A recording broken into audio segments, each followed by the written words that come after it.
Welcome back. What did you think of this second chance football romance between a princess and a football player? Leave me a comment below. I read all of them. I try and respond to all of them. Hit like and subscribe to this channel and be ready when I release the next football romance or the next sweet audiobook. Thank you for joining me today. Thank you for listening, and I will see you on the next audiobook. Bye. The Warrior Groom. A Texas Titans romance novel. Written by Lucy McConnell. Read by Christina Dimmick. Chapter 1. Maia. Maia turned from where she'd been peeking through the red velvet curtain to the frantic voice, careful to ensure her Zac Posen gown in hot pink didn't tangle around her hangisi pumps with the crystal buckle. She held the mic in one hand, ready to click the switch from off to on at her cue. On the other side of that curtain was a room full of women ready to bid on Texas's most eligible football players. The room was a who's who of Lone Star wealthy with a light sprinkling of Hollywood influential types. The bachelors were displayed at a large table up front like a buffet of muscles, testosterone, and fame. Take your pick, ladies, you can have them, she thought. Silver Sanchez, the organizer of the event, ran Maia's way. She paused, breathless, and handed Maia a stack of cue cards. There's been a substitution, she gasped, fanning her face with her hand. Who?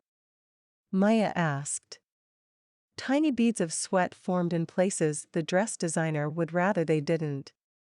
Certain factors couldn't be controlled in life. She knew that with her head, but her subconscious always wanted to know the details before jumping in. The information for all the bachelors is on these cards. Silver darted away just as quickly as she'd come. But Maia protested. The cards was all she got in return. Maia chuckled in an effort to hide the unease that arose at having last-minute information tossed her way. She was a professional and could handle this, she told herself as she shuffled through names. She'd memorized last-minute lines for years. This would be cake. Knox Sherman. Riker Dillon. Walker Kentucky. Cole Carmichael. Her hand froze with the card in the air as she read the name on the last card. London Wilder. Her fingers tightened around the mic, and she was suddenly 16 again, standing in the tunnel that led from the locker room to the football field. There was no designer dress, no crystal buckle shoes, just her and a mic and the loudest audience she'd ever faced. Maia pressed the back of her hand to her mouth as the memory took her away. I think I'm gonna be sick.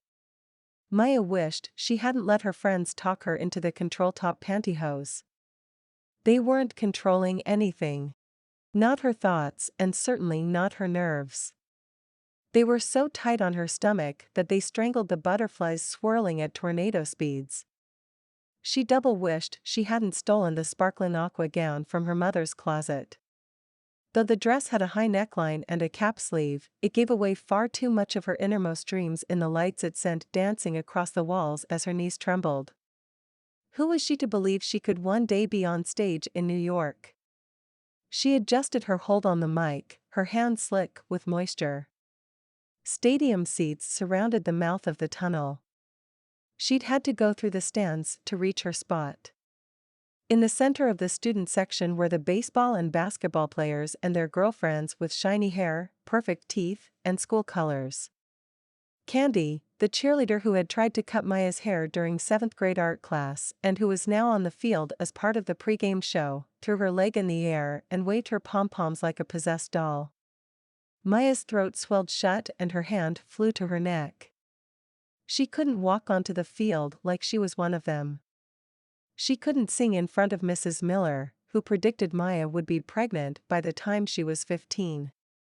If someone looked at Maia's home life, they would think Mrs. Miller had a high probability of being right.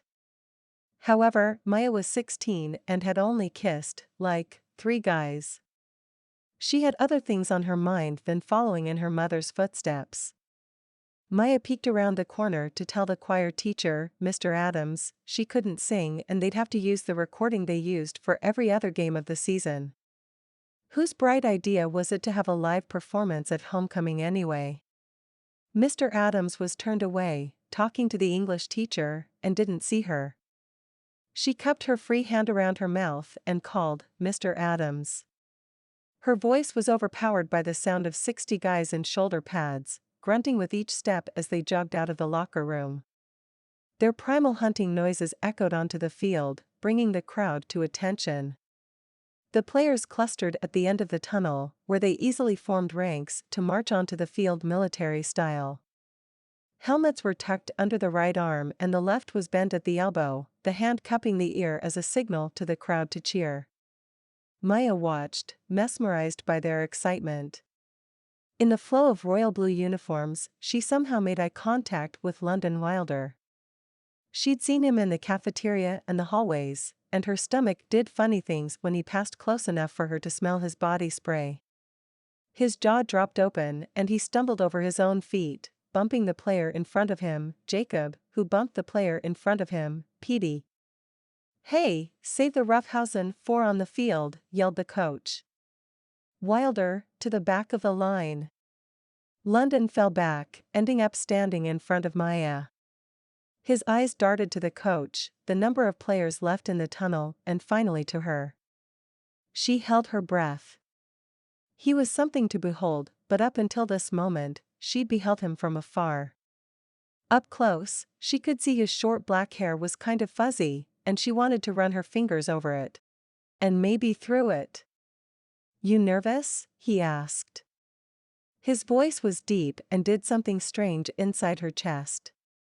It was like she had guitar strings inside of her and he thrummed them. She nodded, unable to speak with her throat so tight. London stepped closer, towering over her. His shoulder pads made him so much bigger. Imposing. Safe. His body blocked out the field lights, fans, and even some of the noise. He leaned down and kissed her cheek. In shock from his boldness, the band around her throat loosened and all the air escaped from her chest. It was like she'd been locked up tight, and London's kiss was the key to opening her back up. "For luck," he whispered. Pulling back far enough to make eye contact, he added, "but I don't think you need it." Maia's hand went to her cheek. The spot was still warm and she thought it probably sparkled more than her dress. "I wanted it." She gasped at the truth that had escaped. She had wanted the kiss from him, but she didn't know that until right then. That kind of knowledge, the kind that revealed something deep inside of her, was intimate, and it wrapped around the two of them like a silk scarf. London's face brightened by degrees. Soon, they were smiling at each other, their faces only inches apart. Maia moistened her lips. "London, on the field," screamed Coach. With a backward hop, London flipped around and took his place in the last line of 4. Maia followed him out of the tunnel. Her steps were sure, her grip on the mic tight. She made it to the 50-yard line before she realized where she was. Her name was announced over the loudspeakers. Her mom could probably hear it 2 blocks away in their rundown double-wide trailer. Stage fright tried to close her off again, its paralyzing tentacles locking her knees. She touched her cheek, the one spot of warmth on her entire body. London had looked at her like she was something special. She closed her eyes. "Sing for him," she whispered. The first notes of the Star-Spangled Banner played loud and proud. Maia lifted the mic and hit her cue. She sang as if no one was in the stands and the sidelines were empty except for London Wilder. She moved through the notes like he was the only one watching, and he watched with his dark eyes ringed in molasses, and she was not afraid. She held the last note, not wanting to give up this time with London. Even if it was all in her head. The roar of the crowd filled her ears and her heart.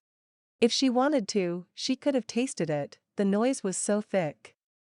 She'd believed there was more to her than everyone saw. She had carried a jewel inside her whole life. Tonight, with London's encouragement, she'd thrust it out there for the world to see. And they loved it. She owed this to London. He was the reason she made it on the field.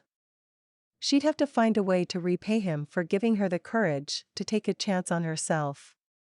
Maia. That's your cue. The hissing cut through Maia's memories right before the curtain whooshed open. She switched the mic on, set the cards in one hand, and presented the smile the magazines had dubbed America's Smile. Hello, Titans fans. She lifted the hand with the cards over her head and waved.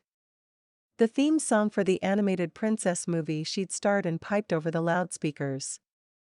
The movie was set to release in 2 weeks, but the previews had been playing in theaters for over 9 months, skyrocketing her to a level of fame that left her breathless. Getting the lead was the thick, delicious layer of whipped cream on her wonderful life. A life she'd built for herself. A life that didn't need complications like football players, ex-boyfriends, and memories of soul-to-soul kisses. Thank you so much for that warm welcome, but I know you didn't come to see me. Let's bring on the Titans. Tonight was just another job, and London Wilder was just another bachelor to auction off. Chapter 2. London tugged at his suit sleeves as he ran through the employee parking lot to the service entrance. Silver Coulter had specifically told him to avoid the reporters out front to save time. He pounded on the green metal door with his fist. It popped open to reveal a man dressed in black wearing a headset. He took a quick look at London and placed his finger over the earpiece. "He's here," he said into the tiny wire near his mouth. He motioned London inside and took off through the kitchen, where the smell of roasted garlic and butter made London's stomach growl. They wove in and out of the dozen or so chefs and their assistants. Servers streamed through a screen door, their trays loaded with plates of beautifully showcased food. London followed the plates with his hungry eyes, wishing he'd had time for more than a protein bar.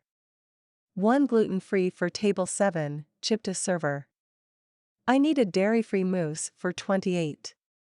"We don't do dairy-free mousse. "Take a fruit bowl." London's eyes wandered over the white chocolate bowls filled with dark chocolate mousse and topped with whipped cream and strawberry slices. His mouth watered.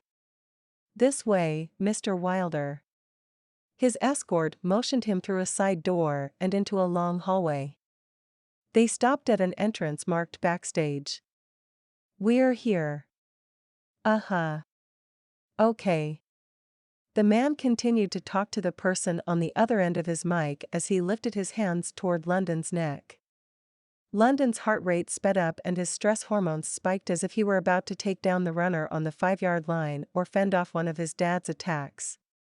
Dad had only choked him twice, but that was enough for a guy to remember the feeling of passing out. He smacked the hands away. The guy rubbed the back of one hand with the other, the skin an angry red color. "I was going to adjust your tie." The red cleared from his vision and London cringed. "I'm sorry. I didn't break anything, did I?" His escort shook out his hand and then fisted and flexed his fingers. "I don't think so. Really, I'm sorry. It's just, no one touches me. Not without asking permission first. And even then, he was picky about who he let into his personal space." "I get it, man." He folded his hands under his armpits and stared at the floor as if sent to the corner of the classroom. London suspected his skin still stung. "If you ice it, the burn will go away fast." He felt like such a jerk. This guy couldn't be more than 20, and he probably weighed $130. "Come on, I'll take you back to the kitchen and we'll find a cold towel." "Nah, I'm fine." "Really? Besides, you're up in 5, 4, 3. He mouthed 2 and 1 silently before pulling the curtain aside. The stage lights burned into London's corneas, taking away his sight. He blinked and stepped forward, hoping he wasn't about to crash into anyone or anything. Someone was at his side. "I'm taking your arm," she said in a velvet voice. He didn't fight her, didn't even jump when her hand slipped through the crook of his elbow. His eyes slowly adjusted and he found himself center stage in front of 100+ people. His teammates sat at a table to his left. He was the last bachelor on the program because he was late, so he had no idea what they had gone for. That was fine with him. No one to compete with but himself. He put on his winning smile and waved to the crowd of mostly women dressed in their finest. There were shiny dresses, shiny hairdos, and shiny lips all over the room. The hotel was decorated in warm tones. Emerald green carpet with gold woven in a geometrical pattern covered the floor. White tablecloths draped the tables, and fresh flowers graced each tabletop. He was so out of his league. His attention turned to the woman on his arm, and London's heart flippered to a stop. "Maia," he whispered. She faced him, their eyes locked, and he was lost in her deep brown eyes. He'd never tired of staring into them, the color a mixture of dark gray and deep brown. Luminescent. That was the word he'd picked for them all those years ago. It fit her even more now. Her black hair was full, and he'd bet his SUV it would waterfall through his fingers. Maia put the mic to her bright pink lips. London couldn't stop staring at her mouth as it formed words he didn't hear. They were exactly like he remembered them. Full and without that dip in the middle of the top one. More often than not, they tasted like cinnamon. She had a thing for cinnamon bears. As if she could read his thoughts, she said, "Teddy bear." Applause rang out. "What did you say?" he asked. She spoke through her unmoving smile. "I said you were a teddy bear." He grunted. "That's not what you said at prom." Her nostrils flared. Had he not been watching her so intently, he would have missed the tiny display of anger. "Tell us, London, what do you have planned for the lucky lady who wins a date with you tonight?" Maia tipped the mic his direction. London panicked. No one told him he was supposed to come up with a plan tonight. He thought he had a couple days to put that together. Maia quirked an eyebrow. He had nothing and she knew it. And she wasn't going to let him off the hook. It took two to play a game. Maybe it was the challenge in the arch of her eyebrow or a host of unfinished business that spurred him to take up the gauntlet. He brought out his best smolder, the one the photographer for Football Today had taught him, the same one that won him Most Handsome Football Player 2 years in a row. Yeah, that one. He leaned closer to Maia, making it look to the crowd like he was leaning into the mic when all he wanted was to put his hand on her side. His fingers brushed the fabric and a small gasp escaped her perfect lips, triggering too many tender memories to fight. The smart aleck response he prepared died and he said, "My perfect date doesn't have to cost a lot of money. A gazebo, a night full of stars, and soft music is enough if it's with the right woman." Under the chorus of oohs and ahs, Maia whispered, "You remember?" She searched his face, her eyes glistening. The tenderness in her gaze told him so much more than the distance she'd tried to put between them all those years ago. "I remember everything," he replied just as low. Emotions flipped over Maia's face as if they were on cue cards and she could speed read. The last one must have read ice, because she closed off her heart. He swore there was a cracking sound. "What did I tell you, ladies? He's a gem." She stepped away from him. "Let's start the bidding." Chapter 3. Thanks for supporting our vets tonight with your donations. Have a wonderful night. Maia waved goodbye and stepped backwards until she was through the curtain opening. She held her smile in place until they dropped shut and the audience disappeared from view. Gathering yards of fabric, she hiked her dress up enough to give her thighs room to move more than 3 inches. The gown was exquisite. When she'd put it on, it was like wearing a second skin. However, she'd had to walk like a Barbie doll all evening, and getting out of the building and away from London was her top priority. I remember everything. Good luck kisses. Healing kisses. Kisses full of true love. Everything.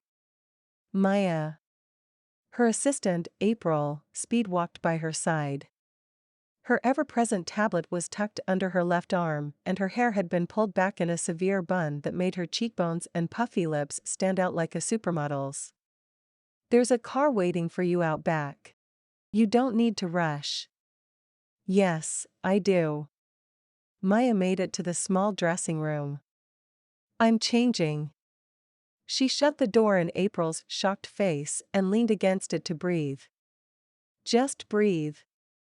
Nice clean air that didn't smell like London's signature cologne, juniper and clover. She smacked her palm against the door.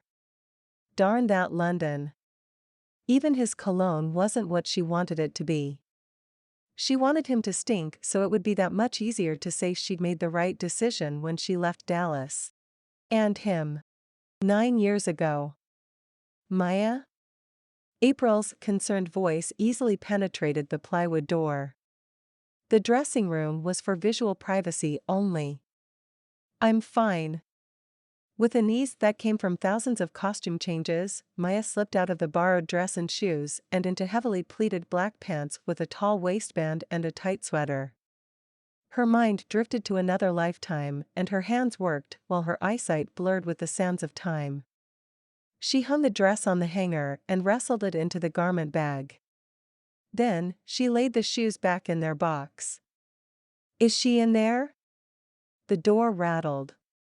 Maia froze, afraid to make a sound and give away her position. Even if she hadn't followed London from Purdue to the Wranglers and finally to the Titans, listening to the few interviews he'd given along the way, she'd know it was him at the door by the way every part of her responded to the deep timbre of his voice. "Sir," April said sharply. "You can't go in, she's changing." Maia smiled at the image of her 5'2" assistant glaring down all 6'4" of London. "Yeah, she does that," came London's reply. Maia glared at the door. "I changed? Me?"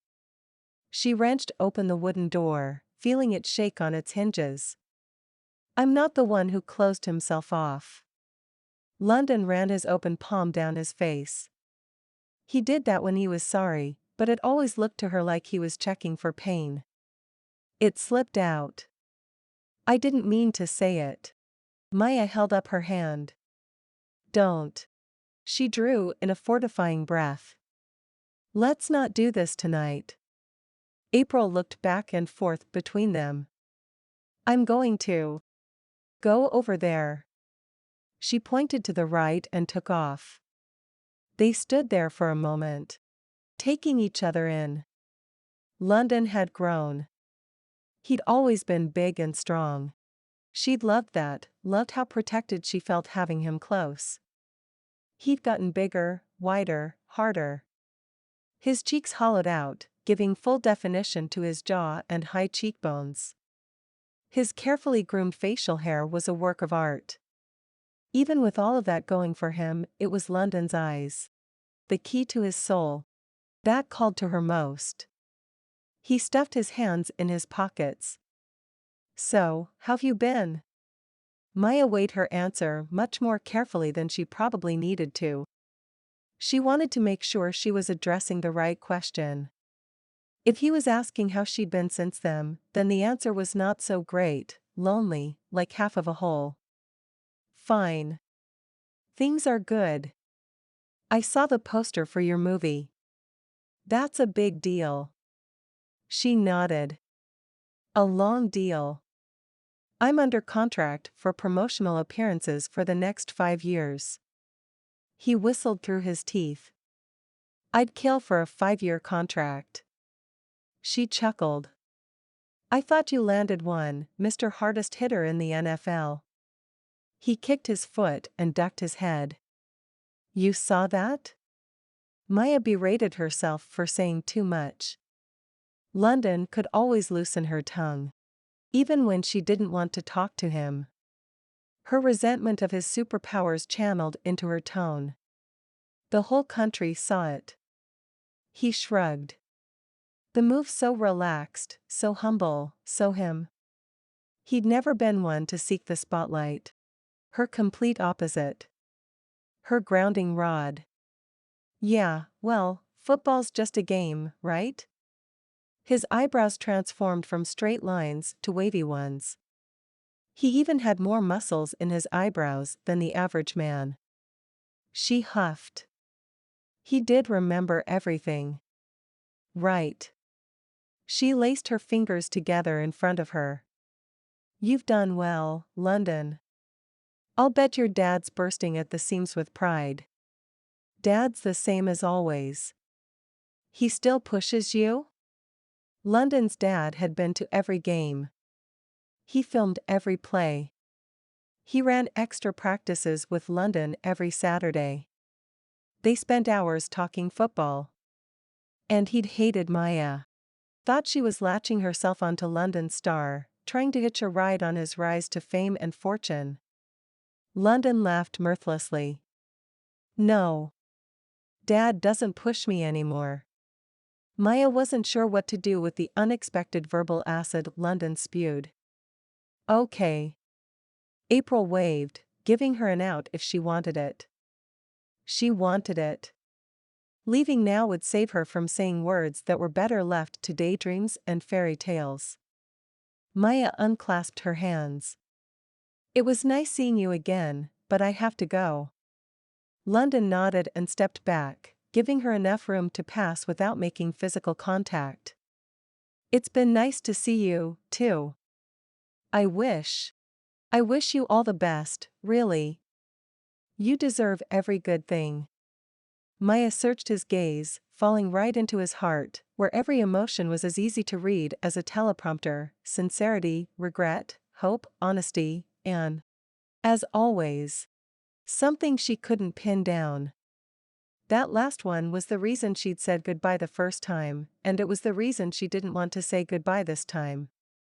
Whatever haunted London Wilder was beyond her reach. Thank you, London. You too. Her hand itched to reach up and brush along his jaw. For old time's sake. She held back, barely. Tearing herself away caused her body to shriek in protest. Her heart pounded against her ribs, crying, "Listen to me." Her skin burned with the need to make contact. April held up her jacket. You okay? Nope. But I will be. She'd gotten through the separation withdrawals once before, she could do it again. How soon can we leave Texas? 6 hours. The best medicine was distance. Let's do it.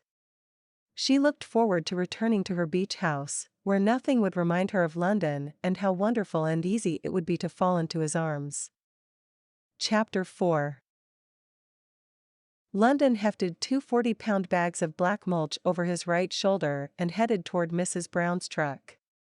The little red Nissan was a familiar sight in the parking lot of his mother's flower shop during the spring. The truck bed bounced, and the struts whined in protest of the added weight. Any chance you could follow me home and help me unload, too?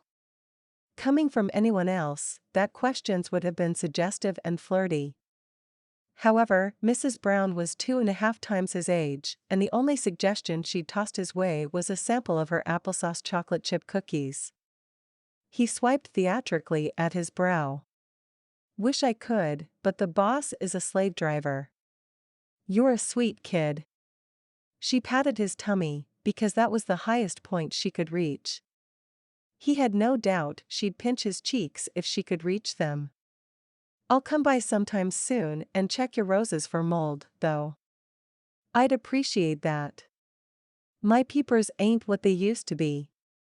She tapped her temple and climbed into the truck. He hoped her peepers were good enough to drive. She managed to make it into traffic without a mishap, and he let out the breath he'd been holding. He ducked under the wooden archway and into the nursery proper.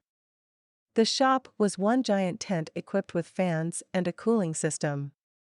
They weren't trying to chill the place so much as they wanted to dampen the hottest month's enthusiasm. Indoor plants were displayed here, as were pots of different shapes and sizes, herbs, garden gnomes, pink flamingos, a cooler for cut flower orders, and a small gift section. He built the register counter out of shipping pallets, adapting a schematic he found online.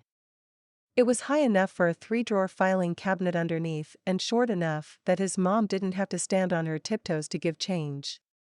There were 2 customers in line, but neither looked like they'd need help loading, so he headed out to the yard to spend some time with something green. Low tables covered with flowers dotted the fenced area, creating a checkerboard effect. Chalkboard signs indicating perennials, annuals, shrubs, and trees hung off decorative hooks. Customers browsed, sometimes reaching out to rub a leaf or cup a blossom. Rarely did anyone run through here. He didn't know why, couldn't explain the way his thoughts came to order out here, as if they were in neat little containers or labeled with chalk signs. Lately, he only needed one container, and it was clearly labeled, Maia. He unrolled a coiled hose and began watering the cannas. In the bright pink color, he could see the swirl of Maia's dress. She'd grown up since their last talk. The parts of her that had been skinny were now elegant and graceful.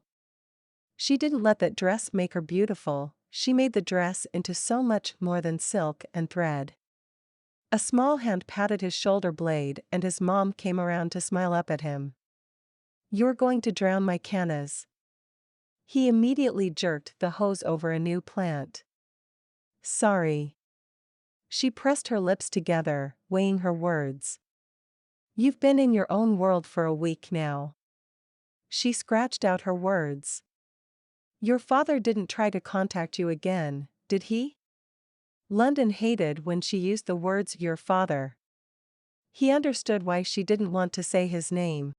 His name was associated with too many painful memories for her. But he didn't like having that man labeled father. He shook his head. Even if Reed had tried to contact London, there were measures in place to keep him from getting through. "So what's on your mind?" Mom took the hose from him, changing the attachment to the rain setting, and moved it from plant to plant. London fingered a rubbery leaf. "I ran into Maia the other night." "Oh." Mom turned partway to look at him and then went back to her chore. "I can't stop thinking about how things ended." He paused. "Actually, I can't stop thinking about how things started either. Beginnings are always more fun than endings." "More flower pot wisdom?" he teased. Ever since she'd opened the nursery, the flower pot, Mom was a veritable fountain of advice on anything that grew: plants, grass, children, love. It was like she'd been in a seed all those years she was married to Sam, and when she finally found a safe place to plant herself, her personality burst out like the petals on a peony. London was still getting used to this woman. He loved her, but he didn't know her growing up. Mom threatened him with the water, and he backed away quickly. She wasn't really trying to soak him, just keeping the conversation light. He appreciated her efforts. The beginning of a relationship is like planting a seed. There's so much hope for that seed that any progress, no matter how small, is celebrated. Once the plant is full grown, the fact that it blossoms is often taken for granted. "Hey, Mom. Why was Yoda such a good gardener?" She poked him in the side. "Because he had a green thumb." "Yes." He dropped his arm over her shoulder and chuckled. "You should talk to her. You two planted a seed and never saw it grow." "I can't call her. She's super famous." Mom laughed. "You're super famous. Have your people call her people and you can do lunch. Isn't that how it's done?" "I have no idea," he mused. He'd dated several recognizable women before, but none of them on Maia's level of fame. She probably lived in a gated community with an armed guard at the front door and shaded windows to keep the paparazzi from looking in. Anyway, I have the charity date tonight.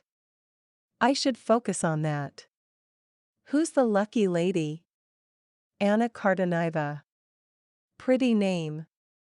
Pretty lady. She was a 5'7" blonde with eyelashes as thick as caterpillars. Normally, he'd be looking forward to showing her the town. He needed to get his head on straight. He kissed his mom on the top of the head. Mind if I take off? I want to get a haircut. Go. I don't need you drowning my plants. Maybe this lady will take your mind off of Maia. Maybe. He pulled the green apron over his head and folded it up as he walked out back where his truck was parked. He climbed in, letting the heat soak into his muscles. Off-season workouts would start soon. He felt excellent. Strong.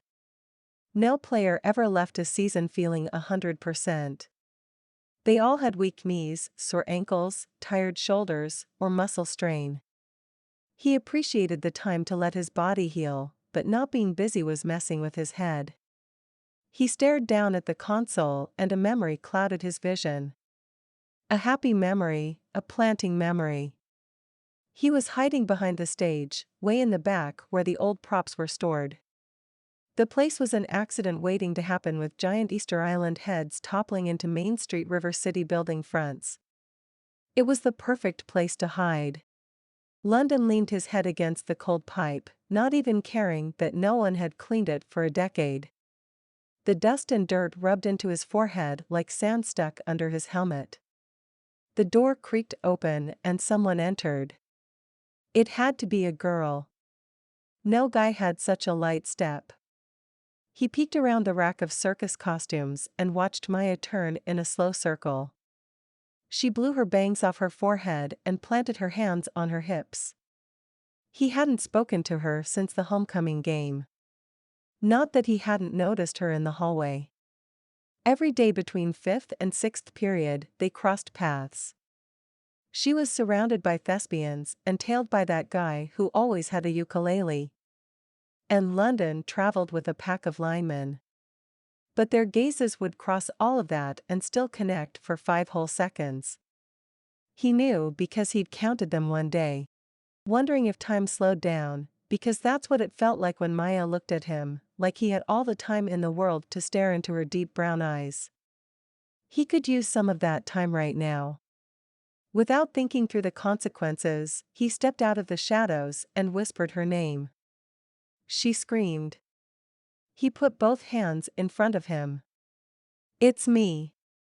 Relax. What are you doing in here? She pressed her hands against her chest. A vein right above her collarbone pulsed quickly. He turned his face away, hiding his right eye in the shadows. Hanging out. More like hiding out. Maybe. He lifted a shoulder.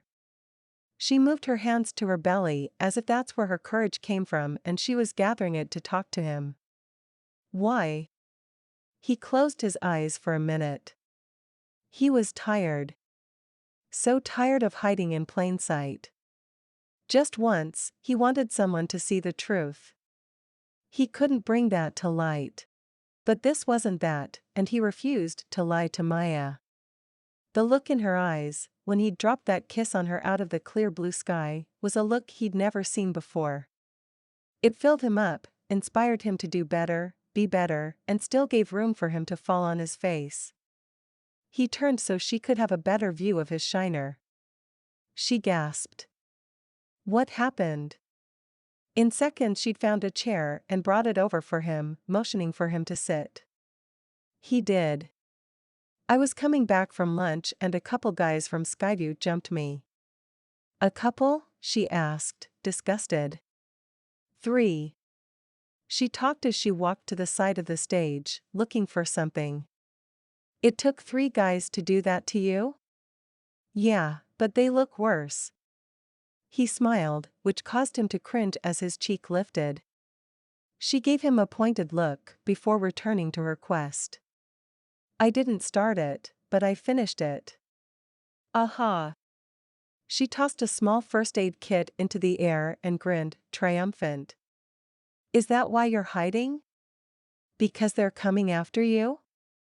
She eyed the side door. Nah. They're long gone. The thought of those guys coming anywhere near Maia made him hot all over. He'd do some major damage if they even tried. I'm back here praying for a miracle. She brought over a stool, which put her at the exact same height as him. He liked looking her in the eye. You have beautiful eyes. She paused and dropped her gaze. Thanks. So do you. I mean your eyes are nice.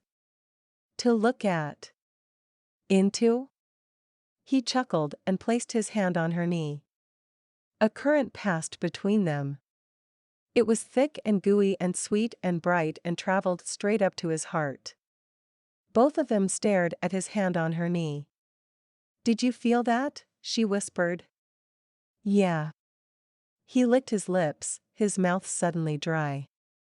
She cleared her throat and dropped her gaze to the first aid kit, jolting as if she'd forgotten it was there. Let's clean you up as best we can. He left his hand there because it felt right. She didn't seem to mind. She even placed her hand on his shoulder.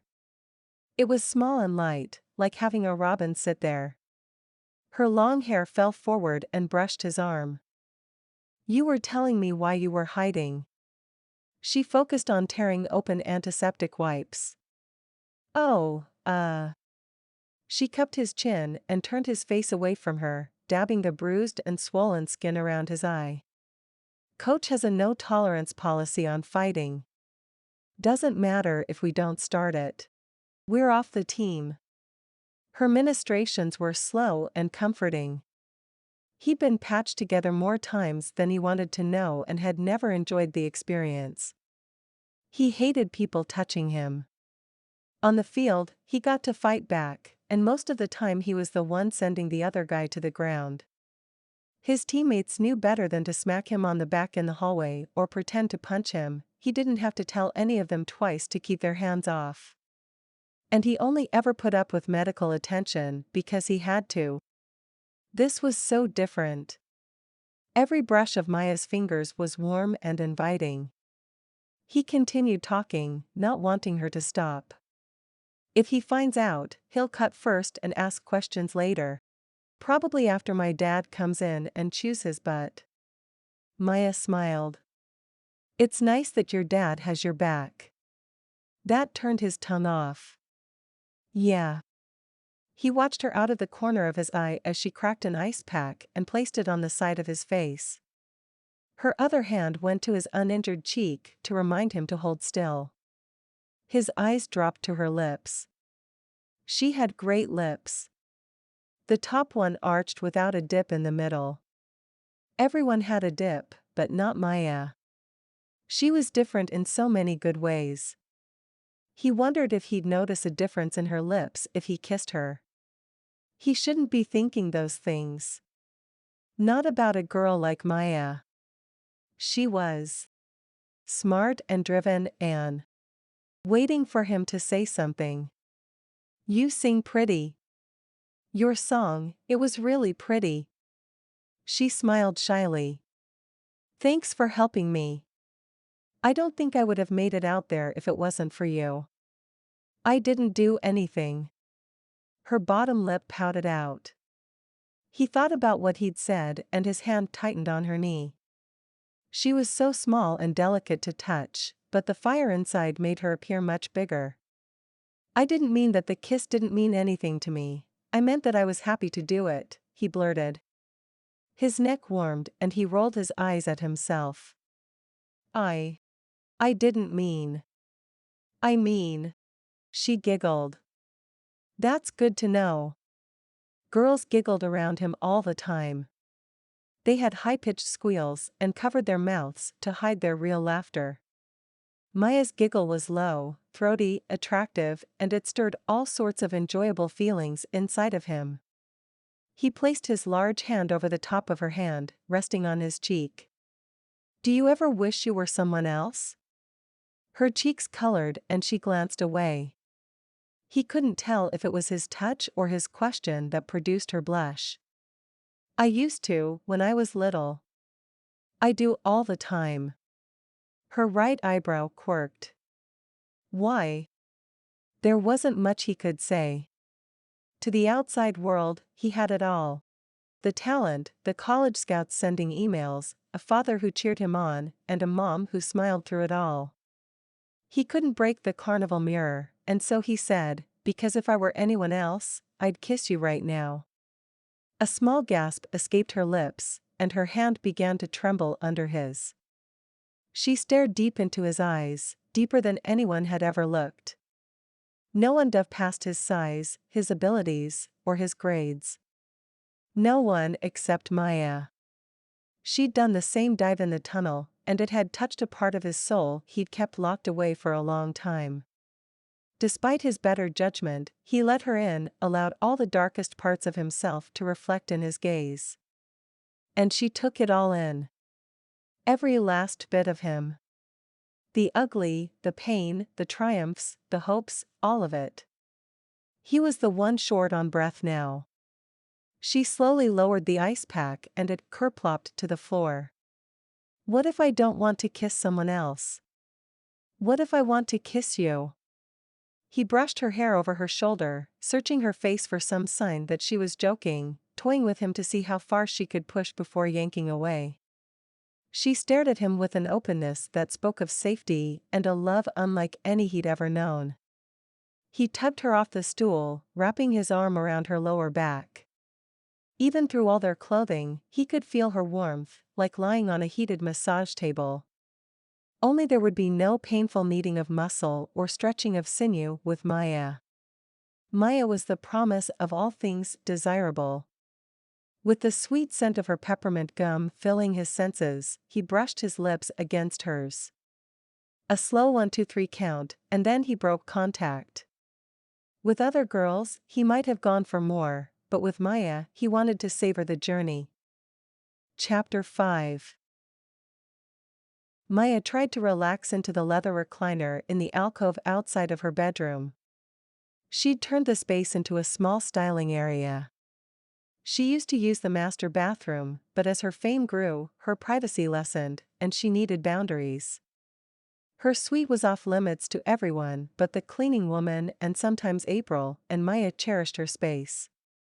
Christy, her stylist, worked dye into her eyebrows using a tiny brush. Because of Maia's naturally dark hair, her brows, which were several shades lighter, tended to blend into her olive skin. Dyeing them, periodically, made her blah-brown eyes stand out more than if she allowed her face to become monochromatic. The premiere party for the Princess movie was only a few days away, and she wanted to look her best. "Maia!" Christy scolded. Inspired by a vampire romance she'd read over the weekend, Christy dyed her blonde hair gray and wore blood-red lipstick. Maia was still trying to acclimate from beauty next door to the undead. "Stop kinking your eyebrows." "I can't get the lines straight," Christy scolded. "Sorry." Maia covered her mouth as another yawn escaped. "What are you stressed about?" Christy asked as she dipped the brush in the dye. "I'm not stressed." "Honey, you can't hide those bags under your eyes from me. No matter how much concealer you apply. You're catty. You know that?" She frowned in sympathy. "Tell me." "I ran into an old bee." She'd almost said boyfriend. "Friend, and it brought up a lot of issues from my old life." "Ah." She made short, quick movements with the brush, and the skin under Maia's eyebrows grew cold. "We all have parts of us we wish we could forget." Maia ran her thumb across the tips of her just filed and primed fingernails.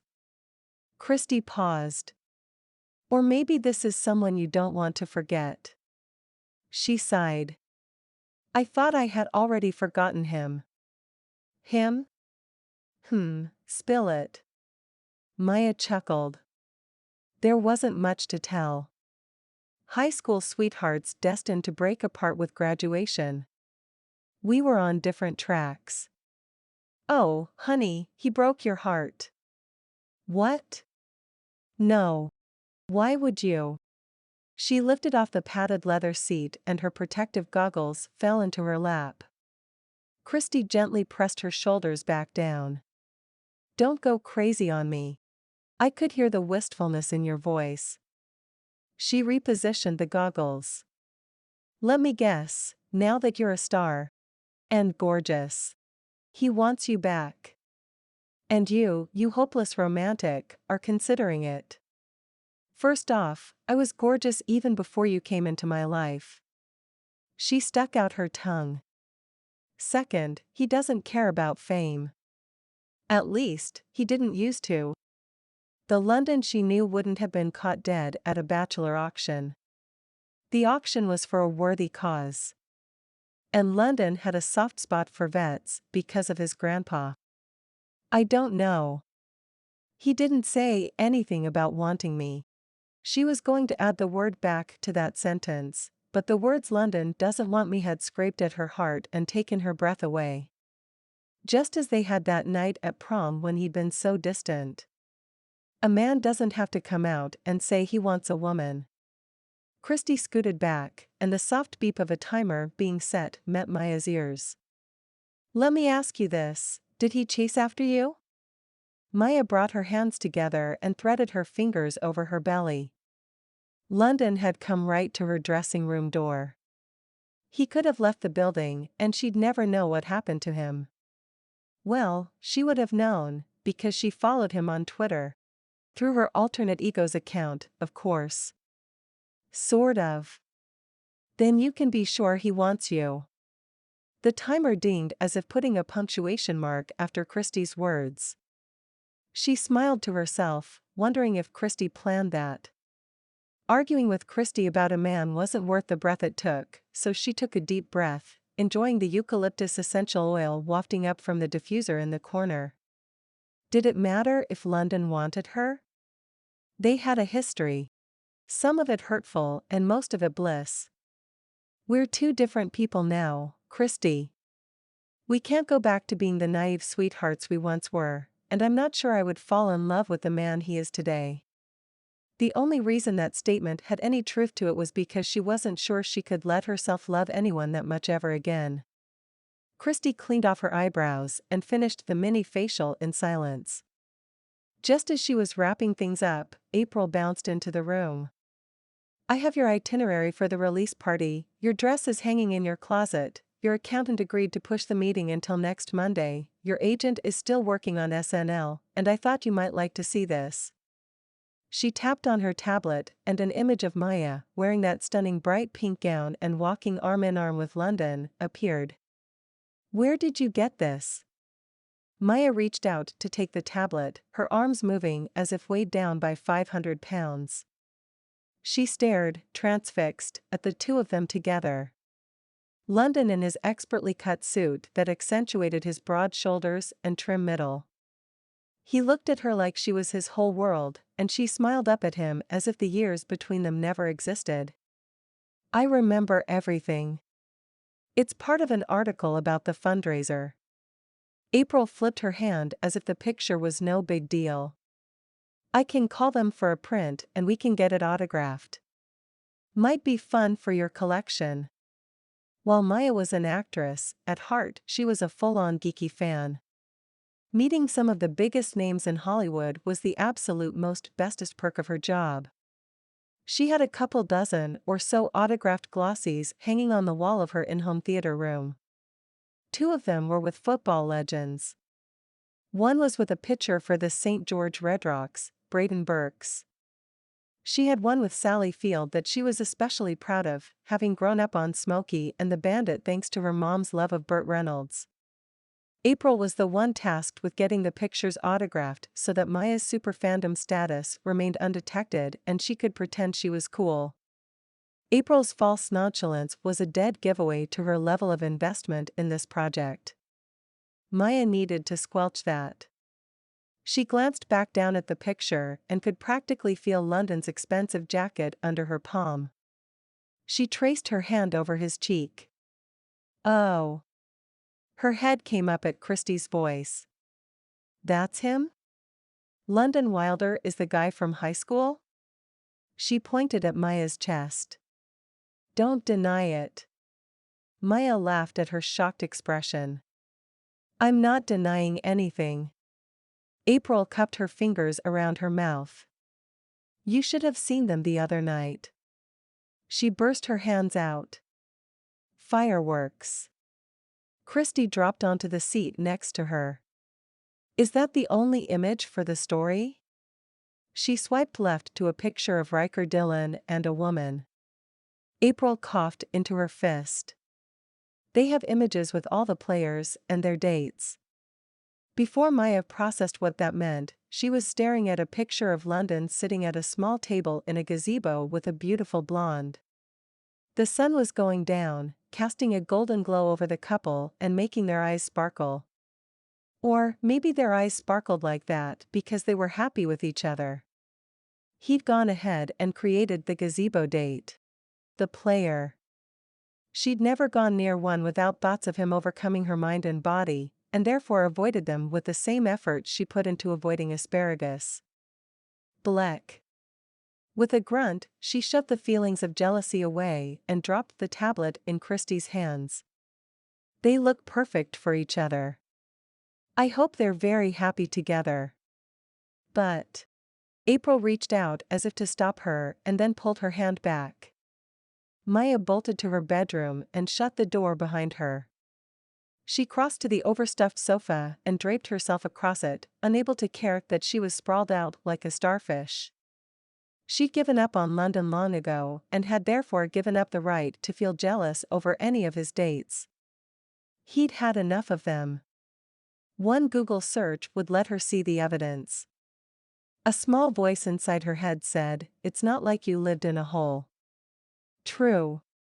She'd dated her fair share of leading men, unknowns, and once a cashier at the gourmet food store, who was 6'1" and had a strong jawline and hair that hung over his forehead. He'd been a real sweetheart until he figured out who she was and pitched a fit about her income being an insult to every hardworking American out there. He was kind of a passionate activist with an odd sense of self-righteousness. Boy, she could pick him. Her eyes fell on the open walk-in closet door and she became curious enough about the mystery dress April had hung in there that she rolled off the couch and made her way inside. The garment bag unzipped with nary a sound, and yards of cherry red fabric spilled out. She pushed the bag off the hanger and took a good look. The dress had a collar. Not quite Mandarin in style, but with a hint of the Orient. Which was appropriate. She'd asked for something that would complement the movie's theme without making it look like she'd dressed as her character. She wanted a sophisticated nod instead of a gushing bow, and Earl Devereaux delivered beautifully. The bodice was lined with bone to allow the fabric to drape and gather perfectly while still forming to her shape. At the hip, a cluster of pearls and diamonds sparkled and then cascaded down the slit to the floor, where they exploded over the hem. She stepped back and eyed it critically, determining the hem would brush the floor as she walked. She reached out and fingered the fabric, letting the softness caress her. For a brief moment, she pictured herself walking the red carpet with London at her side. He filled out a tux in all the best ways, and they'd be stunning together. Not to mention she'd have more fun with him than if she went alone. She sighed and turned away, leaving the dress to air out. I've spent too many hours thinking of you, London Wilder. No more daydreams. Now that she'd seen him in person, had a bit of closure, she could finally put the past to rest. It was time to look for a man to replace London in her heart. Chapter 6. Is there something you want to tell me? Asked Jay. London leveled his signature hardcore stare at his agent, the one he used on receivers to let them know he had his eye on them, and they weren't getting away with Jack.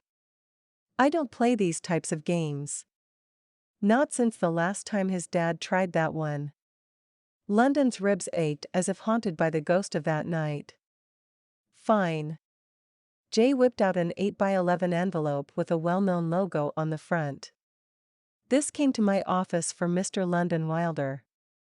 He laid the envelope down and slid it across the glass tabletop. The restaurant, named Transparency, rubbed him the wrong way. He didn't like the glass tabletops, didn't like looking at his feet while he ate. If he wanted to do that, he'd eat standing up in his kitchen. Then there were the glass walls around each seating area. As if the glass was supposed to give a semblance of privacy when all it did was make you want to look through it. Like when he ran at night and passed a house with all the lights on. He couldn't help but turn to look. It wasn't like he particularly cared about the people on the other side of the glass, or even had a desire to peek into their lives. It was the spotlight of being behind glass like exhibits at the zoo. That was it. He felt like he was on display. Which is why he hesitated to pick up the envelope. Whatever was in there would be visible to all. He ignored it and took a drink. Jay chewed purposefully. The auction and the date were fantastic. Would you mind doing another one? London choked on his water. He had to use his napkin to clean up his chin. The auction experience itself wasn't all that bad, but the date had been less than average. Anna was nice. A divorcee with 2 kids, she had a lot on her plate and admitted that after their date, she was going back to her yoga pants and yoga studio. She wasn't ready to jump back into the dating scene, but thanked him for a lovely evening. He'd honestly tried to make the best of an awkward situation. Jay had gotten wind of the whole gazebo comment and set up a romantic dinner for 2 at sunset in a gazebo. London didn't find out about the plans until he was already in the middle of them. And then the guilt set in. A gazebo was a magical place, one he'd only ever shared with Maia, one he only wanted to share with her for his whole life. He could barely sit through dinner with his thoughts circling around her. "Excuse me?" he asked Jay to clarify. "You scored some major points with female fans by being pegged as a romantic by Maia. Women make up 45% of the NFL fan base. That's huge. The more they love you, the more football loves you." He shook his head. "You're getting close to that line." When London first hired Jay, he drew a line in the sand where he was comfortable promoting himself. If Jay ever crossed the line into pimp, he'd be out of a job. Instead of responding, Jay pointed at the envelope with his fork. "You really should open that," he said before pushing a piece of steak into his mouth. London resisted the urge to look over his shoulder to see who was watching him as he put his silverware down and opened the envelope. Inside he found a ticket, an 8x10 glossy, another envelope stamped and addressed, and a handwritten note. He removed everything but the picture. For some reason, he felt like that picture was going to change things, that it was important. Ignoring the photo, he glanced at the ticket first, surprised to see that it was to Maia's premiere. Just one ticket. That was weird. He opened the note, hoping for an explanation. "Dear Mr. Wilder, you are invited to attend the premiere of The Princess and the Well of the World's End. Your ticket is enclosed. Also, would you please autograph the photo and return it in the envelope provided? Thank you. April Jones, personal assistant." He read the note a couple of times. "This came to your office?" He had all his mail routed through Jay's office. It was one of the measures he took to ensure his father was kept far away. A restraining order was another precaution, but good old Dad didn't think the law always applied to him. Jay nodded, swiping his napkin across his lips. "Why?" "I'm guessing that has something to do with the picture." Jay sipped his water and looked away, giving London what privacy he could when they sat at the same table. London steeled himself. The picture could be one of a half-dozen headshots Jay used for promotional purposes, but he didn't think it would be that emotionally easy. Time hung suspended as he reconciled the way his life was now with not knowing what it would be the second he looked at that photo. He grasped the edge of the image and slowly removed it from the envelope, centimeter by centimeter. Before he made it to the knees, he knew it was a picture of him and Maia at the auction. Excited now, he yanked the photo out and stared. Maia was breathtaking. Not because her dress fit her curves perfectly. It did. And not because her long, brown hair looked so soft he could feel it sliding between his fingers. Because he could. No, she was breathtaking because she looked like a woman in love. He squeezed his eyes shut and then wrenched them open again to verify that the man she was looking at was him. It was. And he was looking at her with that same odd expression he'd had in every photo of the two of them from high school. He hadn't known they were being photographed right then, or he would have tried to hide his feelings better. "What am I supposed to do with this?" he muttered. Maia had practically run away from him at the auction, and now she sends him this? The mixed signals were confusing at best. Sign it and send it back. I thought you read the note. No. I mean, am I supposed to go running to her? Is that what she thinks will happen? That she can snap her fingers and I'm slobbering all over myself to run to her? He paused, taking a long pull of ice water. The ice clinked against the glass in a polite sound, but inside of London, his thoughts were screaming at one another. Don't open that door again. Things are different now. She couldn't handle your life in high school. She can't handle it now. She's grown up. We're grown up. You don't deserve her. He pressed the heels of his hands into his temples in an effort to stop the arguments. It's an invitation to the movie. Jay leaned over his plate. You should go. It would be an opportunity to get your face out there. He tapped his finger on the tabletop. It would be better if you had a kid to take. London was an only child and didn't have any children of his own. He could see the wheels turning in Jay's head. If he didn't put a stop to this, Jay would hire some childhood actor to pose as his little brother or something. There's only one ticket. Jay deflated. Well, you there alone is better than you not there at all. London picked up his fork, ready to taste his steak, though it was probably cold by now. What did you mean? She thought you'd come running? London didn't answer. Instead, he focused on cutting the perfect size of steak. Jay leaned back, his eyes narrowing. London, I know you, man.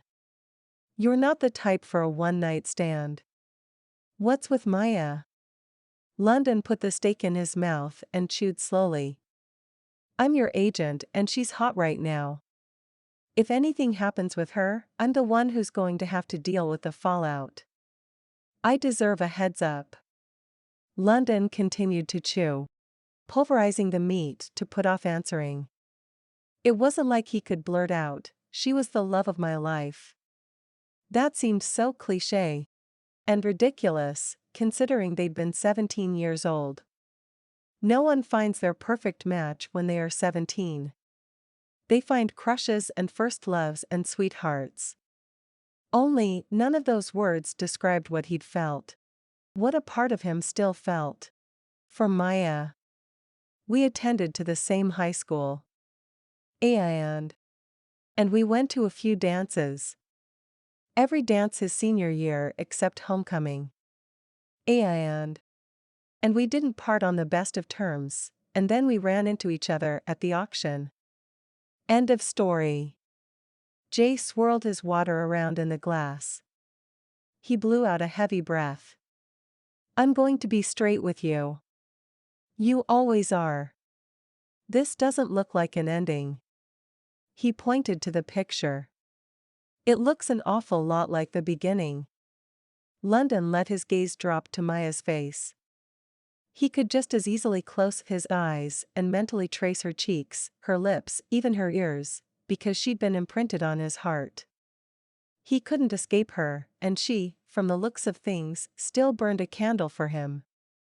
If there was even a chance that he could hold Maia once more, he had to go for it.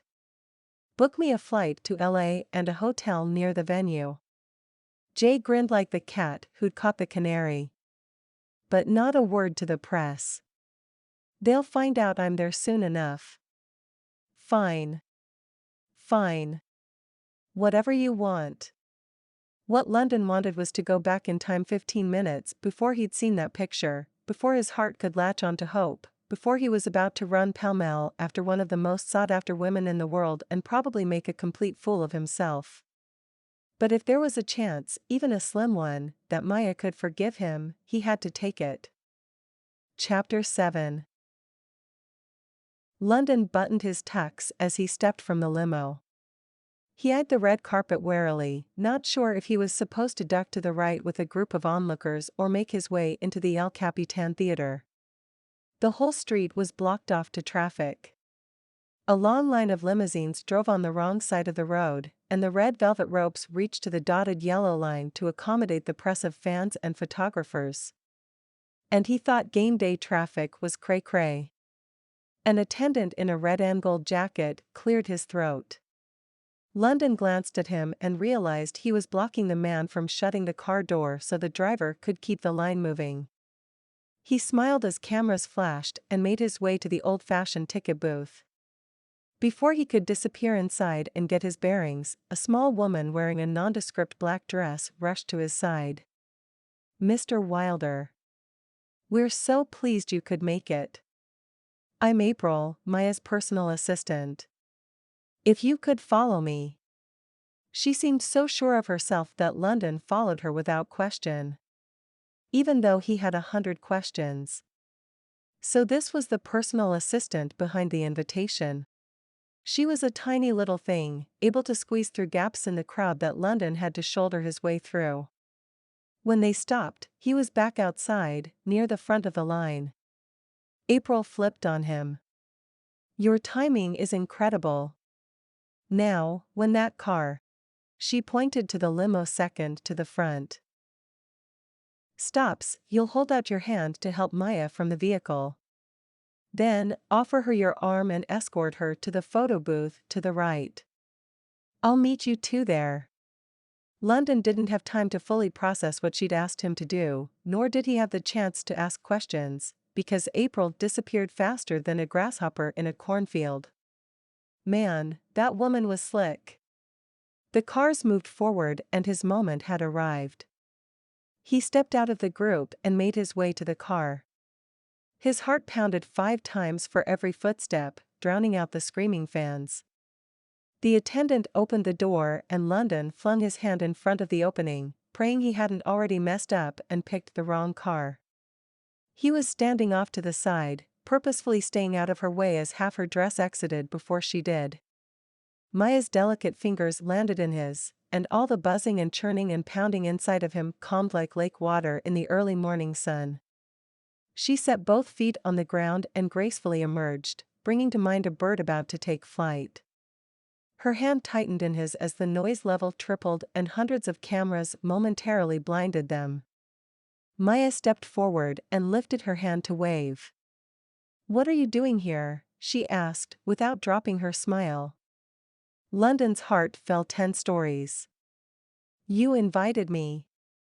She moved forward at a steady pace. "No, I didn't."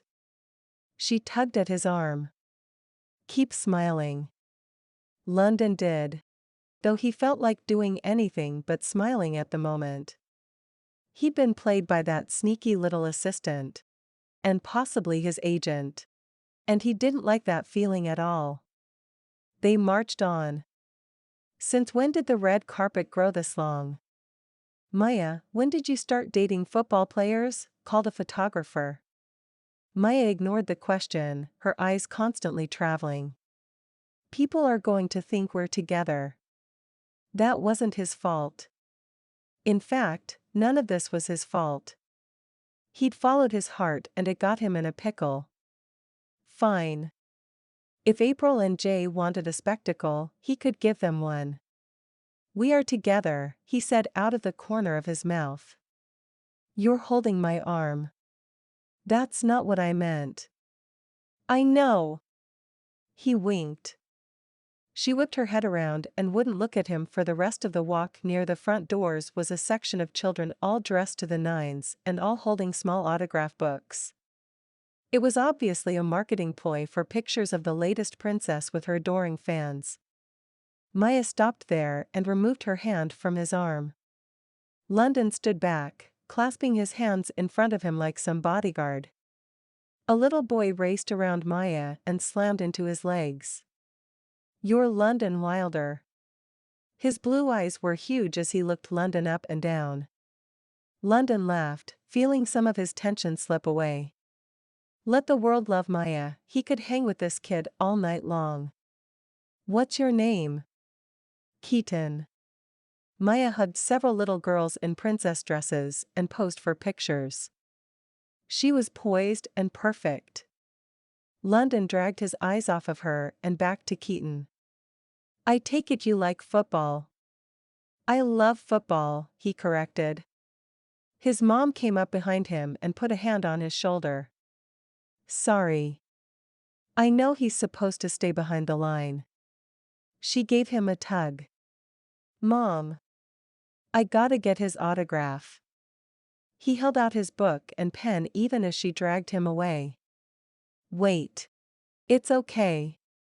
London got down on one knee and motioned Keaton closer. He complied, and his mom watched them with an indulgent smile. Keaton wasn't shy at all. He came right over and sat on London's knee. That wasn't what London had in mind, but when the kid put his arm around London's neck and held on, stretching his many freckles with his smile, London didn't have the heart to make him move. "Can you say, to Keaton, my best friend?" London laughed because of his bravado. "You bet." He wrote out a note, drew a block T for Titans, and signed his name. All the while, cameras clicked and photographers swarmed them like bees on nectar. "Here you go." He snapped the book shut and handed it and the pen back to Keaton. "You've made his year," gushed Keaton's mom. Keaton nodded, clutching the book to his chest. London ruffled Keaton's stick-straight red hair. "Stay out of trouble." "I will." His mom sighed. "He won't." She hurried after him in the crowd, probably worried he'd disappear. London signed a few more autographs, but mostly he hung back, letting the spotlight shine on Maia. April appeared as if out of thin air, her gray hair only adding to the image that she was some sort of magical creature. As small as she was probably made of thin air. "You." London whispered menacingly. April turned her nose up and stepped past him to Maia's side. "You," he heard Maia whisper, making him burst out a laugh. They both faced him and he wagged a finger at Maia's assistant. "You've got a lot of explaining to do." April lifted her palms. She spoke fast and below earshot of anyone but the three of them. "You needed a date. You were so lost that night at the auction. And the two of you have to talk things out." Maia closed and then opened her eyes again. "We are going to have a very long talk about professional boundaries." April nodded. "But I love you for having my back." She gave April a quick, one-armed hug that negated any sharpness in her previous warning. Maia picked up her dress and slipped her free hand into London's. Her skin was velvety soft against his rough palm. Somewhere, in the vast realm of eternity, two cogs fit together and wheels began to turn. "Thank you for coming." "Thanks for sort of inviting me," he teased. Maia's smile inched from Princess Perfect to just for London. "Do you want to go see a movie? Is there anything good playing tonight?" She lowered her lashes, instantly shy. "You'll have to tell me." He'd forgotten that she did that when she was nervous, and couldn't believe that a woman of her accomplishments could be nervous. A protective instinct, one that he'd always had for her, jumped to the forefront of his consciousness. He used his knuckles to tip her chin up and waited until her vulnerable eyes met his. Maia. Her name came out rougher, huskier than he'd planned. I feel blessed to be here right now, and I can't wait to see your film. She leaned into him slightly, and he forgot about the cameras and the crowd and the sneaky little assistant. Miss Maia? They turned to see an usher, dressed in the traditional short red jacket with tails and brass buttons, motioning them to move into the building. If you'll proceed into the theater, please. The next guest is about to arrive. Right. Maia moved herself to the side and picked up her dress again.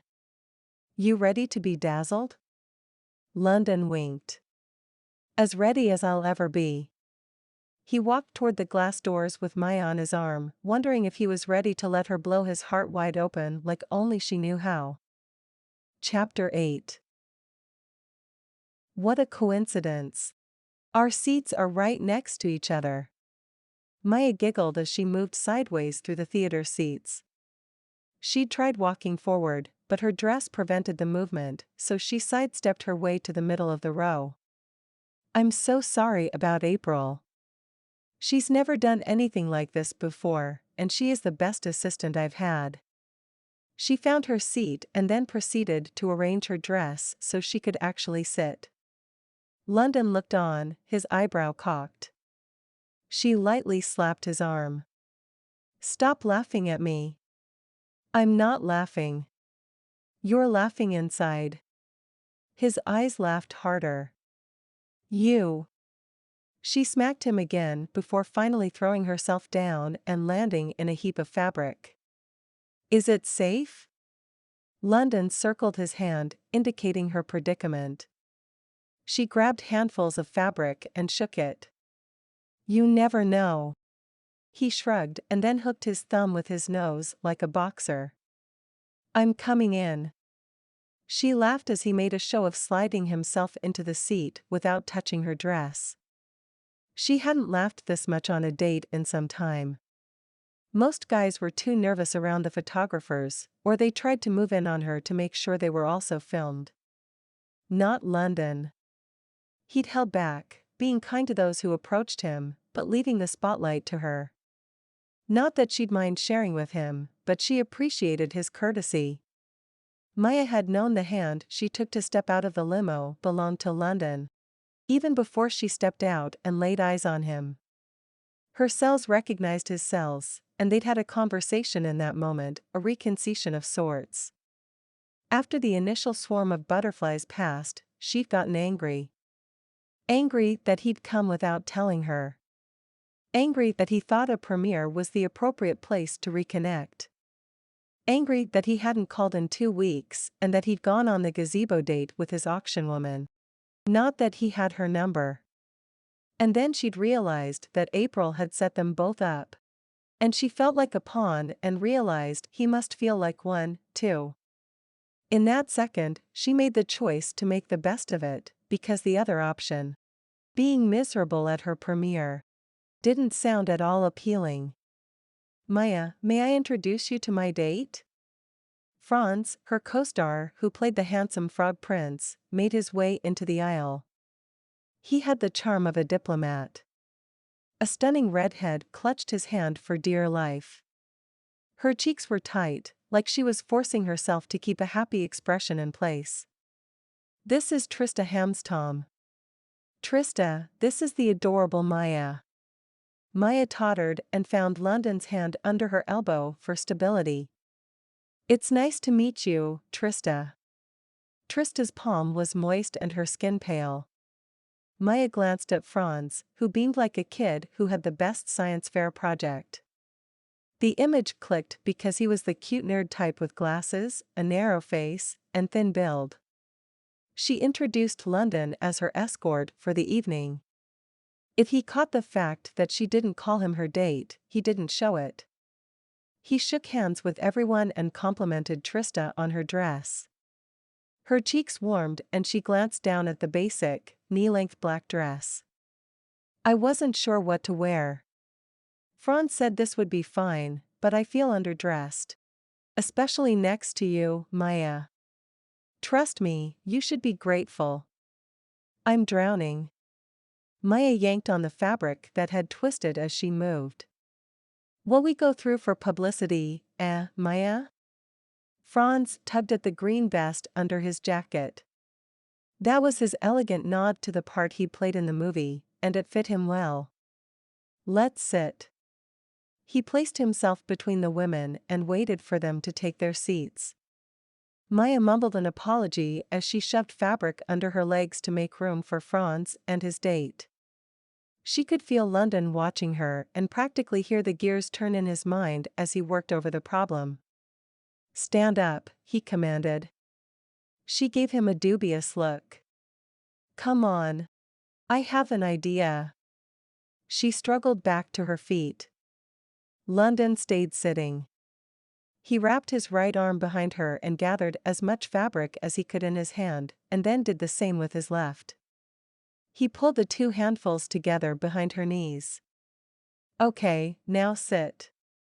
She did, her bottom hitting his shoulder. Her cheeks heated, but she could see where he was going with this, so she pressed on. He slid his arm down her legs, still holding the fabric in place. Once she was safely in her seat, he let go. Her dress now hugged her thighs, but it was under control. Skadoosh, London said with a flourish. Bravo. Franz clapped. Now that her dress wasn't attacking her co-star, he turned his attention to his date. Couples streamed into the rows and the theater filled quickly. The producer, his wife, and two kids sat in front of Maia and London. She made introductions without having to stand up, thank goodness. London expressed enthusiasm for the film and even complimented Roderick on a film he'd done several years ago. Maia was impressed that he knew Roderick's work. Roderick asked a few questions about the upcoming Titan season. Their conversation was cut short by the lights dimming to signal 5 minutes to showtime. The noise in the theater increased as people hurried. Maia found herself feeling rather shy as she thought about the last time she and London had seen a movie together. She'd made him go to Twilight, which he hated. He'd made her go to Iron Man, which she loved. They both enjoyed Kung Fu Panda, which was funny because neither of them had wanted to see it, but it had been the only movie playing. They laughed like fools and quoted the movie for weeks afterward. In fact, it was Kung Fu Panda that had placed a seed in her mind for doing an animated film.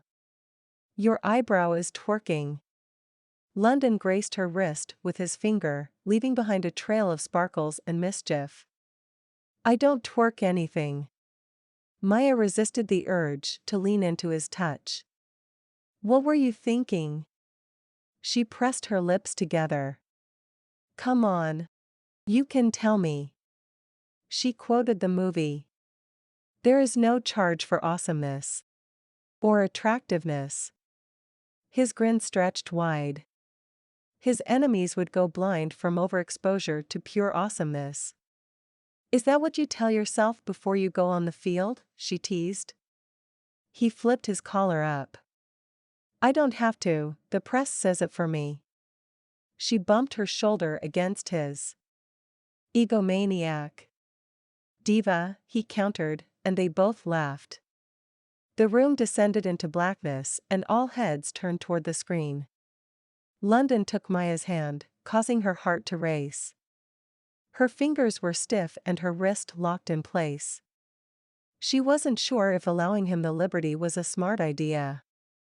Laughing and joking with London as a friend and an evening's escort was one thing, but holding hands implied there was more to tonight than she was ready to admit. He leaned closer, his breath warm on the delicate skin behind her ear. There is a saying, yesterday is history, tomorrow is a mystery, but today is a gift. That is why it is called the present. She tipped her head to the side, connecting her temple with his jaw. How many times had she wished for one more moment with London? Too many to count. Perhaps London's presence tonight was a gift from God. A chance to fulfill her daydreams and finally set the magic that once existed between the two of them behind. A single violin cascaded through the speakers and filled the auditorium. The screen came to life with the image of a young girl smiling up at a mother, who tenderly brushed a stray hair off the girl's face and tucked it behind her ear. Maia tightened her grip on London. Her own mother had never looked at her with such love in her eyes.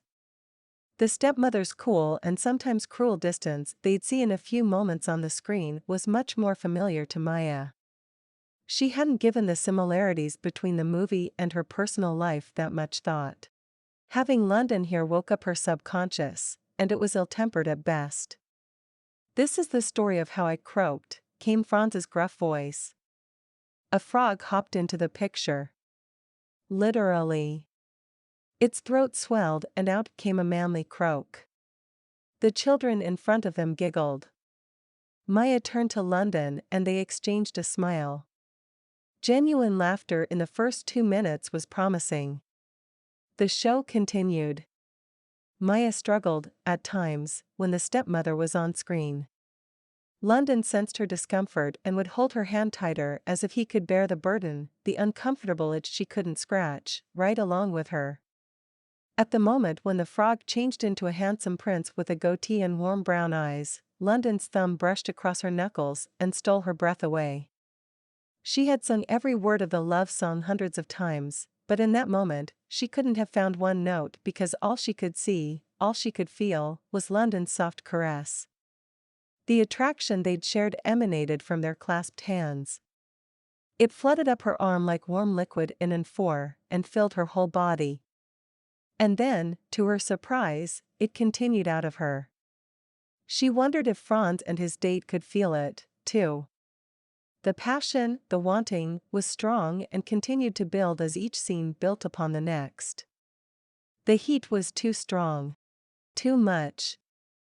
Just when she thought she'd expire or completely pass out, the lights came on, lifting the spell. Maia removed her hand under the pretense of stretching her arms out in front of her. She was swarmed with congratulations from all sides. The strange swirling of the past and the present spiraled up and out until it disappeared, and all she was left with was the hearty handshakes, hugs, and London, who stood back with his hands in his pockets. The look on his face startled her, because she'd been all warm and fuzzy sitting next to him and enjoying the present. Then again, he had been tricked into coming tonight, and her first reception wasn't all that welcoming. Did she really want this non-date to continue? The longer she spent with London, the deeper she would fall into her past, and there were times she didn't want to rehash. Since they were in the middle of the row, they had to wait for people to clear out before they could attempt to leave. "See you at the after-party?" asked Franz. "I'll be there." Maia wasn't sure what London's plans were, and she didn't want to commit him to attend if he wasn't comfortable. She spoke with a few more people before the path opened up. When she reached for London, he was staring at his phone with a frown. "Are we done here?" he asked quickly. Maia fingered the single pearl hanging from a silver chain around her neck. "There's an after-party upstairs." Her invitation trailed off as he checked his phone again. "Is something the matter?" "Nothing you need to worry about." He took her by the shoulders and pressed his hot lips to her forehead. "You blew them out of the park tonight, Maia. I always knew you had it in you." She took a deep breath and barely caught the scent of his cologne. The scent was light and hardly there. It was all she could do not to bury her face in his neck and breathe him in. "Thank you for tonight. For letting me share this with you. Thank you for coming." She meant it. She may have been upset when she first saw him, but tonight was the best night. There was this chorus of excitement and silliness and realness that swelled when they were together. For the whole rest of her life, that music was too quiet to enjoy. London's presence turned up the volume. "Good night." He stepped quickly away and up the slanted floor to the back doors, and then he was gone. Maia rubbed her bare arms. All around her, families and couples chatted and laughed, their eyes dancing with success. No one paid her any notice. It wasn't the first time she'd felt alone in the middle of a large group of people. The sensation happened quite often.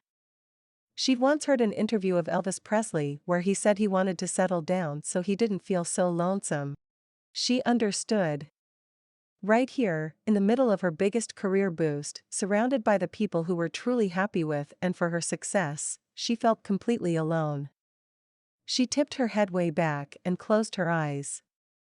She'd talked herself into believing the time with London was a gift from God, but if so, it was a mixed blessing.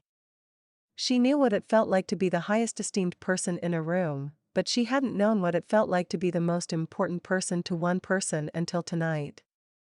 Before now, she didn't have the sense of belonging, of being held dear, to compare the rest of her life to. And now that she did, she needed to do something about it. "Maia, are you coming?" Gerald, the director, motioned for her to join the group heading to the after-party. Maia threw her shoulders back and wrestled her dress free with as much dignity as she could muster. There were cameras to smile for, questions to answer, and people to praise. She folded up her loneliness and tucked it onto the back shelf. Tonight, with her hand tucked into London's, had been a gift. God didn't make mistakes, nor was he cruel. He wanted her to learn something from all of this, and if she'd learned that she could still laugh with London, then that too was a gift. Even though he'd been tricked, he came. That said something, and the current that grew and grew between them said even more. The next few weeks were busy because of the opening, but she'd find a way to see him again. Chapter 9. Shards of terracotta crunched under London's thick-soled work boots. Black potting soil with the white pieces of perlite carpeted the walkway. Jagged pieces of wood threatened his legs as he passed what used to be a table of perennials. The police were in the office, reviewing the footage from the security camera. At least he didn't touch anything inside. London rounded on his mom. "Don't do that." She brushed dirt off the tabletop and set a flower pot at right. "Do what?" she asked without looking at him. "Don't give him any credit for what he didn't do." He clenched and unclenched his hands. He didn't need to see the security video to know that his dad had blown through here in a rage. The old man had seen something or heard something in the news that had ticked him off. Mom stopped moving and stared into nothing. She reminded him of a scared rabbit. The fear wasn't because of him, but because of the history they shared. "He didn't hit my face, I can still attend service. He didn't break a bone, you can still play ball. He didn't destroy grandma's serving dish. You do this every time, Mom. Stop. No more silver linings. No more protecting him from the consequences of what he does." She nodded, her fist covering her mouth as a sob escaped. London put his arms around her and pulled her close as she cried. All those years, all those times she'd been brave and looked for the positive in the most negative circumstances. The woman was stronger than she gave herself credit for.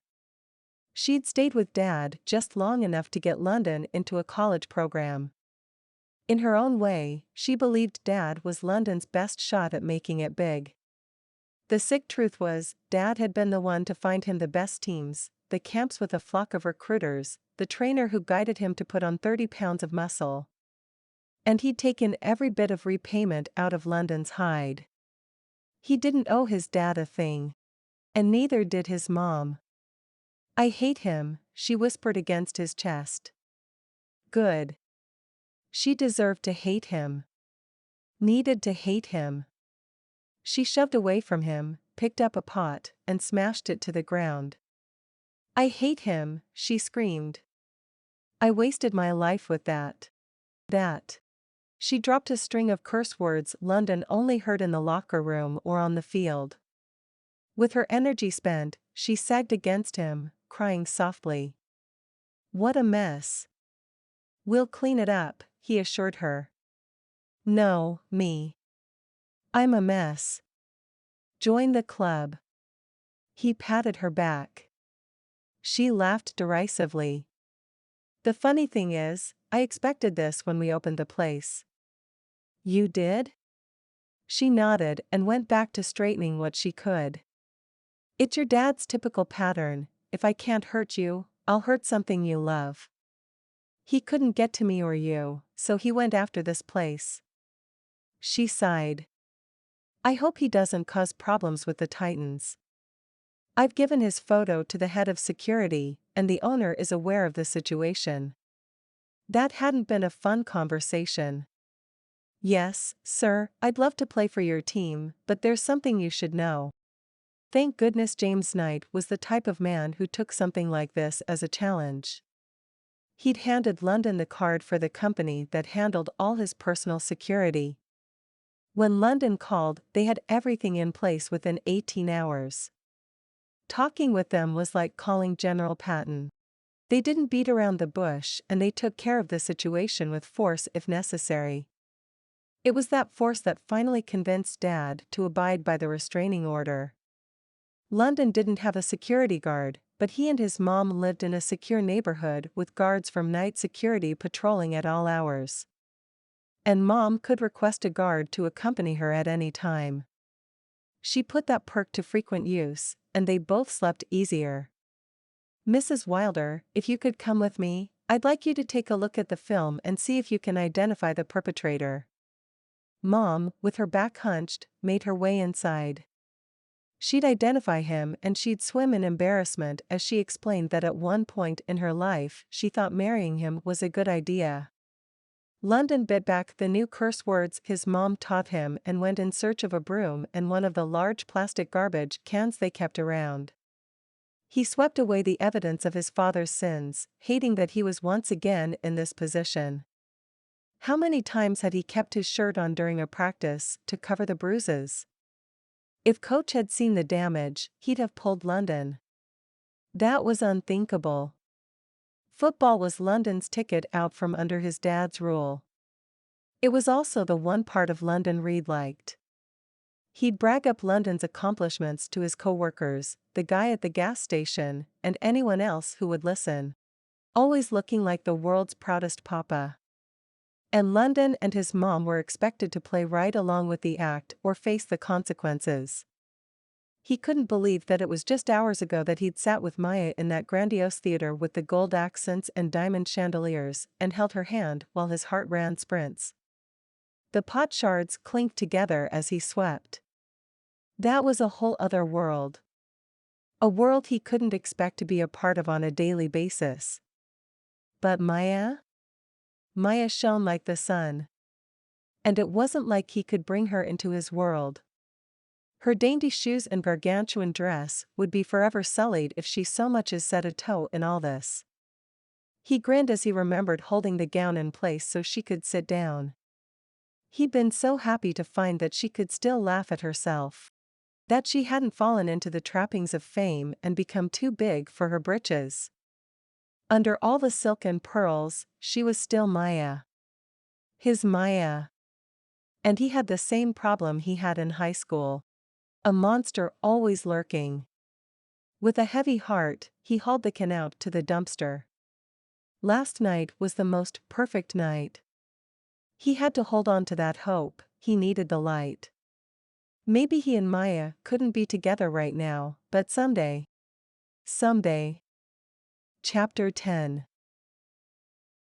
For long and dreadful days had passed since the premiere, and Maia hardly had a spare moment to think of London between filming segments for late-night talk shows, signings at theaters, and performances with two orchestras and her co-star.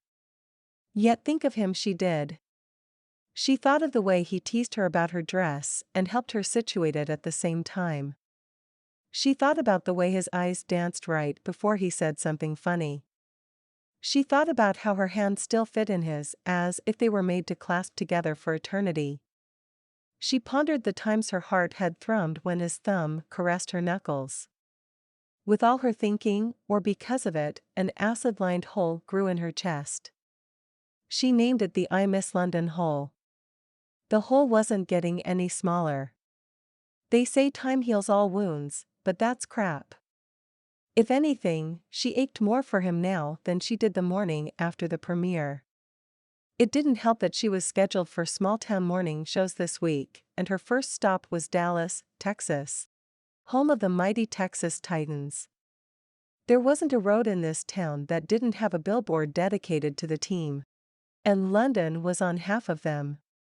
Granted, he was in full gear including a helmet, but she knew his number and the shape of his body, and therefore knew it was him up there tackling a receiver on the 7-yard line. Geez. A girl couldn't very well forget a guy with his kind of advertising power. Knowing London, he probably hated those billboards. "Close your eyes, please," Christy said. Without giving her time to brace herself, she airbrushed powder over Maia's entire face to set the foundation she'd applied moments before. Maia held her breath, afraid her lungs would have a better complexion than her face. "You have no sense of portion control," she mumbled through tight lips. Christy waved a paper in front of her face, sending cool puffs of air across her cheeks. "You look fabulous for someone who is going on 5 hours of sleep." Maia released her breath.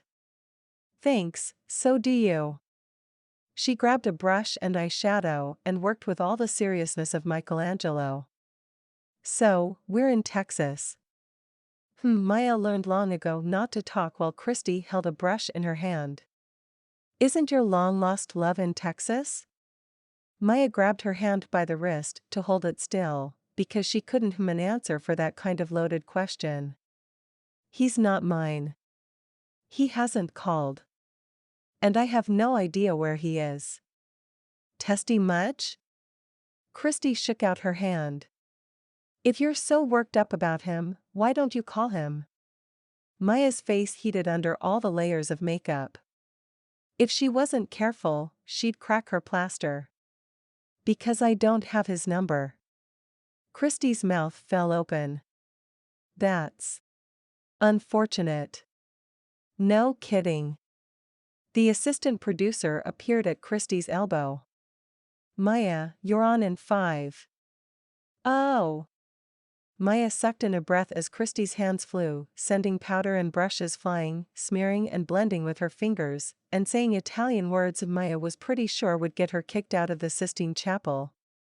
With a flourish, Christy removed the cape used to protect Maia's coral, knee-length professional dress, and the assistant took her arm, leading her through the hallways. When they arrived on set, people parted and whispered her name as if she were a real-life princess, and not just an animated one. She shook hands with the host, and then they were on camera. She wondered if London watched Waking Up with Dallas. If he'd see the interview. She wanted him to rush to the studio and insist on seeing her before she left town. He could be in his car right now, speeding through yellow lights. Her fingers suddenly felt full of energy, and she drummed them on the arm of the chair. "Maia, what was your favorite part about making this movie?" Maia had her answers at the ready. The local morning shows were given a script, and they generally stuck to it because no one wanted to be blacklisted for mistreating a guest. Being able to work with Michael Stopston was huge. "I've been a big fan of his work for as long as I can remember going to the movies." "Me too." The short interview continued as planned and predictable until the host, Bob, turned to the camera. "We've got a fun hometown connection for our viewers today." An image of her and London walking into the premiere together flashed on the screen. Maia doubled the speed her fingers drummed. Just seeing his handsome face did funny things to her heartbeat. He could be here any minute. This is London Wilder, safety for the Titans, walking the red carpet with Maia. "Tell us, Maia, how long have you known London?" 4 years. She blinked several times, her brain working desperately to figure out how much she should spill. To heck with it. The paparazzi would dig up the whole story with minimal shoveling. All they'd have to do was wave a couple $100 under an old classmate's nose, and they'd have all the dirt they wanted. Being upfront here would save her a PR mess later. Actually, it's an interesting story. We were high school sweethearts. Bob gaped at her like a fish in a bowl. His mouth opened and closed, but no sound came out. Maia bit back a laugh. He hadn't prepped as well for this interview as he should have, and he was caught. Before you ask, she said, throwing him a lifeline, we were on different paths back then. I wanted to pursue theater, and he had a football scholarship that was too good to pass up. And you found each other again? Her hand stilled, all the electrical energy draining like sand in an hourglass. Actually, we bumped into one another at a charity bachelor auction and again at the premiere. Will you see him while you're in town? What was this, a morning talk show or a gossip column? We don't have any plans to get together. The producer gave the signal to wrap things up. Bob put on his professional mask. Thank you for joining us. He listed information about the movie, and the red lights above the cameras went dark. Bob stood and offered her a hand to help her out of the chair. She accepted his help and smoothed her dress over her hips. A small group crowded around, thanking her for coming and congratulating her on the movie. Many of them had seen it with their kids over the weekend. Did you hear about the break-in? Asked a small man with big glasses. He wore a black zip-up hoodie a size too big for his thin frame. It took Maia a moment to realize he was talking to her. I'm sorry, what? He pushed the glasses up his oily nose. I thought that since you're friends with London, you'd hear about the break-in. Maia's blood thickened and cooled in her veins like gelatin. Had London been hurt? How had she not heard about this? I haven't. We covered it last week. She grabbed his forearm.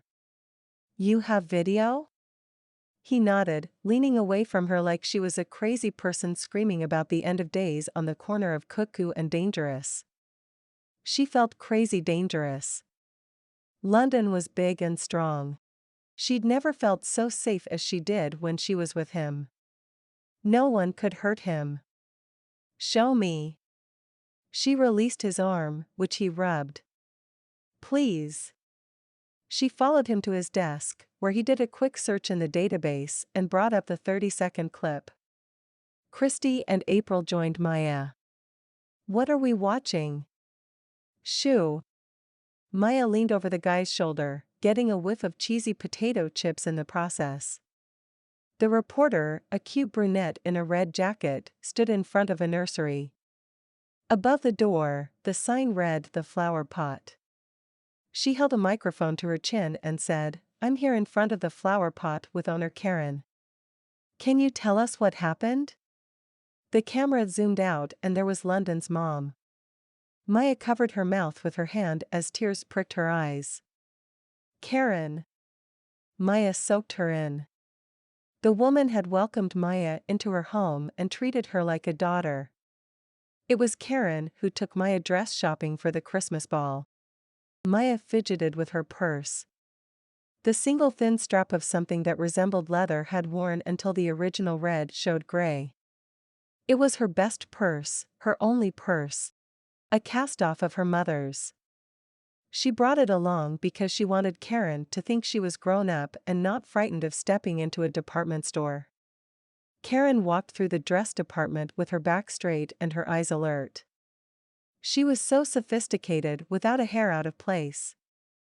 The soft highlights that framed her face gave her a touch of youth, though she didn't need it.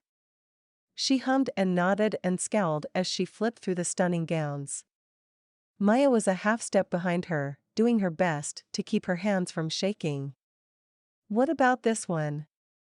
Karen stepped back but held onto the plastic hanger to keep the dress facing out.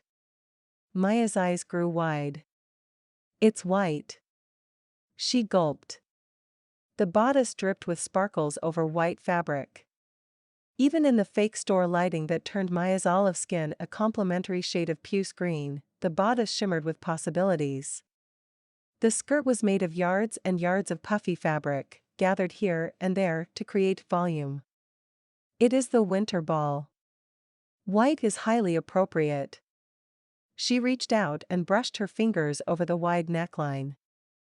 Her heart dropped into the bottom of her purse, where it clinked pathetically against the few coins collected there. She had some money she'd saved, but doubted a dress like this was in her price range. Maybe something not so flashy. Karen's forehead puckered. Will you at least try it on? Eager to please London's mother, she agreed. It took 7 minutes to choreograph herself into the dress. 1 minute to take off her jeans and fitted tee. 2 to psych herself into putting the dress on. 1 minute to figure out that the zipper was on the side of the dress instead of up the back. 2 to wriggle herself through the tunnel of lace and tulle headfirst and arrange what limited assets she had in the right place. And 1 long minute to stare at herself in the mirror in shock. She didn't look like little Maia Esposito, daughter of the town floozy. She looked important, special. She hugged herself and the dress in the process, wanting more than anything for London to see her wear it. When he held her hand, she could believe he saw her like this every day. He treated her like she was already all the things she hoped she could be. Maia? Can I see?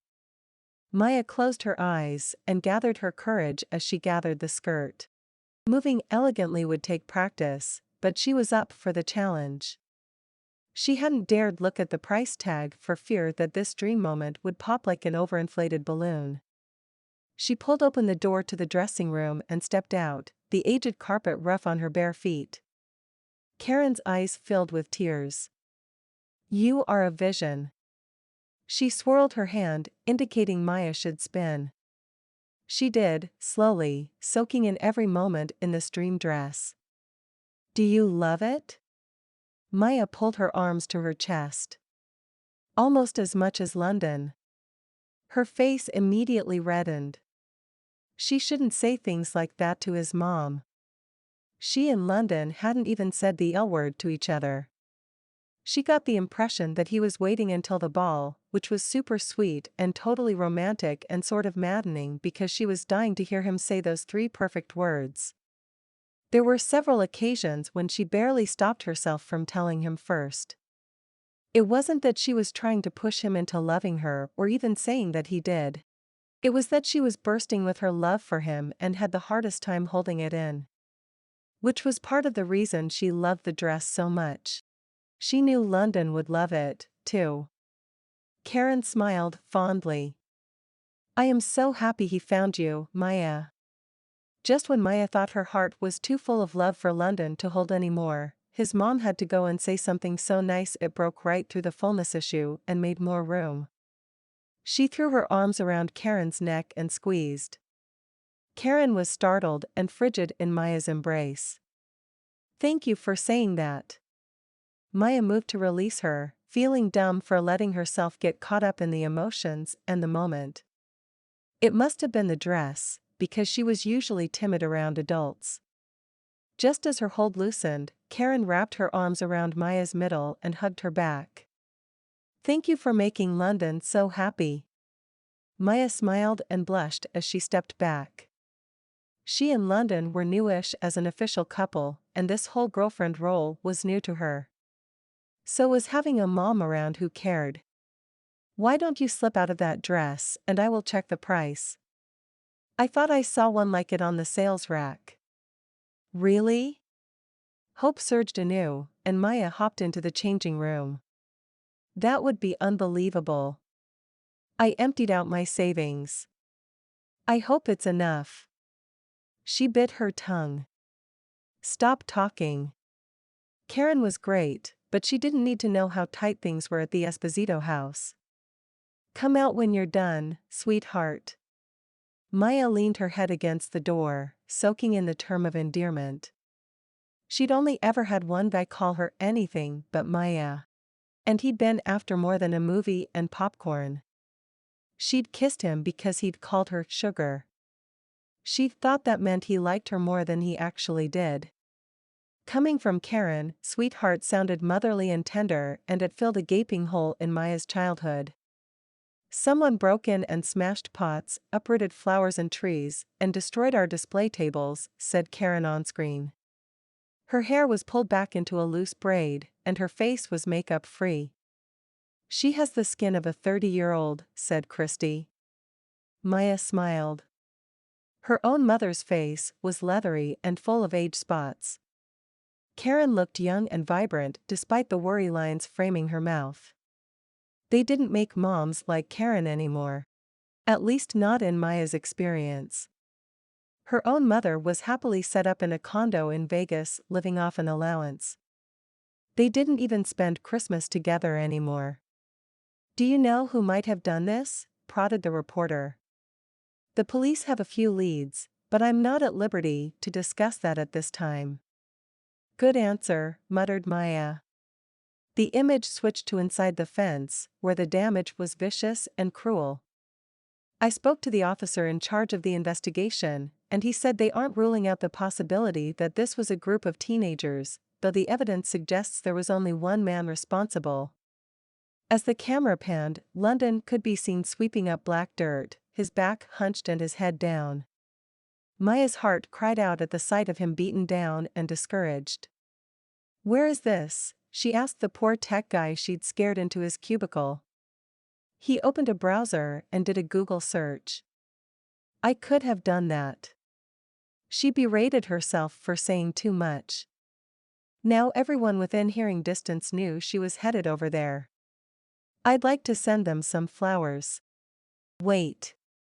She flipped around to talk to Christy and found about 15 people clustered behind her. That is a flower shop, so. No flowers. Everyone began calling out ideas. Donuts. Cupcakes. Coffee. A giant sub. A fountain. A fountain? She turned towards Bob. Really? He shrugged, embarrassed. Everyone else was thinking food. I was trying to be different. Maia collected herself. She'd gotten so caught up in London that she'd forgotten the barriers in place to keep her life private. With a gentle pat to Bob's forearm, she said, "They're all brilliant ideas." She made a show of checking the delicate silver watch on her left wrist.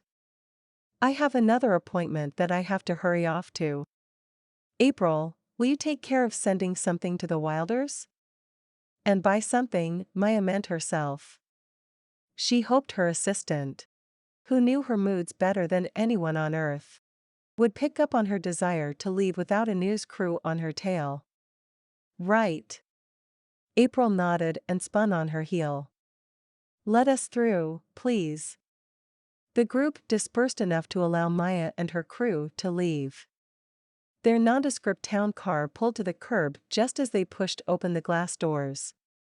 Christy loaded her supplies into the passenger seat, where they would maintain a steady temperature in the Texas heat, and they were off. Maia sat as far forward as her seatbelt would allow. The damage to the flower pot had happened the same night as the premiere. She had a sour stomach of the sourest sort, thinking Karen's place was being torn up while she and London were all wrapped up in getting cozy.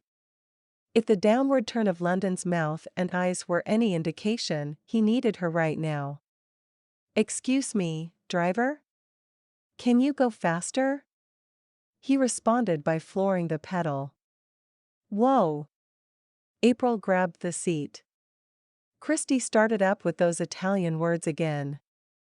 Maia drummed her fingers on the seat and prayed for the driver to be smart, fast, and keep to his end of the confidentiality agreement.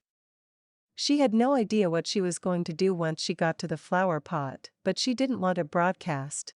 Especially after letting the whole high school sweetheart situation out of the bag. That was sure to go viral before she left Texas.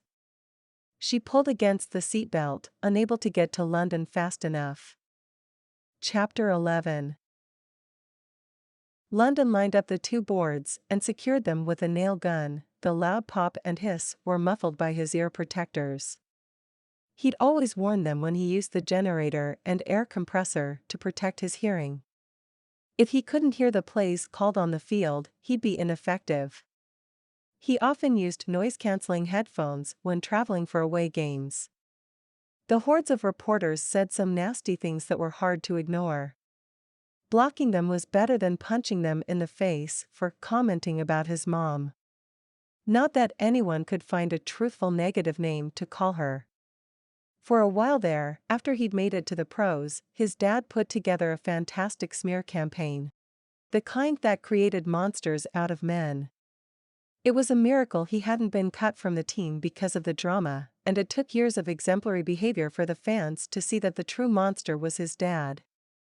Of course, they didn't know the full extent of his monstrosities, and London would keep it that way. Today wasn't his best day, and London felt himself dragging into the darkness his father always managed to bring into his life. It didn't matter how many years had gone by, the man was a walking ooze of sadness that spread to London despite his efforts to keep it away. What he needed was some ooze repellent. Something small and warm touched his arm, making him jump out of the deep hole of contemplation like a rabbit out of a fox's den. Ah! He yanked the ear protectors to hang around his neck and glared down at Maia. Maia? His heart paused, waiting to see if this was for real. She giggled. That throaty, downright attractive giggle that undid him. Every time. What the? She saluted. Her right hand wore a lime green gardening glove. Sergeant Maia reporting for cleanup duty, sir. He glanced over her shoulder to see April, the traitorous personal assistant, and another woman also wearing gardening gloves. They too wielded brooms and a dustpan. Maia's down-home, wholesome smile lit her face. I brought new recruits. London's brain smoked as he tried to make sense of Maia standing right here in front of him, wearing a sweet little dress and a can-do attitude. Are you serious right now? He took her slim shoulders in his big hands and kneaded her arms in an effort to convince himself that she was real. You seriously flew to Texas to help me clean up Mom's flower shop? That might be the biggest, grandest, most amazing thing anyone has ever done for me. She squirmed. Technically, I was already in Texas when I heard about what happened. Wait. She was in Texas? Yeah. But she made the driver break the law at least 7 times on the way here, added the gray-haired woman he didn't know. She flicked her high ponytail over her shoulder and huffed. And she put him to work. She hooked a thumb over her shoulder, sending London's gaze that direction. A small, round man knelt in a gray driver's uniform, prying up the cracked pathway stones with a screwdriver. He already had a small pile of them to his right. London tipped his head back and laughed before pulling Maia into his arms and hugging the stuffing out of her. She'd come. She came. She saw his need and she brought her bright, smiling face right on over without hesitation. Well, maybe she'd hesitated, but he didn't care, because the end result was that she was here. During the Frog and Princess movie, he debated asking for her phone number. He was going to do it, too. The bright sparks between their clasped hands were like a coach on the sideline yelling at him to get a move on. Only, Coach wasn't screaming at him to tackle a receiver, he was prodding London to keep Maia from slipping away. And then he'd gotten the text from his mom about the break-in and had to dash to make the late flight to Dallas out of LAX. He hadn't even stopped at the hotel to pick up his suitcase, instead arranging for it to be shipped. London. Maia squeaked.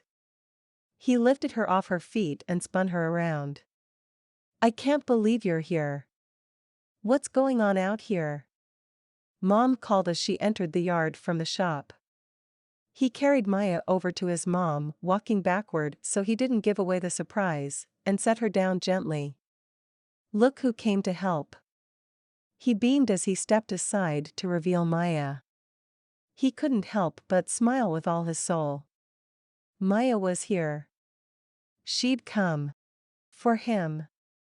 Mom yelped and threw her arms around Maia. My darling girl. What are you doing here? Let me look at you. She released Maia from the rocking hug and cupped her face in her hands. I can't believe you're here. Look, London, Maia. London chuckled. I know. He'd forgotten how much his mom loved Maia all those years ago. They'd soaked each other in like long-lost besties. Mom had to be careful with her affection in front of Dad, but she didn't hold back when she had the chance. And Maia never held back. She was brave with her love, no matter who was watching. He'd admired that about her. What are you doing here? Mom clutched both of Maia's hands with her own. Maia laughed away the happy tears gathering on her lower lashes. Well, do not cry and ruin all my hard work, threatened the new girl. She and April were picking up the broken path pieces the driver set aside and dumping them in the rubber trash can. He, having removed what needed to go, was busy pouring sand into the holes and leveling it off. London was impressed. That's Christy, my stylist. Maia indicated the spunky one in gloves with the tip of her head. London furrowed his brow as he looked at the small crew Maia hauled around with her. A personal assistant, a stylist, and a driver who apparently was a stonemason in a past life. They chatted together, happily working on making the flower pot a better place. They were exactly the type of people Maia would attract. Light attracts light. And they filled this place with their glow, banishing the darkness Dad had left in his destructive wake. Anyway, I was doing a segment with Waking Up with Dallas and someone mentioned London going to the premiere with me, which brought up London playing for the Titans, which brought up the story they'd done on your store. She paused to catch her breath. I'm so sorry, Karen. You don't deserve this kind of random violence. I hope they catch whoever did it and throw the bookshelf at them. I think you mean throw the book at them, London corrected. No, I think a whole bookshelf would be better. Maia smirked and brushed her palms together.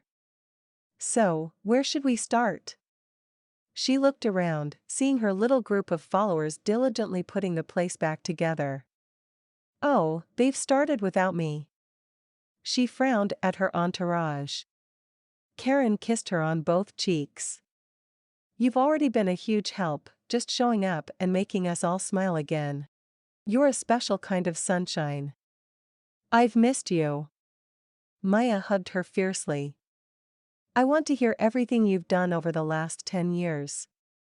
To her credit, Mom's smile didn't falter. How she managed to keep the abuse, the police reports, the court dates, and general misery behind that smile was beyond him. That's going to have to wait until we have time for some herbal tea and girl talk. It's a date. Maia nodded. London took Maia's hand and tugged her toward where he was rebuilding or fixing the tables. You can help me with construction. Karen made her way over to the man on the floor. Can I get you all something to drink? Their answers were drowned out by the air compressor as it kicked on. Maia covered her ears and yelled, "What are we constructing?" He flipped off the compressor and his ears rang. Several of the tables were destroyed or broken. I'm putting them back together. We're putting them back together. Maia grinned. You're in a dress. PFT, didn't you see Jurassic World? Women can save the world in heels and dresses. He rolled his eyes, feeling playful. Name one other woman who can do battle in a dress. Wonder Woman. He lifted one eyebrow in challenge. You call that a dress? She giggled, and his heart about jumped out of his chest in an effort to be closer to her. Fine, miniskirt. But it counts. Basking in her happiness was like walking onto the perfect day at the beach. Warm, clean, inviting, and filled with the promise of fun. He pulled her to his chest and hugged her again. You're still stubborn. And you're still buff. Her hands flattened against his chest. He laughed. It's part of the job. Everything was just right when Maia was in his arms. That's just all there was to it. He hadn't gone to the premiere believing that there could be anything left between them, not after the heartbreak he'd caused. But standing here in his mom's yard, holding Maia against him and feeling her pulse pound in time with his, he believed in second chances. She sucked in a ragged breath. We should probably get to work. His arms went slack. They used to be on the same wavelength. Being able to hold a conversation with little more than eye contact and the touch of a hand. But if she was thinking about working, then they were most definitely not thinking about the same things. He took the ear protectors off and placed them on Maya's head. They were much too big and flopped down, dragging her hair over her eye. She laughed and pushed them back up. With a slight adjustment, they stayed in place. "What are you going to wear?" she yelled. He chuckled and pulled one earpiece out to the side. "You don't have to yell. I can still hear you." "Oh." She puffed her bangs off her forehead and he let the earpiece settle back in place. "I have an extra set in my tool belt." He turned on the compressor and picked up his tool belt, securing it around his middle. Maya's eyes rounded and she glanced quickly away. "What?" He looked himself over. "Nothing." "Oh no, she didn't." He folded his arms to wait her out. "Stop that." She swatted at him. "Stop what?" "Stop with the Mr. November impersonation." She fanned her face. "You're overheating, Texas." "Mr. What?" She shoved him, though it didn't move him at all, and neither did it help clear up his confusion. "If I wanted a calendar full of football players in tool belts striking poses, I'd ask for one for Christmas." Now it was his turn to blush. "I'm not trying to pose for you." What did she think, that he couldn't wait to flex? That he was some kind of mindless football player who only cared about his next set of squats and a protein drink? She sighed. "That's what makes it so impressive. You can't help it." Okay, that might have melted him. He'd forgotten how easily Maia handed out compliments. Like she had no filter. Which was one of the reasons he'd fallen for her in the first place. Every day he watched what he said, where he stepped, who he talked to for how long. Even how loudly he chewed his food. He was constantly aware of his body, his voice, and his actions. Not Maia. She was free. Free and flying through life. Man, she was beautiful. Is beautiful, he amended as he watched her capture her tongue between her front teeth as she examined his work. Chapter 12. Maia kept her gaze on the planks, certain that they were much safer, even with their jagged edges, than seeing that look in London's eyes again. How one man could possess that much magnetism was well beyond the laws of physics. It was like he was seeing her for the first time all over again. And, to be fair, the adult versions of London and Maia were strangers. Except he didn't feel like a stranger. Being with him was as easy as singing through warm-up scales. They'd always been able to talk and tease, and their grown-up selves hadn't forgotten that fine art. His touch was familiar, and yet it sent her heart into a crazy samba, complete with sashaying hips and hand flourishes. Man, it was hot in Texas. "Will you hold this down so I can nail it in place?" Maia glanced at the tabletop, where several other boards had already been set as she held the board down. "How'd you do this before I got here?" she asked over the pop hiss of the nail gun. He smiled but didn't answer. Instead, he popped nails into the other end and reached for another board. Maia dropped her chin to her chest to hide her grin. He'd invented a job that would keep her close. While she was mildly insulted to be of less use than a clamp, she was thrilled he wanted to be with her. The table itself was kind of ingenious. He'd dismantled several wood pallets, probably ones that would have been thrown out. The table base was just wide enough that he didn't have to cut the pallet wood at all, he could just lay the slat on top and secure it in place. They were running out of boards. Rather than interrupt London's rhythm, she headed over to retrieve a few more slats, grateful she wore gloves because the wood wasn't exactly manicure-friendly. She lifted as many as she could and hurried back. On the way, her wedge rolled on an uneven paving stone, causing her to fall forward and to the side. The wood fell from her hands as she scrambled to catch herself. Instead of hitting the ground, she slammed into one of the damaged tables, her palms burning on impact. A moment later, the reality of something in her thigh lit up her pain receptors. She bit down the scream and breathed like a raging bull through her nose. Moving in any direction was impossible. Forward would send the wood deeper into her flesh. Backward would release a flood of blood. And either side would tear a larger hole. Her legs were numb and her head went fuzzy. "London," she called, her voice sounding far, far away. In a haze of pain, she watched as blood oozed out of the wound, soaking the light wood. Her arms began to shake. "London?" The volume increased, fueled by irrational thoughts of dying right there.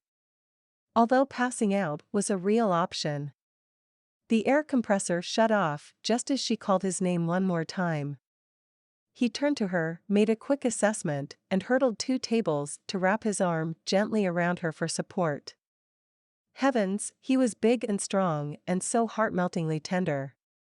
Holy! He stared down at her leg. How in the...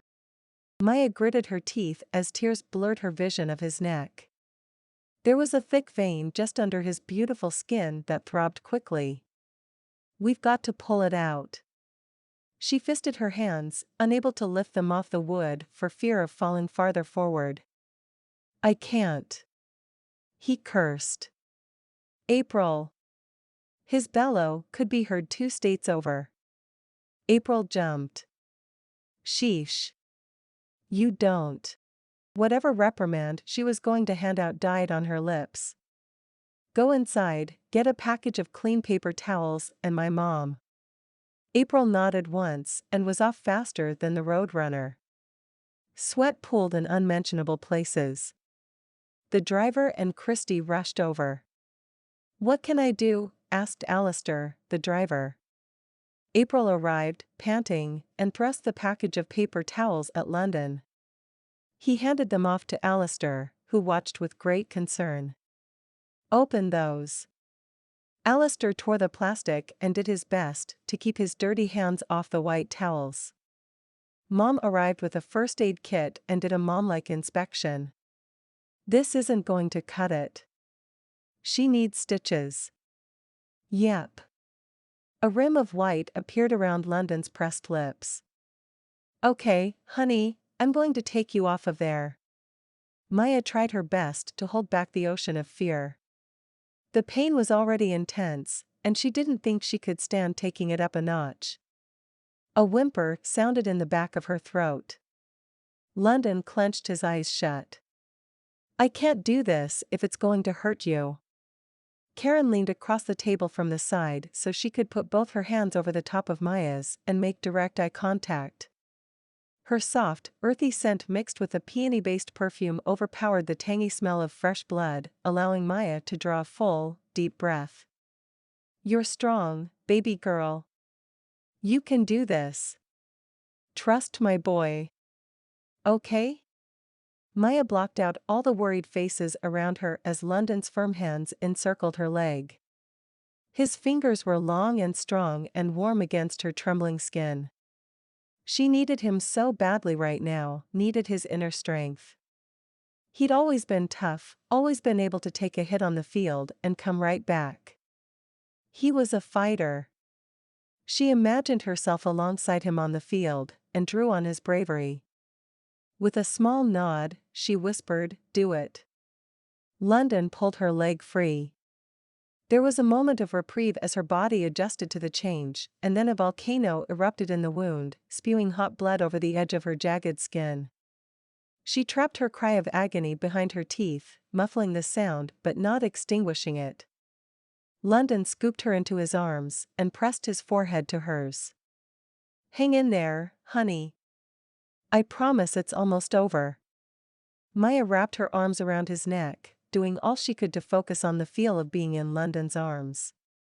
She pressed her palm to his cheek, willing her mind to block out the pain. Alistair used a white towel to apply pressure to the wound. She hissed. "Ah, love." London's voice sounded like he was coming undone. He needed her to be brave, and that fueled her resolve. She lifted her head off his shoulder. "April, call ahead to the hospital and tell them we need a private room. The press would go nuts if they found out." They'd probably find out anyway, but there was no sense clogging up the emergency room entrance with paparazzi. London lurched into a fast walk towards the parking lot. Alistair, the driver, hurried to keep up so he could keep his hand over the gash. The poor guy had to take 3 steps for every one of London's. A trickle of sweat traveled down the side of his face. April, Christy, and Karen all followed closely behind. "Christy, head back to the hotel and pick up a change of clothes. Find me some flats and loose-fitting pants." She had to walk out of the hospital on her own 2 feet. Days and days of promotional appearances stretched out before her. Her mouth became a desert just thinking of standing on stage tomorrow night.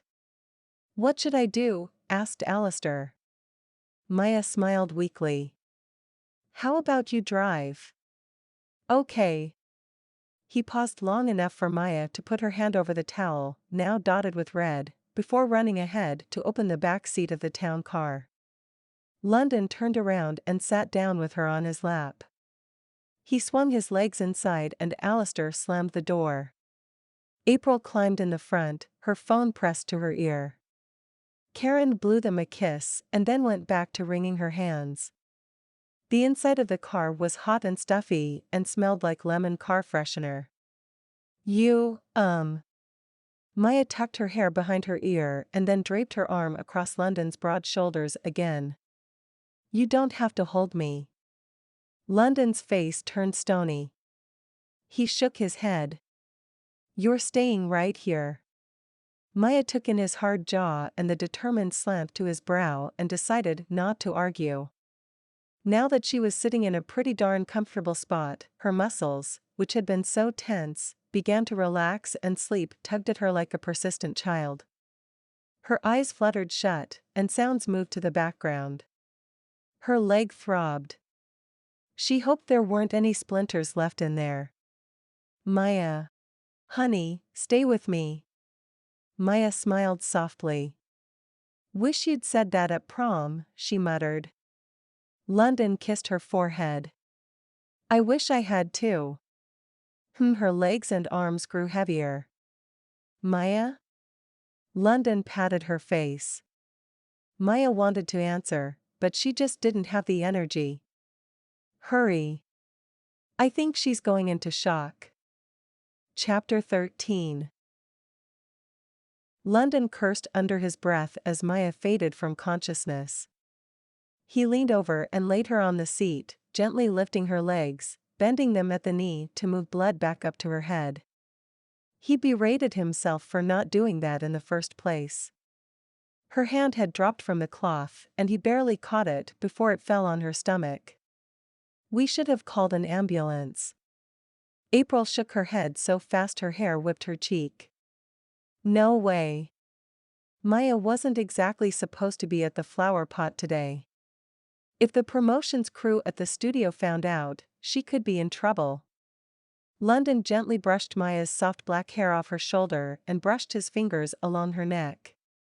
He told himself that he was checking for a pulse, but really, he wanted to touch her olive skin. She had the most beautiful skin. So soft. So delicate. No wonder the board had gone right through. What kind of trouble? Breach of contract. They aren't monsters, but they take these promotional tours seriously. She's not supposed to put herself in danger, and she should have checked in before straying from the timetable. London grunted.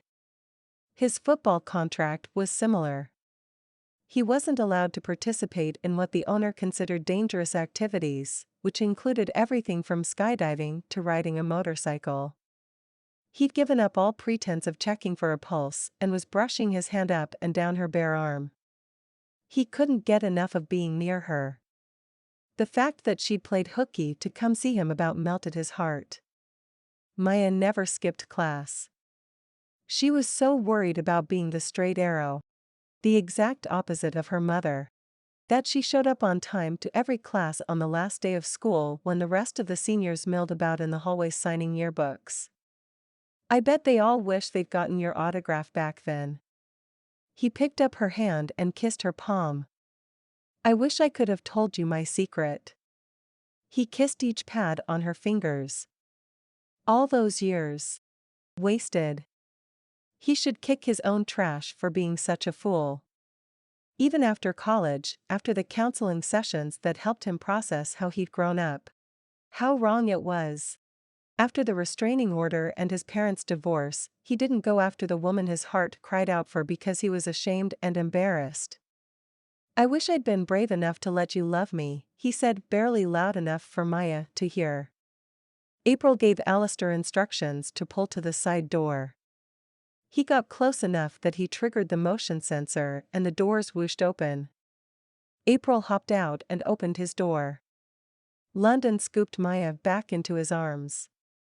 Her face was peaceful, as if she needed a nap and wasn't in pain. That was not reassuring. He much preferred her awake and bossy. She only became bossy when she was stressed. As soon as she started handing out assignments, he knew she needed him to be strong. Doctors and nurses were waiting for them in a sterile room with shiny instruments and silent monitors waiting for Maia to make them beep. He hesitated beside the bed, unable to let her go quite yet. He finally had Maia in his arms once more. This was a bizarre answer to his prayers. That's for sure. Finally, he set her down gently, kissing her temple and then her hair before stepping back to let the doctors and nurses do their thing. His arms felt empty and cold and useless without her to hold. That was all the sign he needed to know that he needed to do all he could to hold on to her. Chapter 14. Maia stared at the drip drip drip in the tube that fed the line that went into her arm. The doctors weren't taking any chances and insisted on an intravenous antibiotic.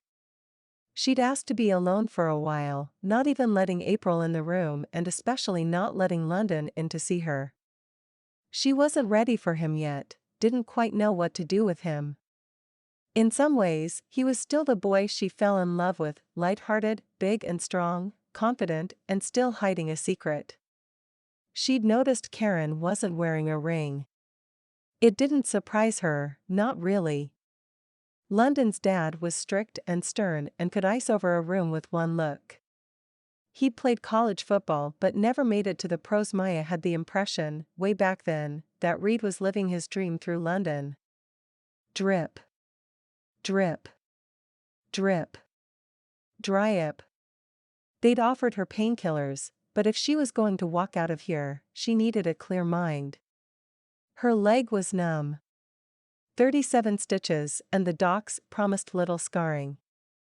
They'd brought in a plastic surgeon to close the wound, afraid of marring her perfect legs. She didn't care about a scar. Everyone had scars, some more visible than others. Her thoughts bounced around, changing shape and reorganizing like pieces in a kaleidoscope. The colors were dim and uninspiring. Maybe she was down because she'd gotten herself into a mess and missed her flight. Or maybe it was being with London and Karen again that brought the not-so-great memories to the surface. She was too woozy and too tired to keep them away, so she opened the gate and let them in. The vertex is the... Maia watched London's tongue slip between his teeth as he worked to come up with the definition. They had a test in the morning and he needed to pass. Several 1S schools were after him, and he had to keep his grades up if he was going to meet their admission requirements. Which is why they were studying in his dining room with his mom within hearing distance and not in the library where they could get lost in kisses behind the encyclopedias. Interception point of two sides of a plane figure. She giggled. Close enough.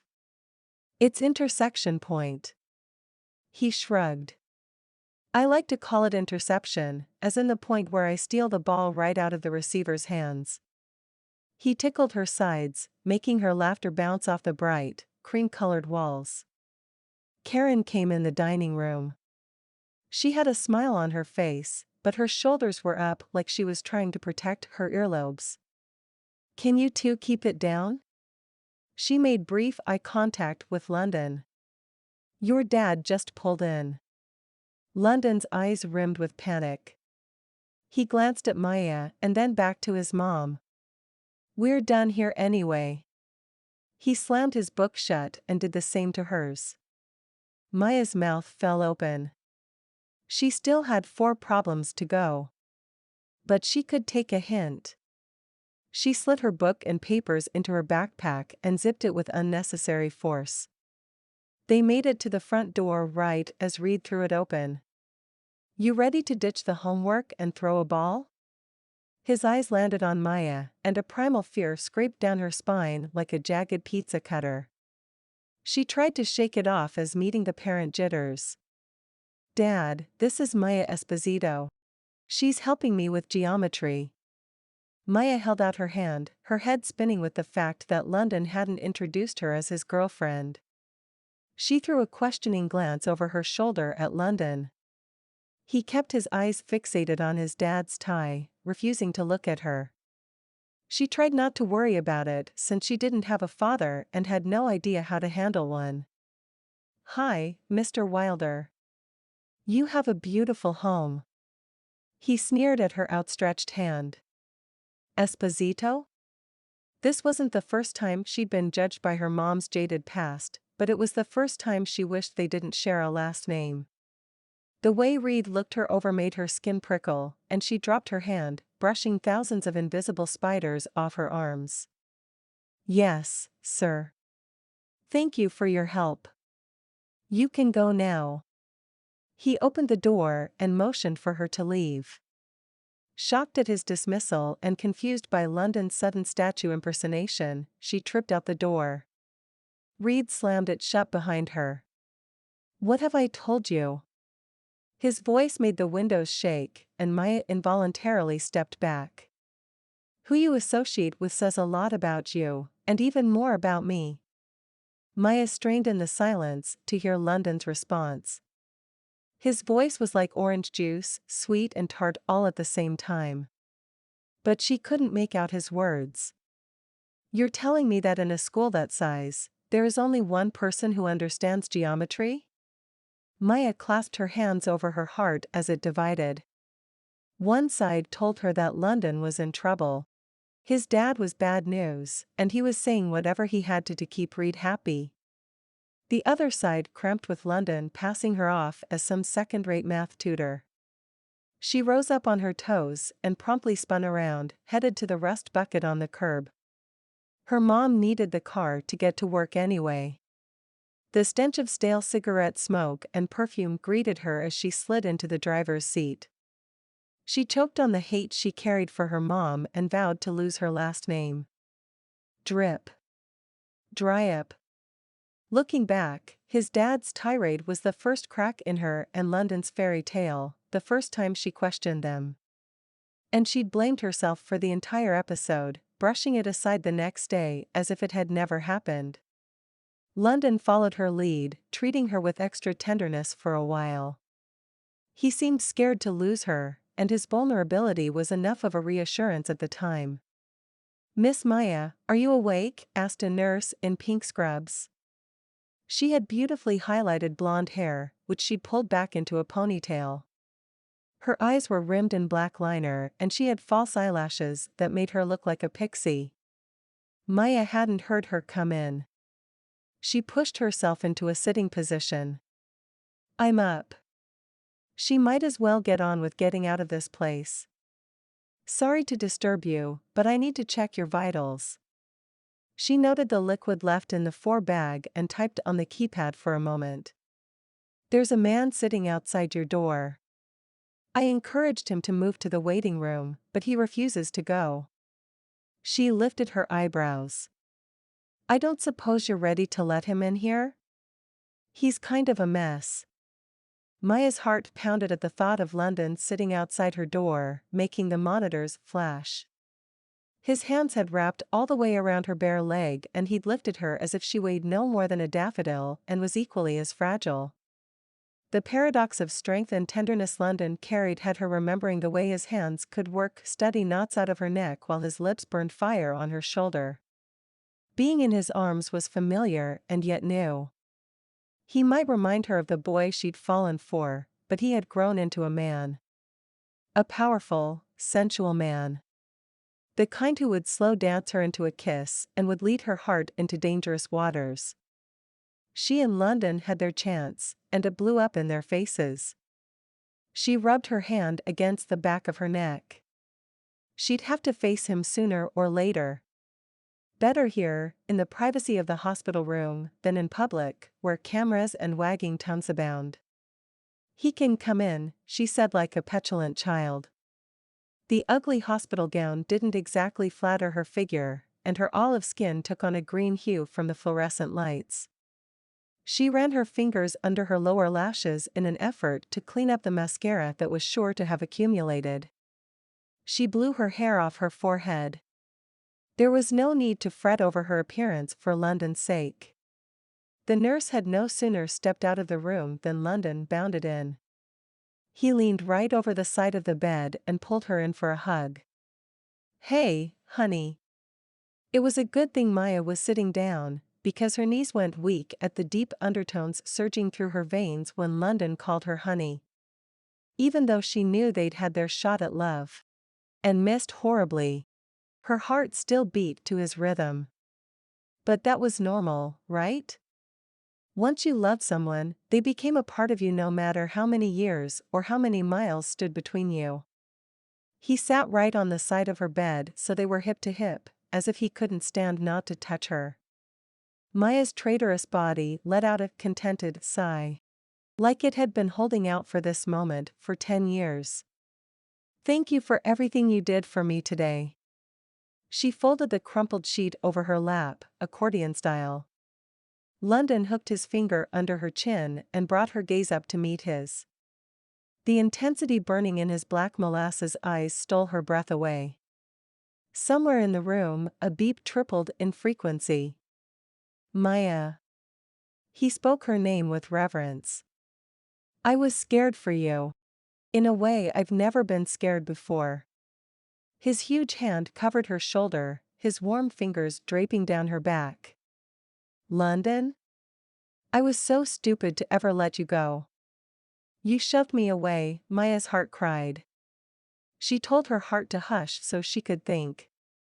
London moved his hands so he could brush his thumbs down her cheeks. I think of all the years I wasted, and I want to dismantle myself.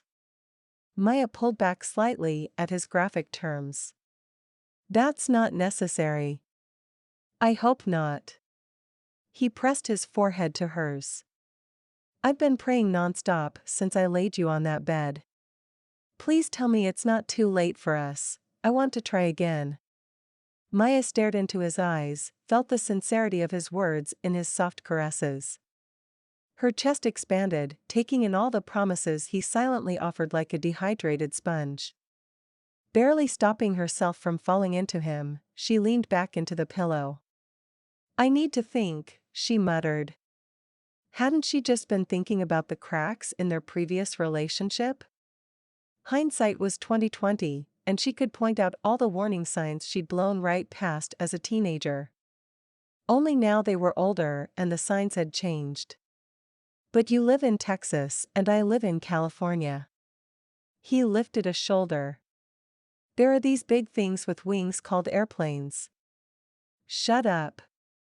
She smacked his shoulder. Your career is demanding. So's yours. You're making my point. No.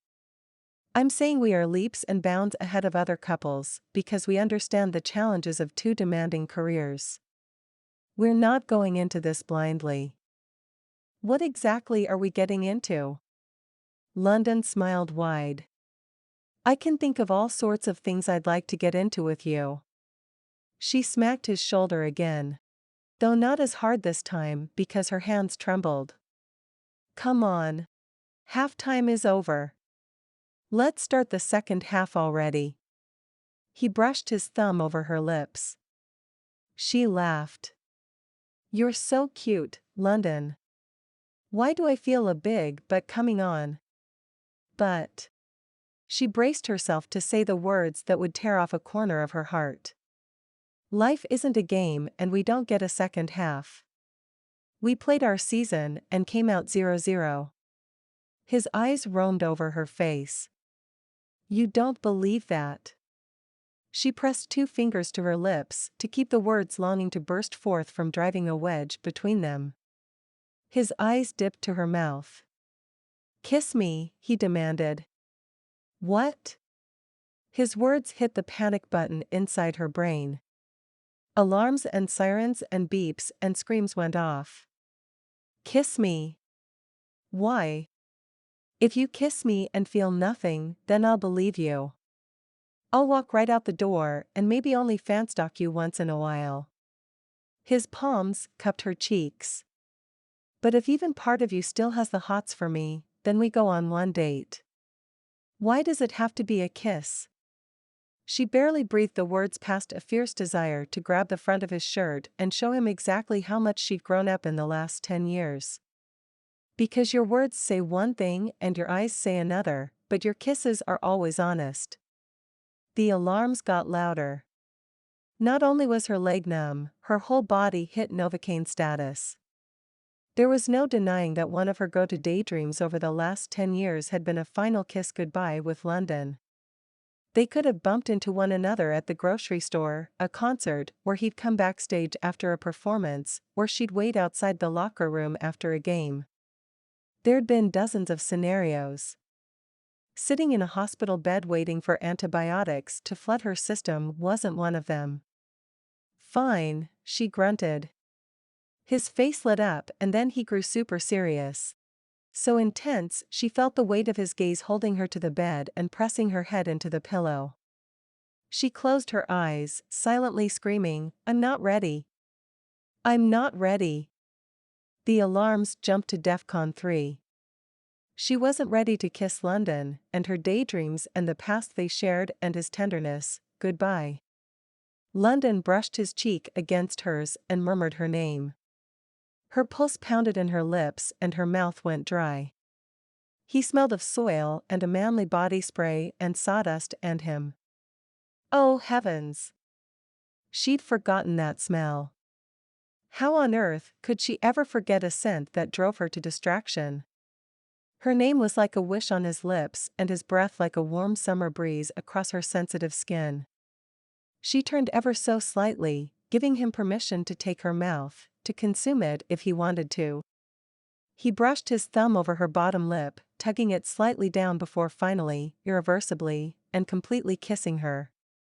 The initial touch was like jumping off a cliff, her stomach lifted higher and higher, elevating her into a fever pitch of pent-up, passionate love. She laced her fingers together behind his neck and pulled him into the crinkly pillows with her. Each time their lips parted, she moaned and crushed her eyes closed, wordlessly begging him to continue. When neither of them could grasp a full breath, they ripped apart, their chests heaving and eyes dilated. I should have. Gulp. Taken that a little slower, London apologized. I don't think slower was an option. It wasn't for her. She'd needed to purge her desire for London, and apparently, there was a lot of yearning bottled up in there. She tentatively moistened her swollen lips, noting she'd given as good as she got. London's lips were red and full and entirely too kissable. Again. So. London looked at her expectantly. She opened her mouth to argue, and he placed a finger over her lips, silencing her with his touch. He could have brushed his hand over her foot and it would have stolen her breath away. Her body and her memory of him overpowered reason. He took her phone off the rolling table. "This is my number." A moment later, his back pocket rang. "And now I have yours. I know you're busy right now, so I'll call you about that date." She nodded numbly. London Wilder was going to call her. London Wilder had kissed her arguments for staying away from him right out of her head. London Wilder was sitting on her hospital bed. This had to be the greatest and the weirdest day of her entire life. "Okay," she agreed, and her heart did a little dance. They were headed into the second half, and she had no idea what that meant, but she was looking forward to finding out. Chapter 15. London stomped the brakes of his Jeep Grand Cherokee as three preteen girls darted across the road. "This place is a madhouse." Word had gotten out that Maia was in a local hospital and planned to spend an extra day in Dallas recuperating. The official story was that she had a sore throat and a slight fever.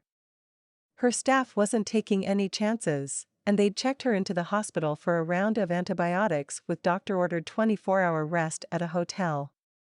And what a hotel they'd picked. Hotel Zaza.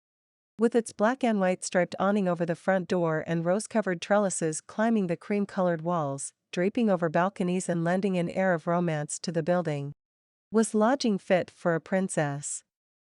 The front entrance to the posh hotel was clogged with crazy fans.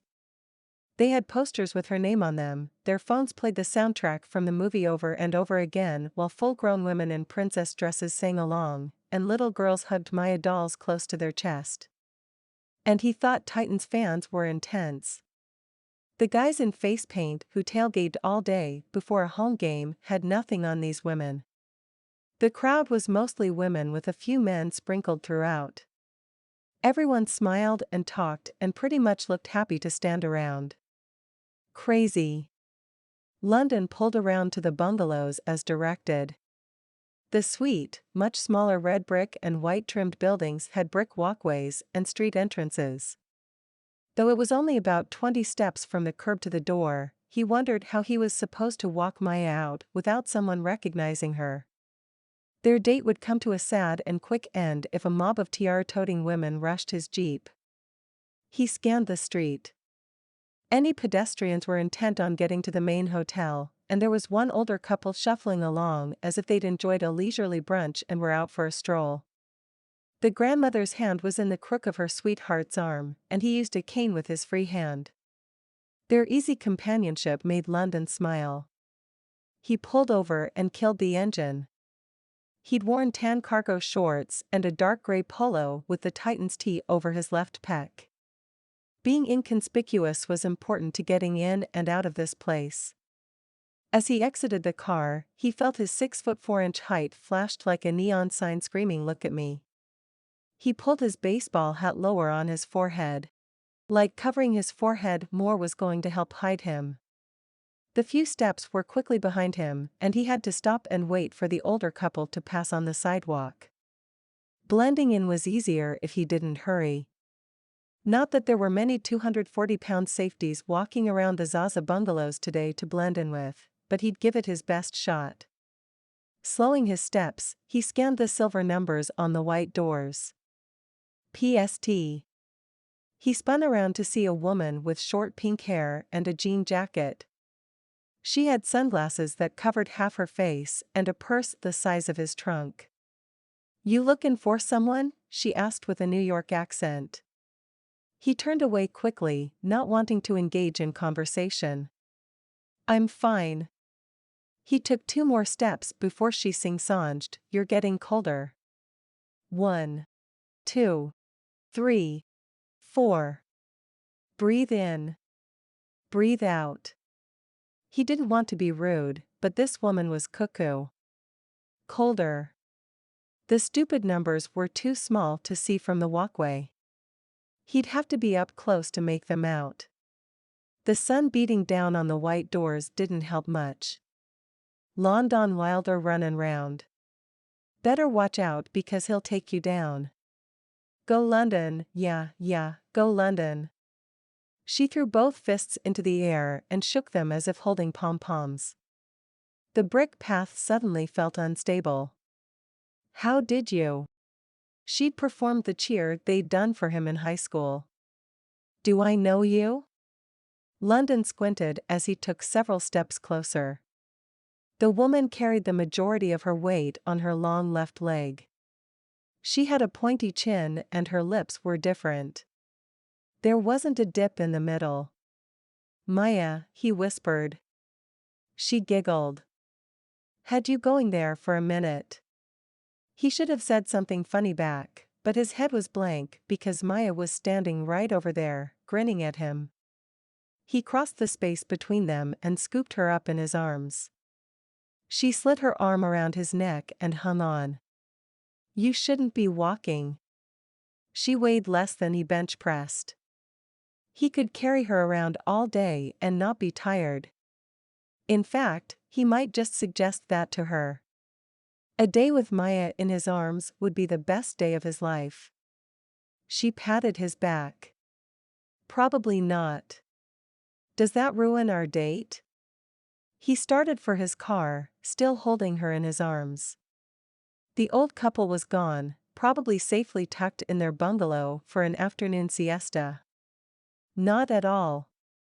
He hit the button on his key to unlock the car. A group of teenagers giggled their way down the street. They had long hair and wore shirts with Maia's character on the front. The one closest watched them for a minute longer than the rest. She broke off and jogged over to them. Here, let me open the door for you. Thanks, London replied. He didn't want to have to put Maia down to get the door. Are you guys staying here?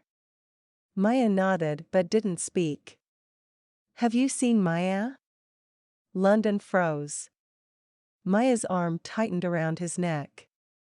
No doubt she was having the same worries he'd had about being mobbed by enthusiastic fans. He glanced over to see that the Good Samaritan's friends had noticed she was missing and waited for her to catch up, eyeing the way London held Maia with curiosity. When they didn't answer, the girl kept talking. We heard she was staying in the hotel, so we came down to see if we could get an autograph. Angela is, like, her biggest fan. She can sing all her songs, and she sounds just like her. But Heather has hair like hers in the movie. I'm so jealous. I've been trying to grow mine out for like forever and it's so slow. London stepped forward and leaned over to nestle Maia into the passenger seat. He stepped back and the teen shut the door. Is she okay? Asked the girl quietly. There was no hint she'd recognized either of them. London nodded. I'm being overprotective. The girl crossed her hands over her heart. I want a boyfriend like you. London shuffled his feet. He didn't mind being an example on the field. Kids watched him play and wanted to grow up to be London Wilder. He was okay with that kind of pressure. Even when he volunteered at sports camps or fundraisers, he knew he was in the spotlight. His mom would tell him to be above reproach because he never knew who was watching. However, having someone look at his private life and judge the type of boyfriend or even husband he could be was completely different. He didn't grow up with an example he could follow. He had to feel his way through a relationship like a blind man. Which was probably why he hadn't dated anyone seriously since Maia. There were a couple girls in college who tried, but he never let it become serious enough, and they eventually lost interest. Once he made the pros, it was easy to keep women to the 3-date minimum. I hope you find a guy who treats you real nice. She smiled. Ashley, come on, called one of her friends. I gotta go. She flapped her hand in a wave goodbye and jogged back to her group. London waved at all of them and then hurried around to the driver's side. He shut the door and slumped against the steering wheel. That was close. Maia laughed. We'll have to get you a wig next time. She scratched at her temple. I'm warning you, it itches. He fingered the plastic feeling strands and shook his head. I can't believe you remembered my cheer. She laughed, her deep, sexy tone filling the inside of the car with energy and charging his body with attraction. I can't believe you remember it. Ego much? She shoved his arm. Says the woman who sells shirts with her face on them, he fired back. She shoved his arm again. Just like he'd wanted. The more contact between them, the better. He started the car and pulled onto the street. You know I'm supposed to be in bed, right? We can't go biking or do some impossible obstacle course. Her brow puckered. I'm pretty much the world's most boring date. London took her hand in his and threaded their fingers together. His pulse thrummed. I'm not bored. Are you? Her cheeks darkened. No. He winked before accelerating onto the freeway, and they were off on their first official date in 10 years. Chapter 16. You can't see, can you? Maia shook her head. Nope. It's dark as a curtain drop. A light breeze brushed her face, which she determined must be London's hand waving in front of her eyes. She laughed and swatted at the air, not making contact with anything. Riding in the car with London was fun. He asked about her leg, and she told him what the doctors had said. The hospital staff had signed confidentiality statements, but somehow the information leaked out. It could have been anyone, another patient, someone who saw her in the hallway. The possibilities were endless. There was no point stressing over it too much, so she pushed it aside. All she could deal with was what happened next. Thankfully, what happened next was a date with London. He'd pulled off the freeway and asked if he could surprise her. She let him tie a handkerchief loosely over her eyes. They'd driven a little longer, and then he'd parked and picked her up again. Now, she was sitting on something soft with the sun beating down on her wig, making her scalp sweat. Okay. I think I'm ready. London put his arms around her to untie the knot. Maia held still, taking deep breaths of his ruggedly handsome scent. She could fall asleep curled up next to that scent every night. It was equal parts soothing and intoxicating. The blindfold fell away and she blinked several times as her eyes adjusted to the sunlight. They were on a blanket on the 50-yard line in the middle of the deserted Titan Stadium. What? She laughed. Only you would think a football field is date-worthy. London's mouth fell open. I'll have you know this is top-notch romance. She smiled as she shook her head. He reached behind her and brought out a picnic basket. She lifted an eyebrow in appreciation, but didn't give in quite yet. A picnic? That's sweet. He held up a finger. Not any picnic. With a flourish, he opened the basket, revealing takeout bags from Los Tios. Her hands flew to her cheeks. You remembered. He chuckled. How could I forget? I loved taking you to that restaurant. You made all those yummy noises when you ate. His eyes grew mischievous and butterflies made their way around her stomach. I forgot. Oh my gosh, I'm so embarrassed. She covered her eyes with her hand. He laughed. It gets better. He sent a quick text on his phone and the speakers came alive with Ed Sheeran's Perfect. She closed her eyes and let Ed's honeyed voice melt over her. Okay, that was pretty great. And he settled next to her so she could rest against his chest. This is not just anywhere in the stadium. This is the 50-yard line. Okay. I know I talked about us starting a second half, but the more I thought about it, the more I decided a second half wasn't what I wanted. The butterflies stalled.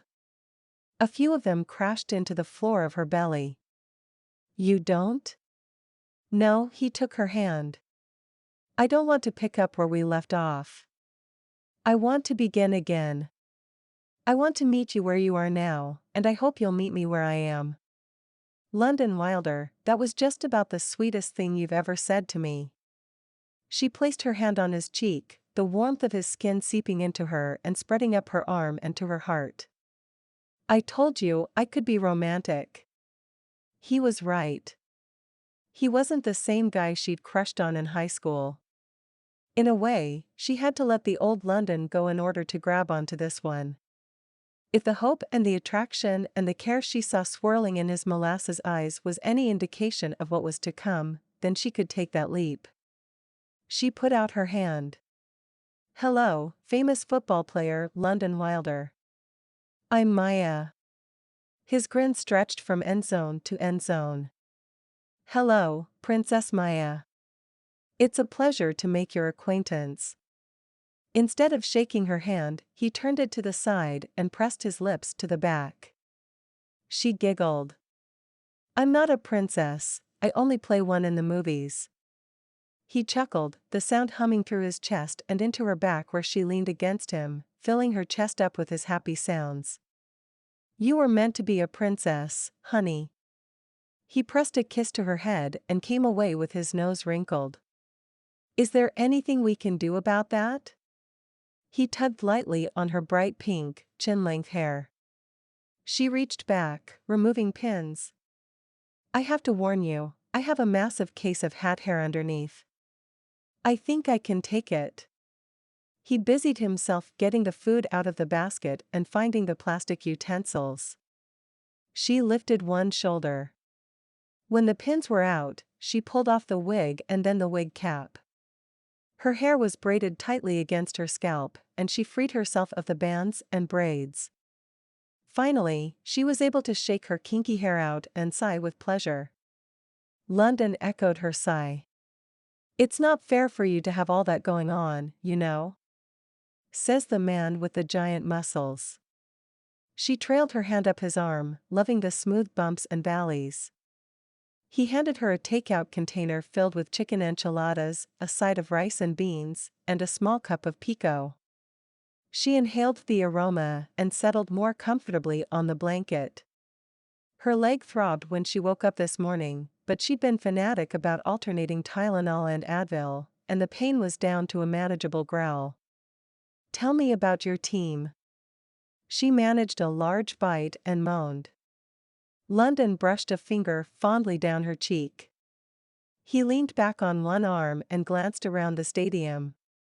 What do you want to know? Maia thought for a moment. If she were meeting London for the first time, she'd want to know everything. She'd gobble up the tiniest bits of information as if they were sweet raspberries.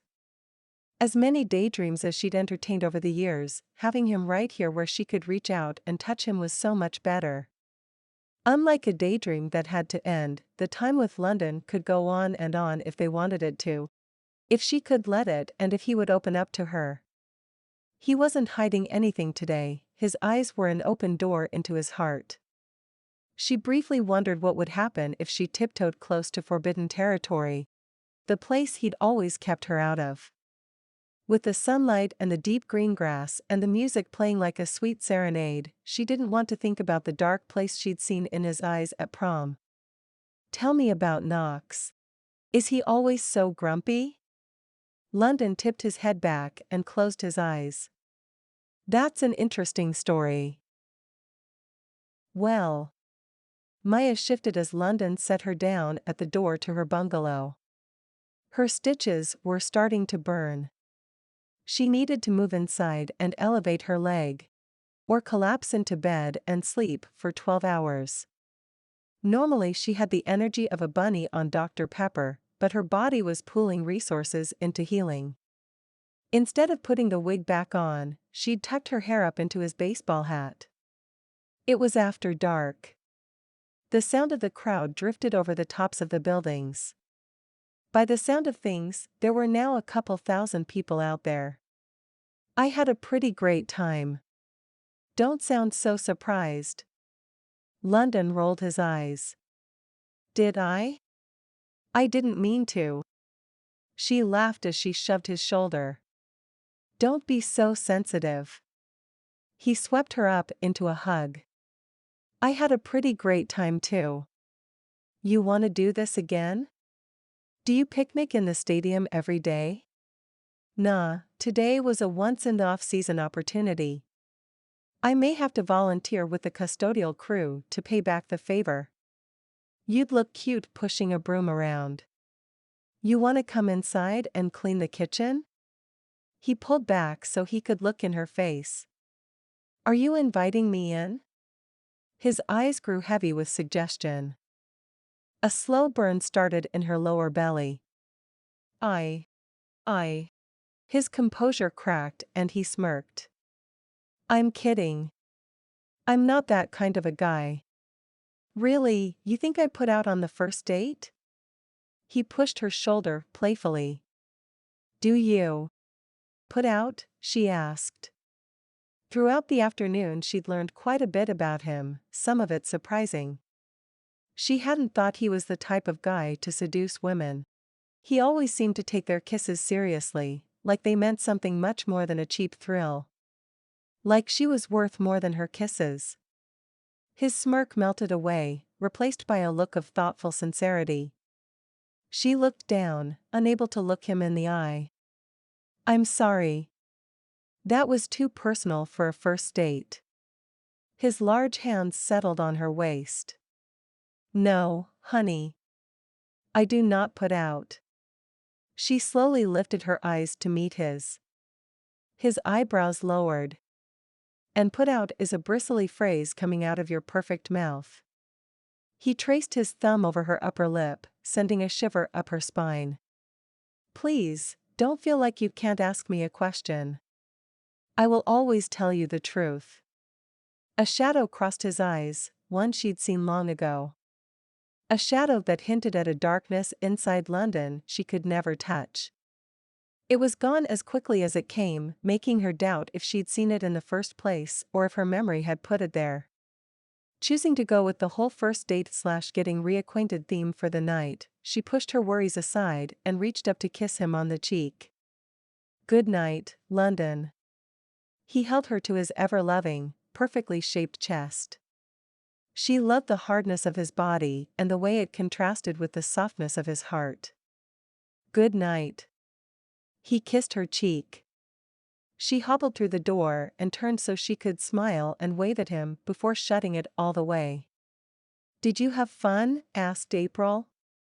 She hopped off the couch and followed Maia into her bedroom, pulling the comforter down. The kind gesture wasn't lost on Maia. April took on tasks above and beyond her written job description because she was a nurturer. She would have made a fantastic pediatric nurse. Maia stared at her shoes, reliving the feel of London behind her, strong and solid. I did. Are you going to see him again? Maia sat on the bed and hugged a pillow to her middle. Of course. They were starting anew, beginning again, testing uncharted waters. Together. April pushed her glasses up her nose. Well, I'm not sure when that's going to happen. Unless he plans to tag along with us tomorrow. She picked up the other pillow and began to fluff. Speaking of uncharted waters, Maia hadn't had a serious relationship while dubbing the film. In truth, she hadn't had much of any kind of relationship before then either. Between filming and the premiere, she'd gone out with a couple guys, mostly Hollywood types with high-profile names. They were good guys. Most of them were regular people looking for a match. Maia hadn't been into any of them enough to be their headlining woman. If she'd learned anything, it was that two high-profile people dating are to the media like honey to a bear. And like a bear, reporters would tear her apart if they got wind of drama. He won't be tagging along. She smoothed the pillowcase with flat hands. We'll work something out, I'm sure. Okay. I'll just wait to hear. What did you do tonight? Maia asked. I binge-watched Stranger Things. Maia covered her ears. No spoilers. On my honor. April laughed as she held her hand up in a scout's salute. Her laughter died off slowly. Aaron called. A sense of urgency entered the otherwise peaceful room with its white comforter and softwood flooring. Aaron was her liaison with the studio. He was, in a word, uptight. What did he want? To talk to you, of course. I told him you were recuperating. Maia bit back a curse. She ran her fingers over the bandage on her thigh. She should have been recuperating. Instead, she was out chasing a childish crush on the football field. When would she ever learn? She touched her lips. London loved to brush his thumb over them, and she loved the feel of his finger on her lips. As long as his touch lit a fire inside of her, she'd be subject to his charm. Thanks. I should be ready to go tomorrow. I've already booked a horribly early flight for all of us. April paused. You're supposed to dance on stage with Franz in 2 days. She chewed her thumbnail. That's not going to happen. I can't pop these stitches. The plastic surgeon will kill me. Not to mention the studio. You weren't supposed to put yourself in danger. She rolled her eyes. It wasn't like I meant to run into a jagged piece of wood. You meant to go to a crime scene. When you put it that way, it sounds horrible. Let's work on your version of the truth before Aaron calls back. It was April's turn to roll her eyes. There are financial penalties to breaking your contract. I'm not worried about the money. How about your career? You worried about that? Maia knew all the clauses in her contract, both the written and unwritten ones. If she played by the rules, other parts would come her way. If she was hard to work with or earned a reputation as a party girl, she'd be dropped. I am. Today was a one-time opportunity to play hooky. April studied her for a moment before she headed for the door.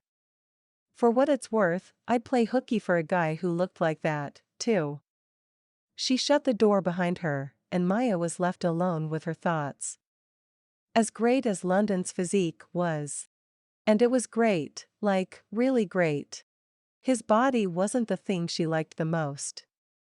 She liked that he'd thought through their date, given meaning to their time together, tried and succeeded at being romantic.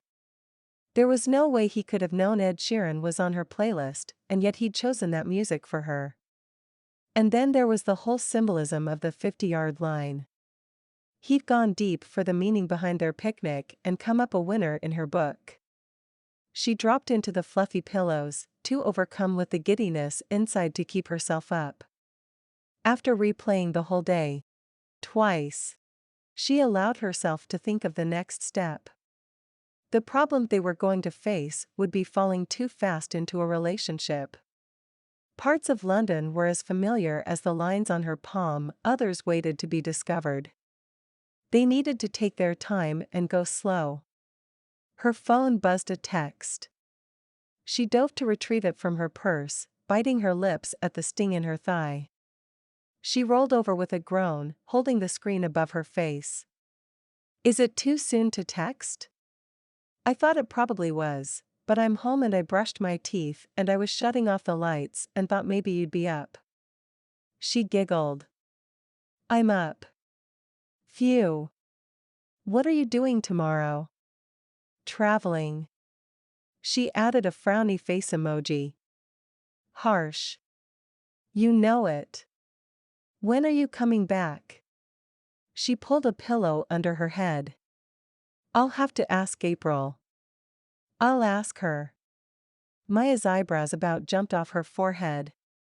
She rolled to the side, looking for the bottle of Advil on the nightstand.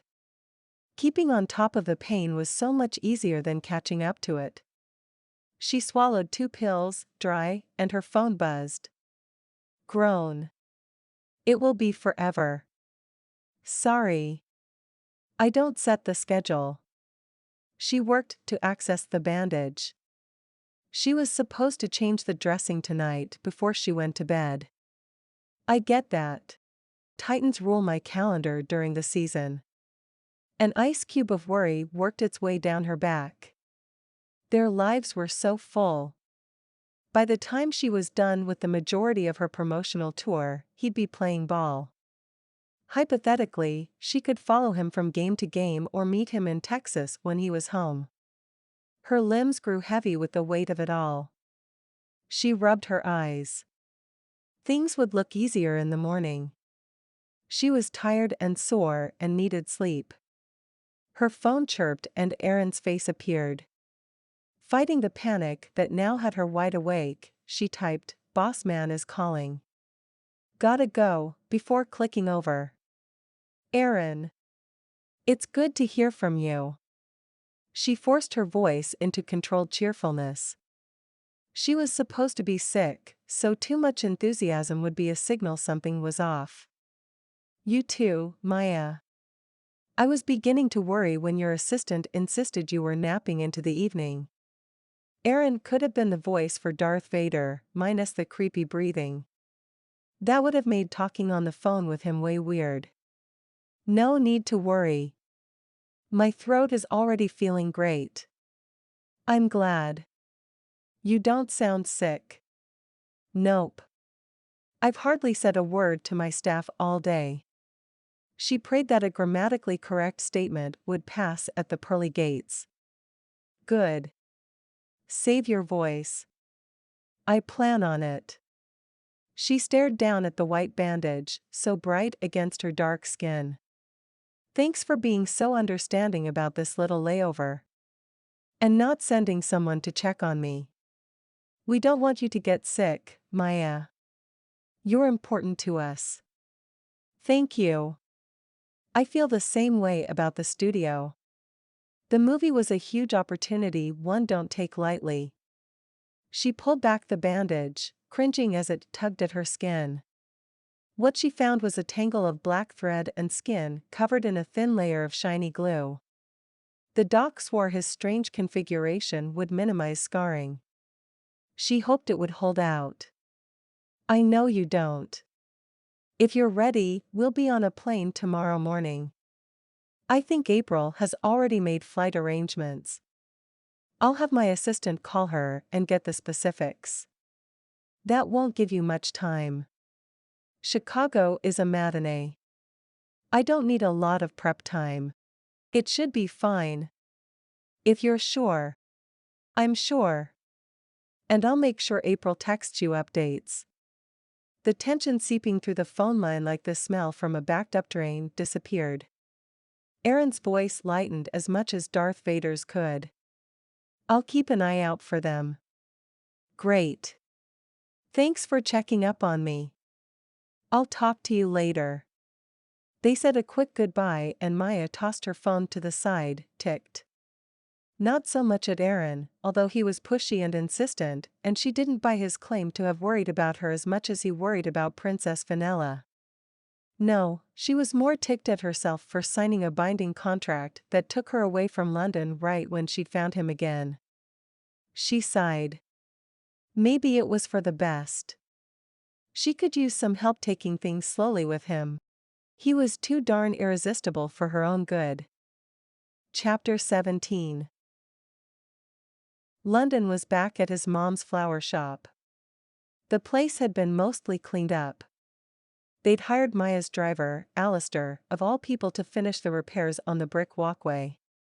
He spent his off hours on his knees doing a better job than the first installer. Mom felt safe around him, and London liked that he'd been there when the store was closed, keeping an eye on things. Though short, Alistair was street tough.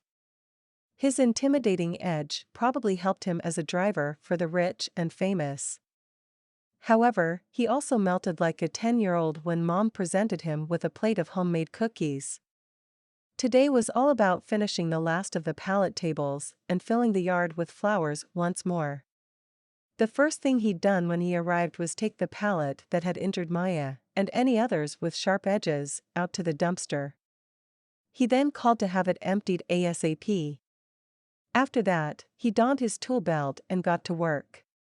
About an hour later, his phone rang and he sent it to the Bluetooth device around his neck so he could continue working. This is London. Hello, London. This is Maia. He set his tools down. Well, hello there. Where are you? I am in a land far, far away. That's sad. I know. I thought you'd appreciate the sadness factor. Her chipperness was, once again, a bright spot in his day. How's the leg? Manageable. You're so tough. She laughed lightly. Like someone else I know. What is it they call you? The Warrior? London's blood ran cold.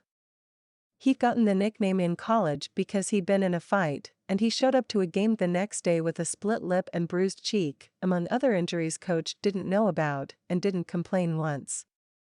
He'd snagged 2 interceptions that game. They said he was unstoppable. I'm guessing that's because you conquer your opponents, she added. Among other things. He hated that the pain made him focus, reminded him of all the times his dad had pushed him to be better. The game was a turning point for him. He vowed never to need pain to play his best, to prove he was better without his father than he'd ever been with him. Oh. Her tone was flirtatious. What other things? I guess I can be relentless. She laughed lightly. You guess? Why don't we call and ask Mrs. Beast what she thinks? She gave me a C because I missed a quiz for an away game. Teachers are supposed to work with student athletes when they are excused for school activities. You laid on the floor in front of her desk and refused to move until she let you take the quiz. It worked and I got a B+. She chuckled. Relentless. He grinned. You're as bad as I am. The only difference between you and me is that you convinced the world to call you princess. Oh, don't call me princess. It sounds like ball gowns and 7 golden forks at dinner. I seem to remember a certain princess wore a certain gown to the premiere that almost ate me. Some warrior couldn't even defend himself against my dress. That dress was a dragon, he murmured just loud enough for her to hear. Maia's peal of laughter was well worth the false irritation. Where are you, Maia? I'll be there before the clock strikes midnight. Why, are you afraid I'll turn into a pumpkin? He tucked the phone between his cheek and shoulder. I'm afraid it's all a dream and the magic will disappear. I want to hold you. She gasped. It is such a good thing we are miles apart right now. How do you figure? Because you are awfully hard to resist. It's my general air of rugged handsomeness. Among other things. Her words hummed in his ear as if she'd whispered them, her lips brushing his skin. He shivered with pleasure. Maia continued, we need to take this slow. Says who? Says me. I don't like where this is going. You will. Listen. He let out a low growl. Maia giggled. Stop it. You sound like a beast. Hey, that could be your new nickname. Already taken. Knox Sherman, the Titans' running back, was nicknamed the Beast, and London had no desire to get on the guy's bad side by charging into his territory.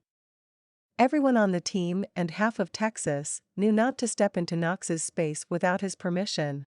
And he didn't give permission. Oh, that's right. Her fingers snapped. Too bad. She took a deep breath. This is going to get really real for a second, so hang with me. I may have been thinking about you for the last 10 years. On and off. You know, here and there. London leaned against the table, enjoying every moment of Maia getting real. Short of admitting her undying love for him, admitting she'd thought about him while they were apart was the best news he'd heard in a long time. Go on, he encouraged. Well, you said you wanted a new relationship, and I do, too. Only. A new relationship is difficult because we are pretty comfortable around one another. I'm not seeing the problem. How could you miss it? We're in danger of burning ourselves out. He shook his head before she stopped talking. That's not going to happen, Maia. If we move too fast and don't build a foundation, it will. I've seen it happen with my mom over and over again. She goes on one date and suddenly has a boyfriend. One she usually helps support, by the way. You don't have to worry. I'm not going to mooch off you. I know you're not after me for my money, London. But I don't want to be my mom. Is that why no one knows your last name? The silence stretched between them like a crazy house mirror reflection. London held perfectly still, unable to see his next move. I was better off without it. I'm not going to argue with you, Maia. But you could have turned around everyone's idea of what the Esposito name stood for. I never looked at you and saw your mom. That's probably for the best, because you kissed me, and if you pictured my mom, that would be weird, she joked.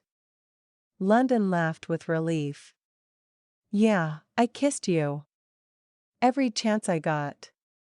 Not every chance, his mind argued with him. Thankfully Maia didn't echo his thoughts by saying them out loud.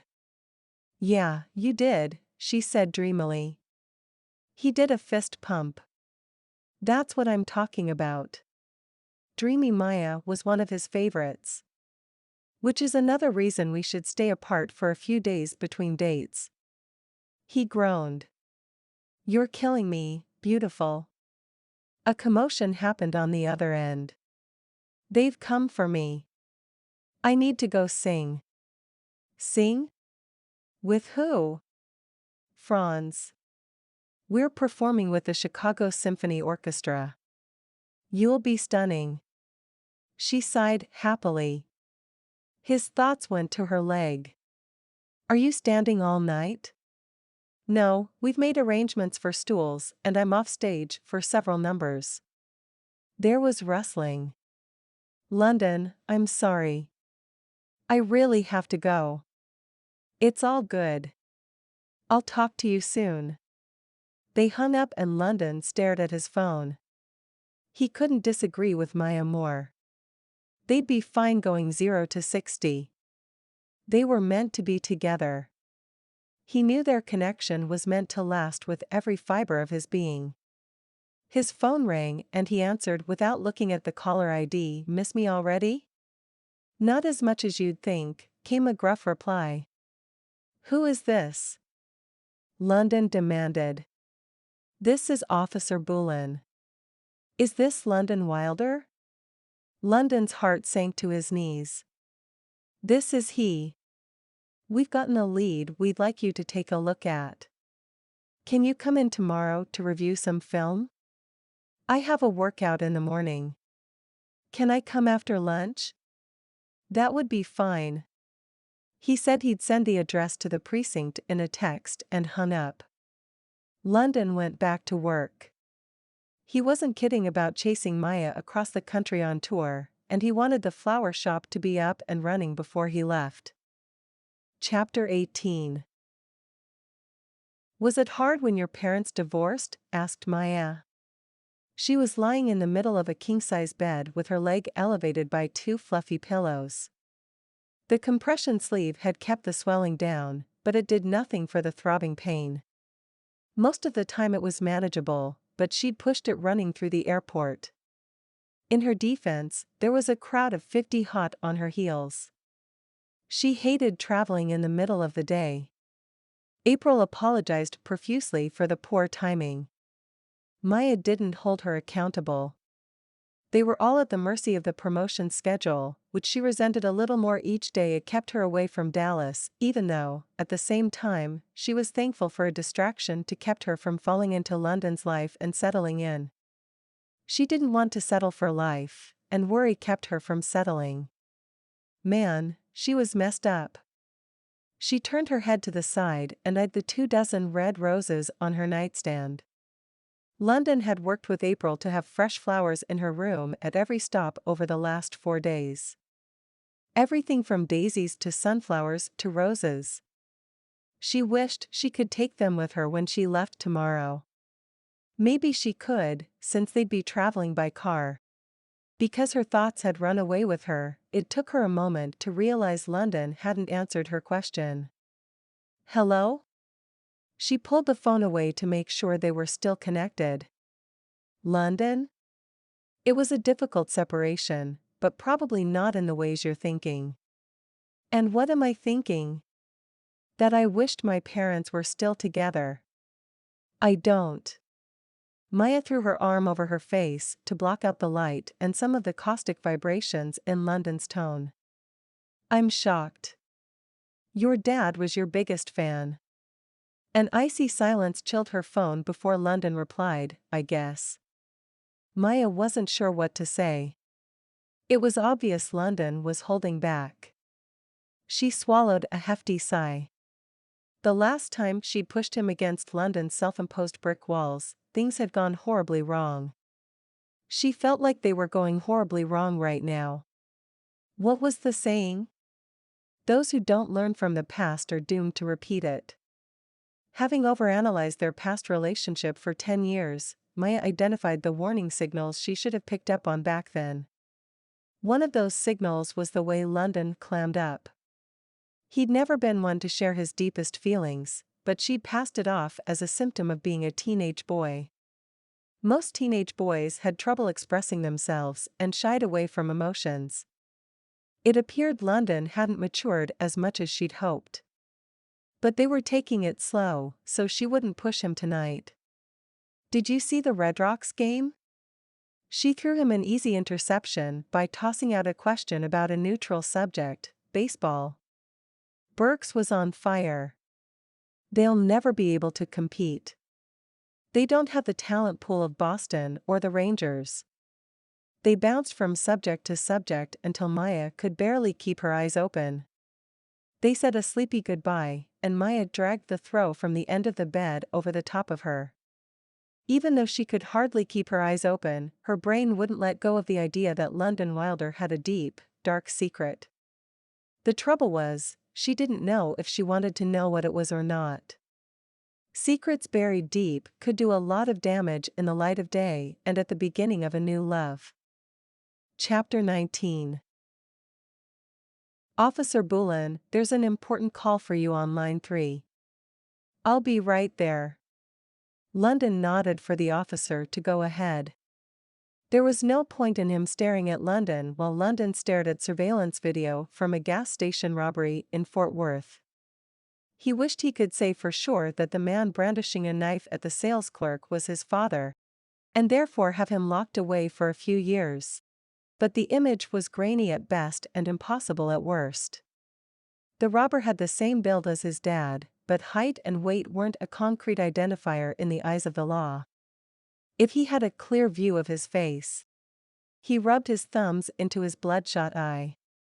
Staying up till all hours talking to Maia last night did nothing for his brainpower. Nevertheless, he'd do it all over again for the chance to hear her lovely voice. She didn't talk like other women. There was a breathless quality and a deepness in her tone as if she'd smoked, although she hadn't. Her mom had, though, maybe the second-hand smoke damaged her vocal cords. It didn't sound like damage to him. She sounded perfect, unique. She'd left town with her entourage as soon as the doctor signed the release papers, leaving Dallas empty and joyless in her wake. Okay, so maybe the whole city wasn't affected by her departure quite like he was, but the bright sunlight was confirmation he'd done the right thing by kissing the stubbornness right out of her in the hospital. Last night, she'd sung with Sloane Kent, the country music sensation, at a concert in Boston. He'd watched the YouTube video a dozen times, amazed at her ability to walk and even perform a few dance moves with stitches in her leg. Her dress covered her knees, so he couldn't ascertain how they'd bandaged her. He prayed they used compression to keep it from swelling. So far, the accident hadn't made headlines. He wondered who, if anyone, at the studio knew she was patched together. The least impressive part of the video was Sloane Kent putting his arm around Maia like they were the best of friends. Or more. Wondering about the two of them had London pulling his phone out of his back pocket to text her. He wasn't making any progress on the stupid video anyway. His thumbs worked like rapid-fire machines, punching the letters. How long have you known Kent? About 12 hours, give or take. Why? Do you want his autograph? Winky face. He chewed his cheek, typing and deleting his text several times before he hit send. You looked like you were friends. I just wondered. He debated sending a smiling emoji. If he sent one, then he might look like he was trying too hard to be casual. If he didn't send it, she might think he was being pushy. She responded before he finished his internal argument. It's called acting. She added the emoji with his tongue stuck out. He let his shoulders drop in relief. Somewhere in the precinct, a phone rang. A tall officer in uniform crossed in front of the door, his face buried in a file. We're friends now. Good friends. I might spend Christmas with him. Shoulders back up. He searched for the devil emoji with fire coming out of its head. He had to scroll through several pages to find the right one. When he finally found it, he pounded the stupid red face with his thumb 5 times and hit send. She replied with 5 laughing so hard they cried emojis. You are not. He inserted a barking laugh emoji. There. He could emoji with the best of them. No, really. His wife invited me for the holidays. He pushed the air out of his lungs. She was toying with him. He kind of liked it. That's like forever away. Do people make Christmas plans when the beaches are open? All the time. Really? Yeah, how do you think Hawaiians prepare for St. Nick? Except she didn't spell out Santa, she used a Santa emoji. I didn't even know they had Santa, London muttered. What's up next on the Princess Maia tour? He smirked, knowing the princess comment would irk her. He suspected part of the reason she didn't like the nickname was her desire to feel normal in her private life. Well, as normal as life could be when she had a group of people attached to her every moment like a real-life princess. The only character missing from her traveling circus was a bodyguard. She said she wasn't important enough to need one, but he begged to differ. New York and the Ed Sullivan Theater. His chest caved in with disappointment. So far away. There was a pause that lasted long enough. He glanced up from the screen and watched 2 officers escort a man past the open door. How messed up was his life that he wished the man in handcuffs was his father. There are these things with wings called airplanes, Maia texted. They go all over the world. Even from Dallas to New York. He grinned like a big dope. She'd been away for 5 days, and not once had she come close to saying she missed him. The words on his phone didn't exactly say she pined for him, but they implied it. He'd take that any day of the week. A date in Times Square sounds perfect. Airplanes? Who knew, right? Before a reply came through, Officer Bullen came back in the room. Sorry about that. No problem. London tucked his phone away. I can't tell if that's him or not. He pointed to the television. Officer Bullen spun a pen around his thumb. It was a long shot, but I wanted to follow the lead. The pen stilled. Listen, I think you should stay in town. What? London scooted forward on the rickety chair. Seriously, couldn't they afford a chair that didn't feel like it was going to collapse underneath him at any moment? Why? The vandalism to your mom's business happened while you were out of town. He tapped the pen on the frayed folder in front of him. And when she reported the man in her bushes, you were in Mexico. And the postal dates on the anonymous, threatening letters all correspond with Titan away games. You think he waits until I leave town to go after Mom? The idea made him sick. His dad was a coward. Boolin's heavy jowls jiggled.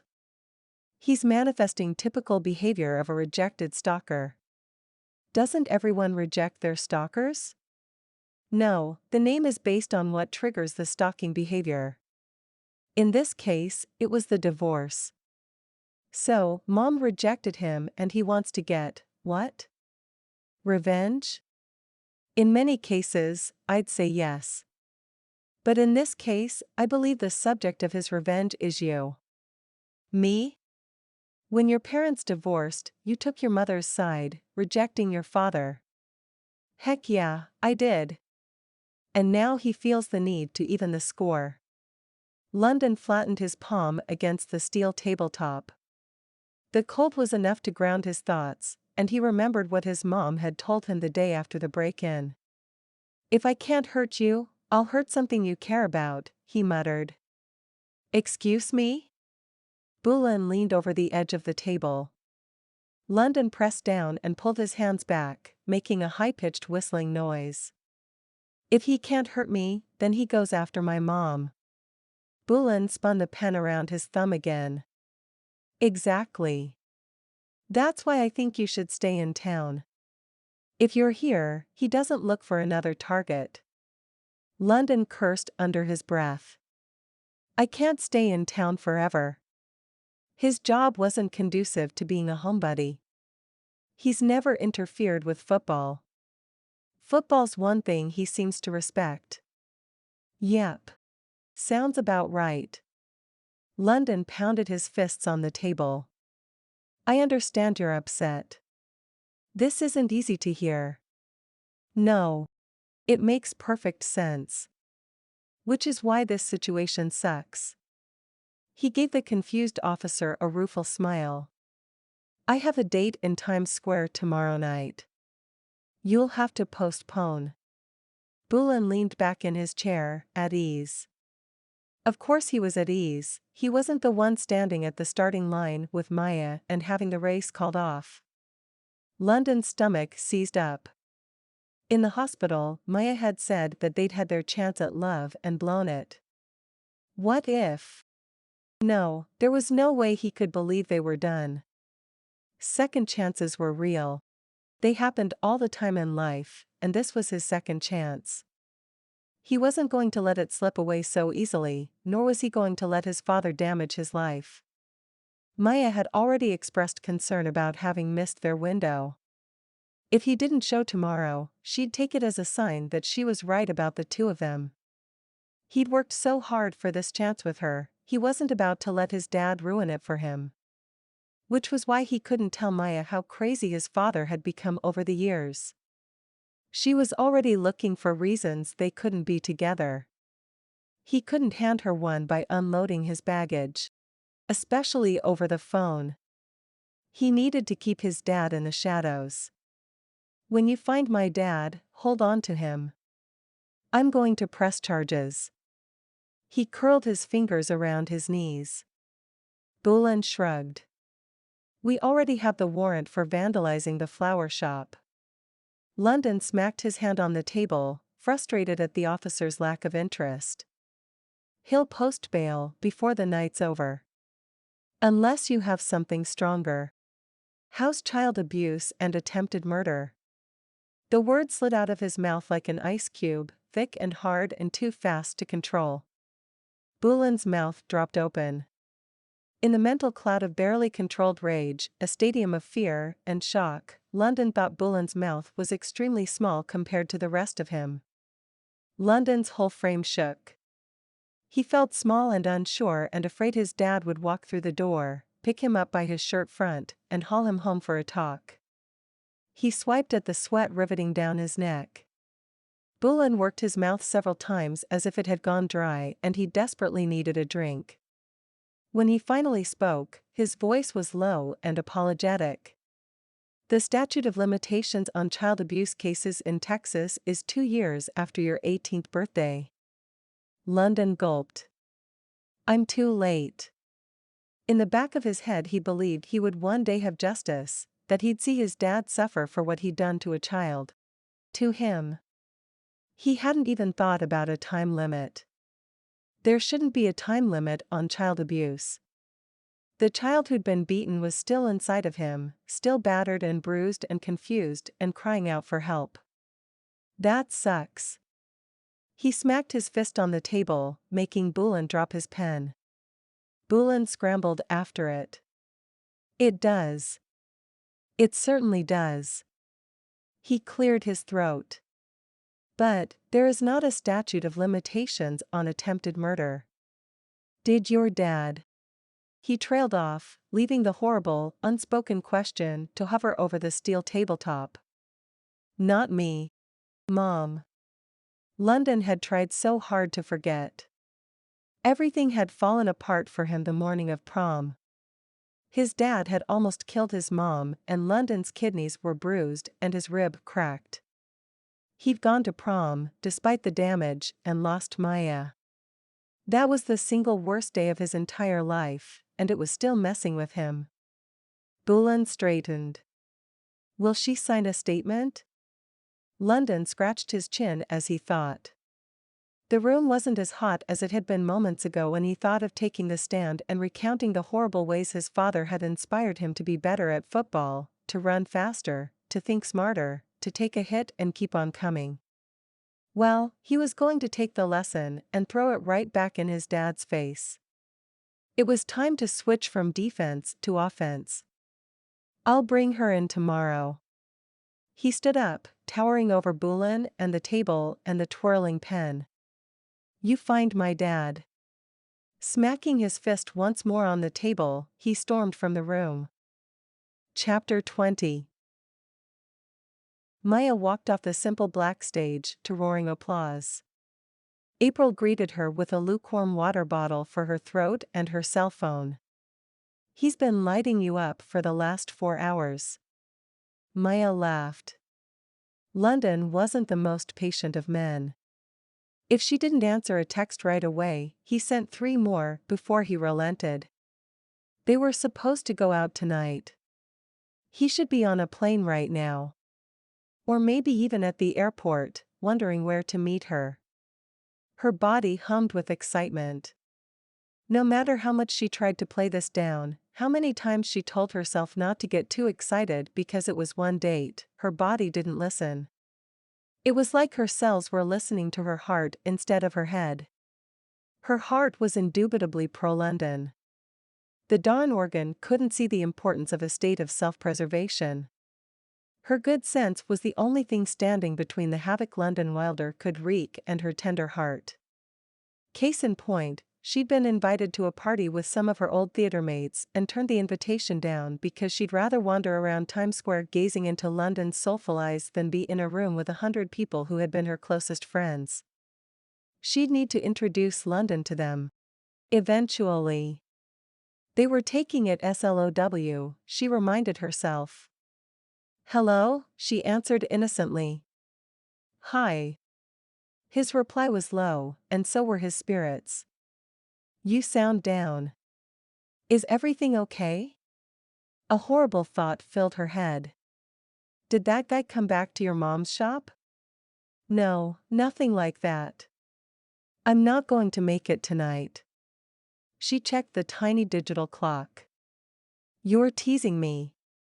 Your plane landed an hour ago. April had kept her up to date on London's flight and hotel. He was staying in the same hotel, but on a different floor. All on his own dime. He'd made the reservations and sent the confirmation page to April himself. I wish I were. Something's come up. She put her hand on her hip. What? I can't say. The old feeling of being locked out of the most important parts of London resurfaced. Her body quaked with rejection. Please, London, don't shut me out. He cleared his throat. It does have something to do with the guy who broke into my mom's flower shop. Oh my gosh. Now you have to tell me. I was at the police station today. They recommended I not leave town. That doesn't make sense. Unless they can't have listed you as a suspect. That's just ridiculous. Give me the detective's name and I'll vouch for you. I can't believe they would even think you could be capable of destroying your mom's business. I'm serious, London, text me his. Maia? Maia. He cut into her tirade. They don't think I did it. Oh. She straightened up, unaware that she'd bent forward as she yammered into the phone. Well, why can't you come? He sighed, and she pictured him running his hand down his perfectly designed face. They think it was a stalker. The guy was mad he couldn't get to me, so he went after Mom's shop. London. That's horrible. She groped for the wall to lean against, her injured leg suddenly feeling 20 pounds heavier and her body full of helium. Do they know who he is? The police have a solid lead and just need to catch the guy. His brittle voice was distant again. She cursed. That's a pretty harsh word for such a pretty mouth. Is he dangerous? Not to me. She pressed her lips flat. London, don't feed me a grammatically correct line. I want an honest answer. He's dangerous, but only to me, and I can handle myself. She could hear the slight warble in his words, like he'd rather run 2-a-day practices for a month than be anywhere near this creep. He was shaken and wasn't about to admit it. I wish you'd be vulnerable with me. I don't understand that statement. I know.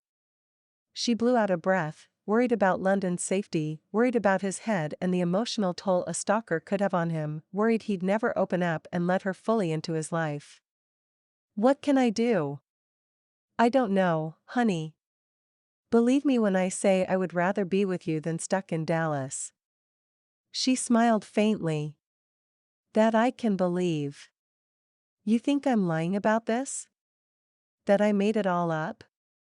No, but I know you're holding something back. I'm doing it to protect you. I'm a big girl, London. I'd love a chance to prove that to you. Maia. He practically prayed her name. Please don't quit on us. April approached to take her to her changing room, a tablet in the crook of her arm. I'm not quitting, London, I'm questioning. She put her hand over the receiver. Can you line me up something to wear to the cast party tonight? April tapped on her pad, a line forming between her eyebrows. Sure. London? He's a no-show. She uncovered the receiver.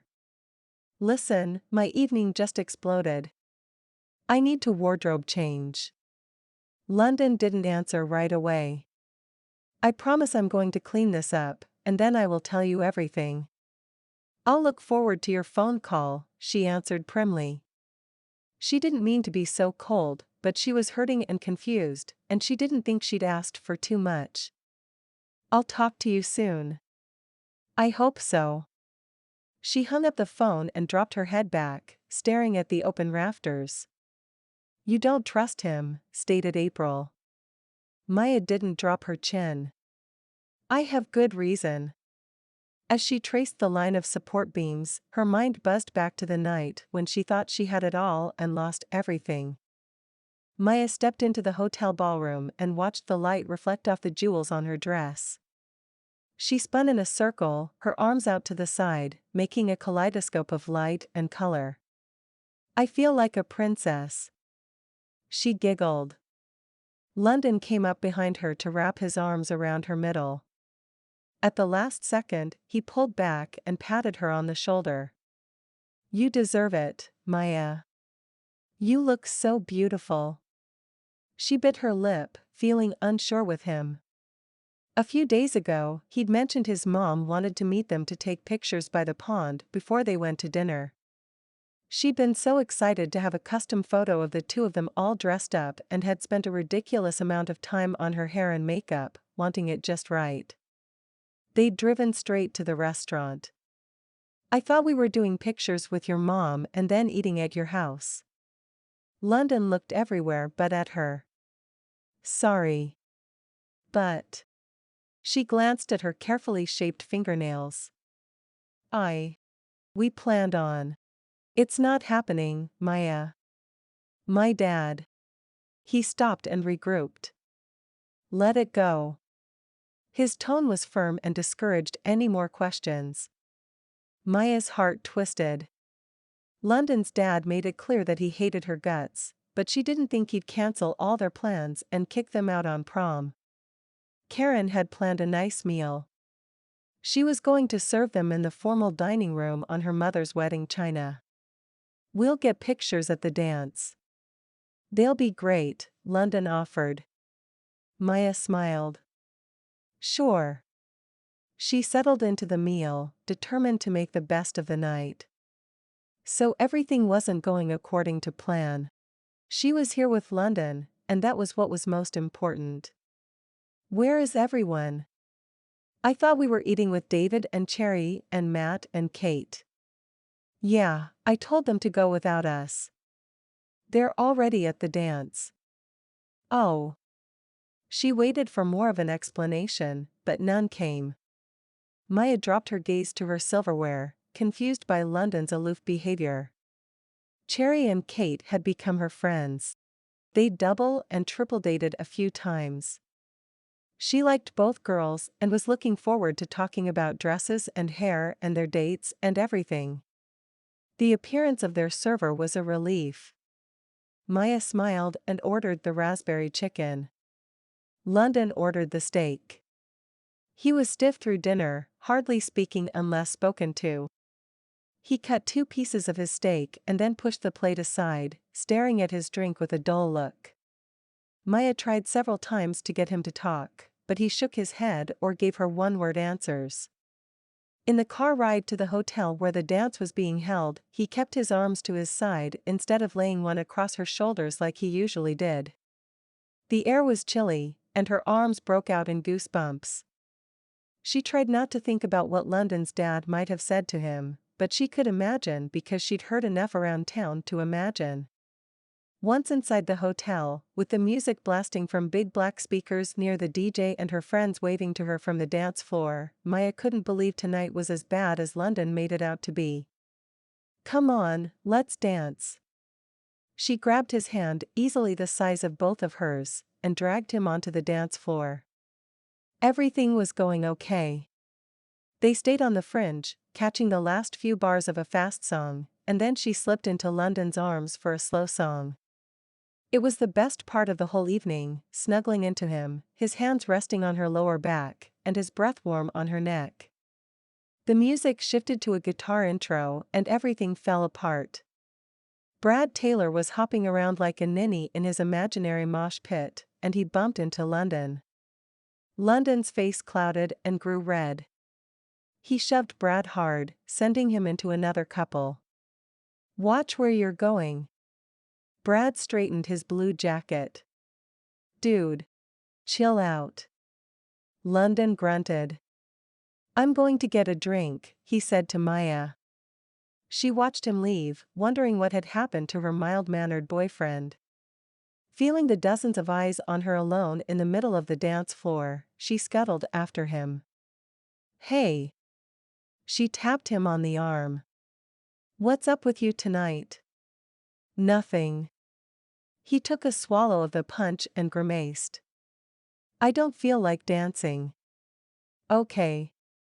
Maia looked around the room for something else for them to do at prom besides dance. We can have our pictures taken, like you wanted. The photographer is set up in the corner. He closed his eyes for a moment as if gathering his strength.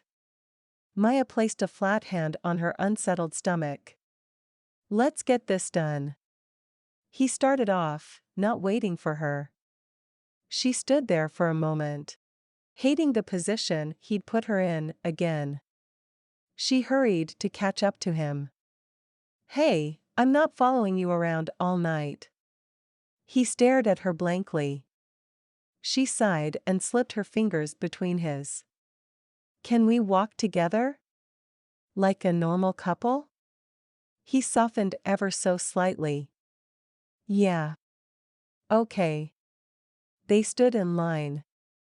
Maia talked to the couple in front of them. She'd had English with the girl, Jackie. Jackie wore a silver dress that was almost white with silver thread accents. Her date had on a silver tie.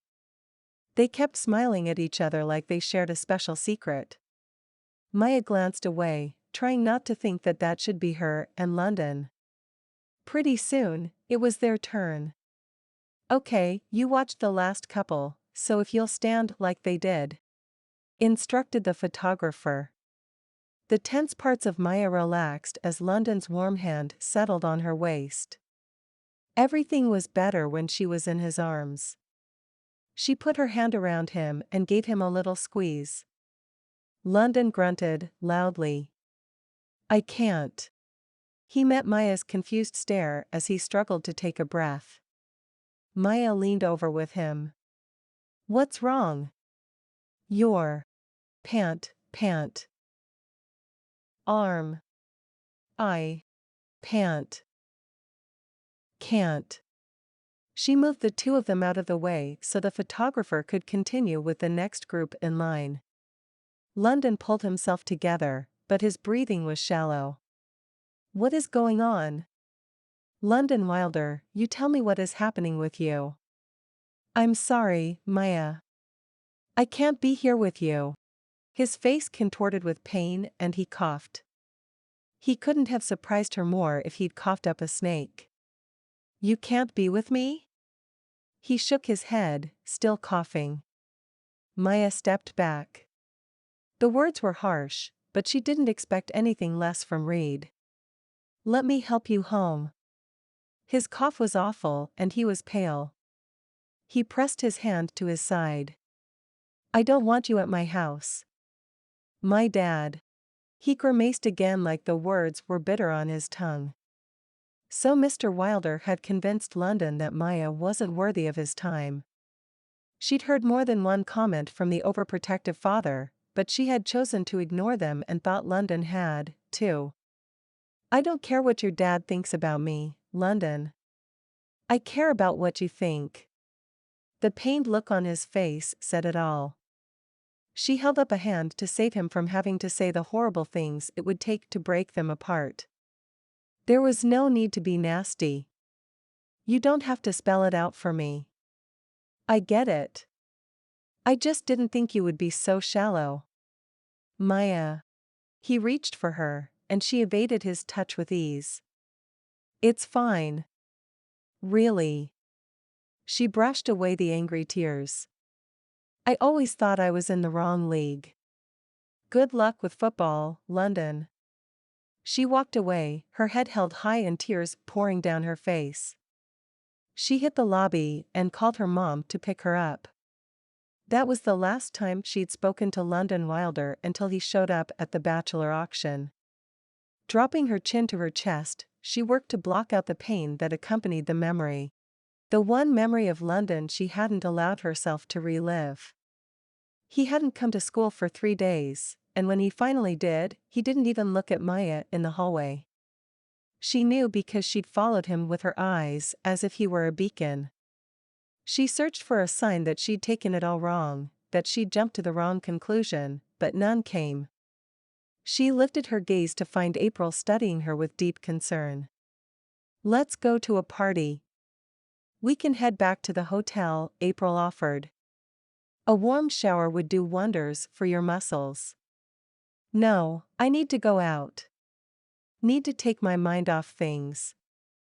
She'd had a totally different life in New York, one without London Wilder. She could slide back into who she'd been before London and pretend for an evening that she hadn't been given the best kiss of her life just a short time ago. Chapter 21. London hung up with Maia and called Officer Bullen. Please tell me you have good news. I wish I did. The trail has gone cold. The officer didn't waste words on pleasantries. A part of his personality London was thankful for. You have got to be kidding me. London pulled the phone away from his ear and pantomimed throwing it to the floor before shoving it against his ear again. He's gone into hiding. Until he resurfaces, we're at a standstill. And I'm stuck here. We can always try to force his hand, but he's getting more violent, more destructive. He might light your house on fire while you're sleeping. Or, Mom's. London's anger subsided. He needed to think about his mother. She'd done so much for him over the years, helped him see his way out of the house and out from under his dad's rule, taken the brunt of the beatings, and covered for him when he snuck out to be with Maia. He owed it to her to be responsible and level-headed in a situation that made him want to scream. Not only that, he loved his mom dearly. He'd give up anything for her. He never thought he'd have to give up Maia, even if it was temporary. Once Dad was in custody, he could go to her. Keep me posted. You got it. They hung up, and London pounded his hands into the mattress. He stopped suddenly, realizing how he must look and who he resembled. He wouldn't allow himself to beat up a mattress. That's why he didn't go sparring with the vets on the team at the gym. He was afraid that if he started, he wouldn't stop. That the ugliest part of his father would pour out of him and he would become the monster he hated. No. He shoved away from the bed and sprinted down the spiral staircase. Throwing open the front door, he took off at a sprint. He'd run until any resemblance to his old man was gone. Chapter 22. Maia adjusted her dress in the back of the limo. The slit up her left thigh, the undamaged one, twisted as she sat, and she continually had to make sure it wasn't drifting to reveal her bandage on the other leg. I should have gone with the Jelina's jumpsuit. The color was all wrong for you. April didn't look up from her phone. She was sending her daily update to Aaron, extolling Maia's creative genius on The Late Show. I can do mint. You can do Oreo mint, not pastel. Maia pouted. Who stole your mint Oreos? April laughed. Sorry. Aaron wants clips, and I'm about ready to tell him to stick it. Send him a link to the show's website. April gasped. Her hand splayed across her chest. You want me to shirk my duties? I want you to have fun tonight. You work too hard. April's smile was layered with her daily to-do list. It will all be worth it when this tour is over. Maia turned to look out the window. I hope so. The city lights played on the darkened windows. The people on the sidewalks were dressed in everything from rags to designer dresses and fake furs. A woman with a turban and loose-fitting white pants strutted the sidewalk in an ankle-length, silver fox coat. Liquid silver hung from her ears and draped across her body in long strands. Okay, maybe that fur was real. The car slowed and April reached for the door handle. Maia could barely make out the blue jacket of a footman, the brass buttons dull through the dark glass. There were a few photographers waiting behind a velvet rope, their cameras dangling from thick straps. April stepped out first and scanned the area. She nodded to the footman and walked forward. Maia hung onto the slit as she swung both legs out, searching for the pavement with her John Vito Rossi leather Portofino heels. The footman offered his white-gloved hand and she used it to pull herself to her feet. Cameras snapped and her name floated from lip to lip. She stepped forward and was rushed from the side. Ice-cold liquid hit her in the face and cascaded down her neck and chest. She gasped and was hit with a second deluge. Shocked, she swiped the liquid from her face. The juice was so cold that it clung to her eyelashes in frozen clumps, making it difficult for her to see. "You're not good enough for him," screamed the angry man. "Stay away!" Maia held her arms in front of her face for protection. Her cheeks were cold and she could hardly breathe for the cold on her chest. "In the car!" screamed April. She shoved Maia backward, and the two of them landed on the limo floor, their limbs tangled. "Go! Go!" April shouted at the driver. The car lurched forward and the door slammed shut. Maia struggled to move out from under April. But her dress was caught in the door. The small train hadn't made it all the way inside. April rolled off of her and cursed. "Your leg?" Maia took inventory. "It hurts like the devil, but I think the stitches held. Bless the plastic surgeon." She sat up. Her skin was warming and chunks of red and blue ice fell on the carpet when she moved. "What is this?" "Slushy." April flicked a chunk off Maia's shoulder. "Berry blue and raspberry red, if I remember my flavors correctly." "You okay?" Maia nodded. "I think so." She shook out her arms, spraying the limo floor with slush. "What the heck was that?" She laughed. "I can't believe that just happened." April wasn't laughing. "What did he yell?" Maia's laughter died as her attacker's words came back full force. She swallowed the lump of fear in her throat. "You're not good enough for him." "Who?" "London." "You think this has to do with London?" Maia considered the question. "Or Franz?" "No one knows I know London. We've been on the DL. It can't be Franz. You guys don't go out unless it's official. No one in their right mind would think you were together. Does this look like someone in their right mind?" Maia held up her red and blue Anne. "In some places where the flavors mixed. Purple-stained arms." "I guess not." April's phone rang. She checked the screen. "It's Aaron." "That's just great. You'd better answer." April accepted the call. "Aaron, there's a little situation here." "I heard." "How did you hear about it so quickly?" April demanded. "We aren't even dried off yet. The photographers caught the whole incident. They went live. I'm watching them haul the guy off. They caught him." April struggled to her knees. "Head over to the police department so you can make a statement. Legal is all over this." Maia sighed. "I look like the creature from the Blue Lagoon, Aaron. I want a shower." Maia yelled towards April's phone. "Sorry, kiddo." "Don't call me kiddo," Maia ground out. Aaron fell silent, probably wondering where his sweet princess had gone. "I'm going to the police station, Aaron, but you owe me one." "I hear ya," he griped.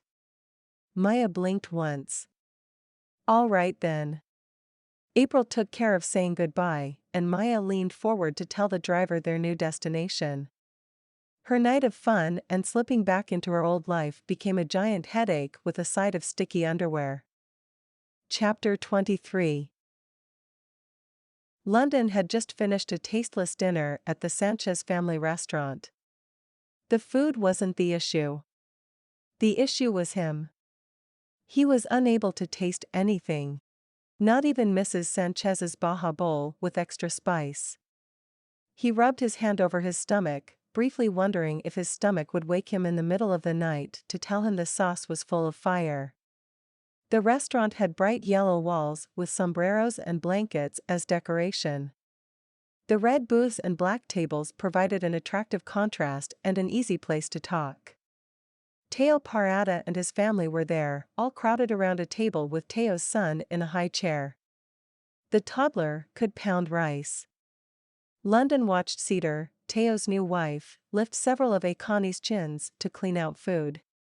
She laughed and smiled and glowed and made London want a family so bad he got ticked off at his situation all over again. He settled behind the wheel, staring at nothing. He didn't even put the key in the ignition. Little things like starting a car were hard when he felt like his very life was slipping through his fingers. Maia had never questioned them before. She'd been the one solid in his life. The happy side to all the misery at his house. His life was on track now, mostly dad-free, and he was losing her. He rested his forehead against the steering wheel. "What more can I do, Lord?" Silence was his answer. That didn't deter him. The pastor who had counseled him and Mom through the divorce had told him silence was a gift as much as a burning bush or a finger writing on tablets.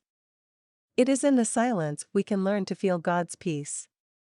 London had grabbed onto the peace back in the day. Silence was beautiful. Silence meant no one was hurting, no one was being hurt. But he was in an empty car, all alone in the silence, and he was still hurting. "Anything, Lord. Can you please send me some kind of a sign?" His phone rang and he jumped, staring at it in the cup holder. "Lord?" he asked silently. With a roll of his eyes at himself, he answered. "This is London. Mr. Wilder, this is Officer Bullen. You need to come to the station immediately." London shoved the keys in the ignition. "I'm on my way." He hung up without saying goodbye and threw the car into gear. London rushed through the streets, narrowly missing the back end of a semi-truck as he pulled into the station. Bullen met him at the door. "You must have been close. That was fast." London lifted his eyebrows and gave him an "if you want to believe that" look. Bullen chose to ignore him. "This way." They checked back into the same annoying interview room. At least there wasn't a one-way mirror on the wall. A laptop sat open on the tabletop. "One of our receptionists saw this tonight and phoned me." He hit the spacebar and the video played. There was Maia getting out of a limo. Her dress was amazing, and the slit up her thigh? He grabbed the edge of the table. She shouldn't be allowed to walk around in public. She was a heart attack waiting to happen for some poor, unsuspecting male. The camera jostled and a man ran at Maia with 2 cups in his hands. London tensed. His eyes were sewn to the screen, unable to look away. The right cup flew through the air, the icy blue liquid hitting Maia square in the face. London's hand went to his face as if he were trying to block the attack. Her hands flew up, too, and she leaned away, but her eyes were closed. She had no idea where the next attack was coming from. London's heart squeezed so tightly in his chest he thought it might explode from the pressure. "You're not good enough for him," screamed the madman, before throwing the second drink. London knew that swing, knew the crazy voice. Maia's arms straightened at her sides, liquid falling from her fingertips, right before April all but tackled her into the back of the limo. The guy in a blue jacket threw their skirts and legs in and slammed the door. A member of the herd of reporters tackled her attacker and several people piled on top of them to hold him down. The cameraman zoomed in on the pile and caught the wide eyes and red face of London's estranged father. London shook with rage. Do you know why he would? He hates Maia. Thinks she comes from trash and is trash. I'll talk to her people. Maybe he's been harassing her. He hasn't. Wouldn't need to. London ran his hand down his face. Maia and I recently started dating again. Again? You have a history with this woman? London barely kept the lid on the hot pot of emotions threatening to boil over. He nodded in response. And your dad? His happiest day was the day we broke up. Dad was sick and twisted. The monster's happiest day was the day he'd almost murdered his wife and beat his son. So he finds out you two are dating again and decides to go after her. How did he know? No one knew. We were on the DL, deep DL. I'll add that to our list of questions. He spun his pen around his thumb. London, I need to tell you, because of his behavior, he will probably go to a mental institution instead of jail. Even for what he did to my mom? Unless we can prove he was in his right mind at the time, yes. London's head hung low. The man is a monster. He shouldn't get mercy, he never gave me any. It's up to the judge. I suggest you hire a lawyer and go in guns blazing. Bullen smiled. He's in custody in New York, said Bullen. We've placed a call, tagging him as ours. I don't know how. Where is she? London pointed to the screen. Bullen stared at him. The woman. He blinked. Your woman. Oh man. I didn't even think. Of course you want to see her. She's at the police station in. Text it to me, London called over his shoulder as he ran out the door. He had to get to Maia. He had to tell her he was sorry he brought this mess into her life, he had to tell her he still loved her, and he needed to tell her it was okay if she said goodbye. She was too good for his messy life. Chapter 24. Maia stuck to a plastic chair in the police station. It was one of the chairs they had in high schools in the 1970s, avocado green and covered in anonymous scratches. If anyone ever wondered where all those chairs went, she'd point them in the right direction. April occupied the seat next to her. Her head leaned against the wall behind them, and her mouth was slightly open as she slept. That was not a comfortable position for her neck, and she was going to regret falling asleep at all when she woke up, but Maia didn't have the heart to wake her. They'd been in the same chairs for several hours after giving their statements, waiting to point out her attacker in a lineup. Aaron had texted April non-stop for 5 minutes before Maia was sick of it. She'd taken April's phone and typed, "Maia's fine. She will call you when she's finished with the police." Then, she turned April's phone off and offered her friend a smile. "You're officially off duty." April's whole frame sank with relief. The officer in charge, Walsh, was putting together a lineup for Maia to eyeball her attacker when a shooter was brought in, high as a kite. He kicked and screamed and threw himself against the furniture and pulled Walsh off the icy case, as April had labeled it. They were assured Walsh would be out any minute to pick up where he left off. She probably wouldn't be able to rise out of the chair when he did arrive. This whole situation was ridiculous and baffling. Maia, barked an older officer with hair so white it looked like a dusting of freshly fallen snow. She lifted her arm. Here. He motioned for her to follow. Maia licked her lips. This will be interesting. She put her palms on the sides of the seat and pushed up. Her bottom lifted quickly, but her thighs and the fabric painted on them peeled slowly off the chair. She turned around to find a perfect outline of her backside in red and blue crusted sugar. Sorry about your chair. She hobbled to the open door, her injured leg more sore than the rest of her. The fall into the back of the limo didn't do her tight muscles any favors. The snowy officer paused. You okay, miss? She gritted out a smile. As good as can be expected. Can I call someone for you? Maia shook her head, feeling crunchy sections of her hair scrape across her back. EW. Thank you, I'll be fine. He nodded and continued down the hall, going slower than before. At a nondescript brown door, he paused. You'll be able to see them, but they won't be able to see you. His voice was paternal in nature. He may react to thinking you're in here, though, and could become agitated. She lifted her chin. I'm not scared. That's right. He swept open the door, and Maia entered the darkened room. The officer pushed a button on the wall and a buzzer sounded. Maia stepped closer to the window and watched the men file in. She searched their faces, looking for something familiar. The attack happened so quickly she didn't have time to get a look at the man. I'm sorry. I don't. She stopped. Can you have them each say something? Maybe I can remember his voice. We don't usually do that. I know, but voices and music are my thing. I'm more likely to remember a voice than a face. And he seemed familiar when he yelled at me. She shuddered to think she'd known anyone who would act insane. The officer picked up a phone on the wall and gave instructions to the men standing against the white wall with black lines indicating height.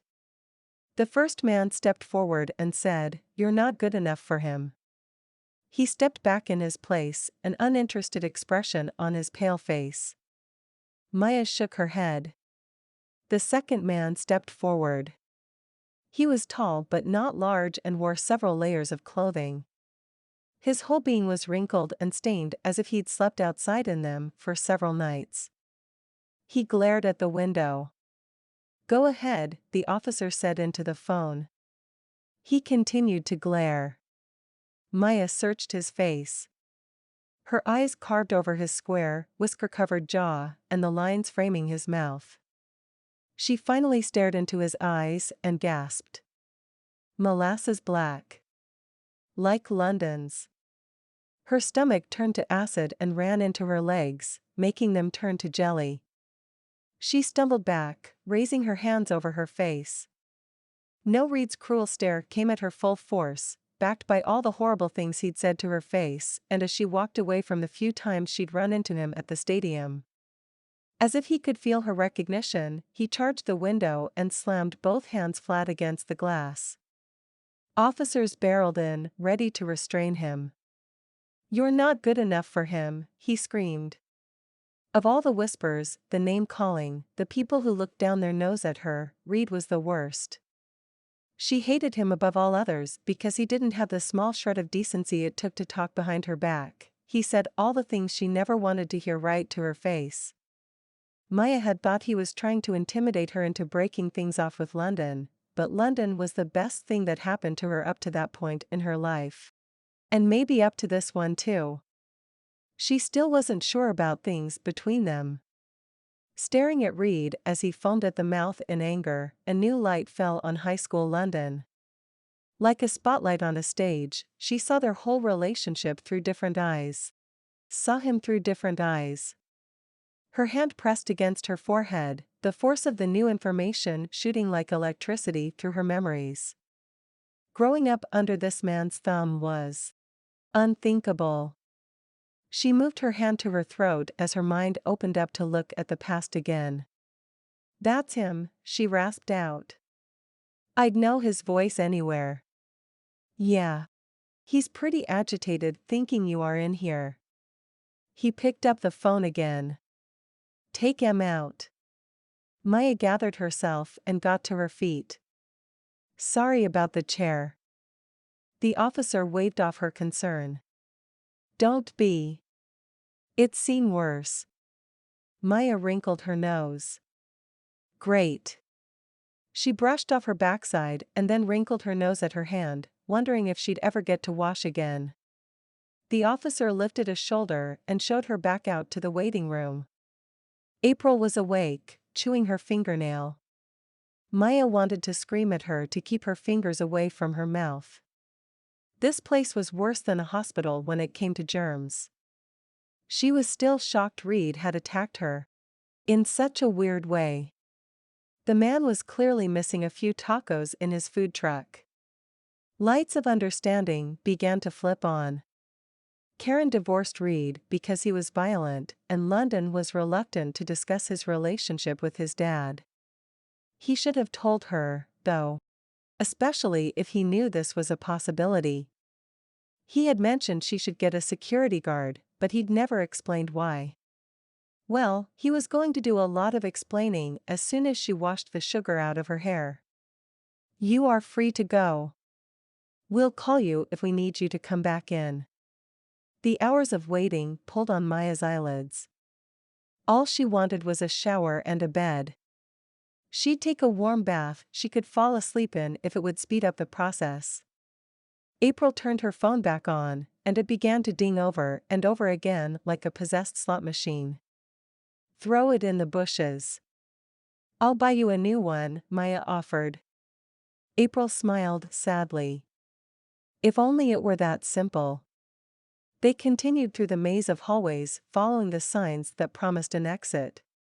Finally, they managed to thrust open the double doors and enter the dark before sunrise. "Maia." Maia turned toward the call.